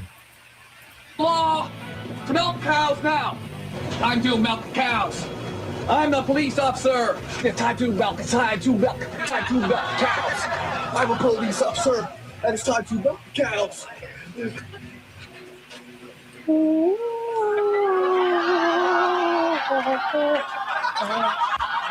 It's milking time. It's milking time. Milking time. It's milking time.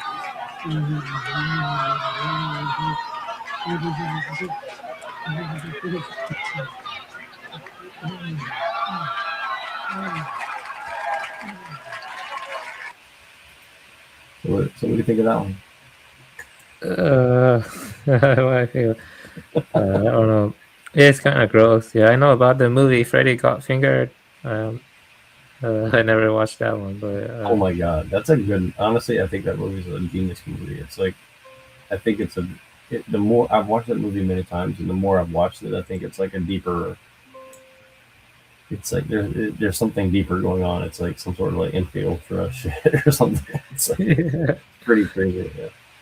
yeah, that definitely seems to be the case. Yeah, I mean, I haven't seen it yet, though. But yeah. You have not seen that movie? I think you should see it. If you haven't seen it, you should see it one time. Yeah, I should see it. It's, Yeah, it's definitely like, a woman probably would not want to see that movie because it's extremely offensive. Yeah, I've seen clips of it. Yeah, I've seen clips of it. Yeah. You've seen clips? What clip did you see? Well, let me see. I have to think again. I mean, I forgot. I mean, in the past, I saw clips. Yeah, probably that one. Let's see if I can find just a little sample for you. They never have the best scenes on here because they actually can't show the best scenes on here. I think, but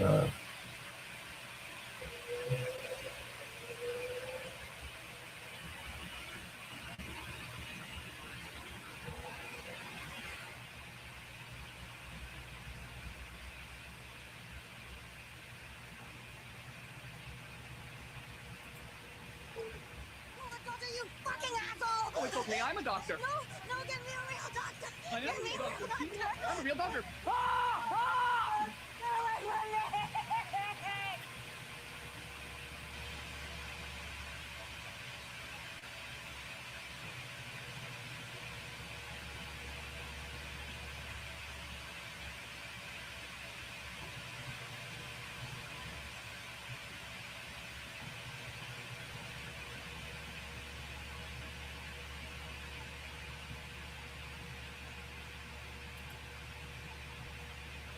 Yeah, I mean, that one was pretty funny. It's pretty crazy, though, but funny. Yeah. Yeah. Well, in context, it makes more sense, but not much more sense. But it's pretty funny though. Yeah, I did watch USF. Yeah, that one I remember. Yeah, I've tried to watch that movie many times, but I can never like get into it. But I do like Weird Al Yankovic stuff.